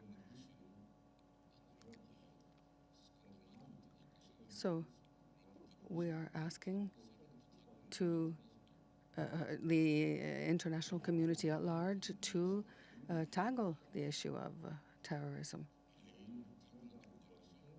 A coalition was established in the Middle East in order to fight terrorism in the Middle East. In the Sahel, there is sand, and that is why nobody is interested in this area. No one is interested in the Sahel. And they say to me, do what you can with the means that you have. So we have to deal with these issues, with terrorism. We know that they will continue to spread unless the international community takes action.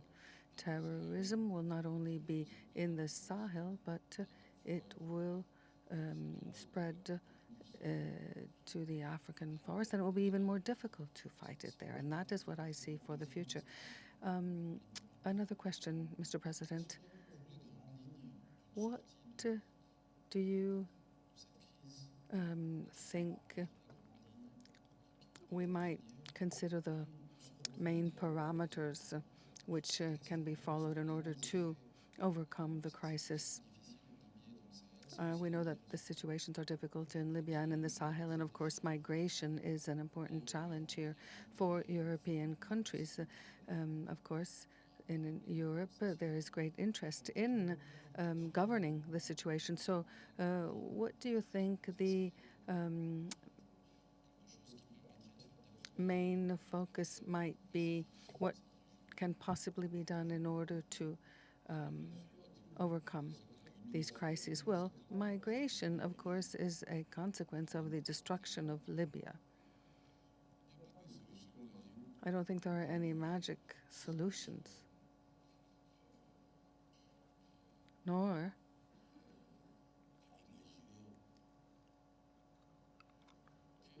is it easy to imagine a solution. As I said, there are many hidden agendas revolving around Libya. A European agenda, an Arab agenda, or even others. People have to withdraw and leave Libya. They are able to find solutions for their problems. But no one is interested in the Libyans and in the destruction of Libya. What they are interested in are economic issues. It's an economic agenda because of all the barrels of petroleum, of oil that are produced in Libya. They're not worried. They're not concerned about the people dying or about their plight. So I don't see any solution as long as those hidden agendas are there. Can those actors let go of their own agendas? Can they possibly agree on only one agenda, which would require stability to be restored in Libya? Mr. President, thank you very much for your contribution to our dialogues. I do believe our participants have grasped the link between the Mediterranean, which is the main theme of this conference, and what is happening in your region, in the Sahel region, and in Africa overall. Thank you. Merci beaucoup. Merci, Pierre. C'est un grand plaisir. Merci.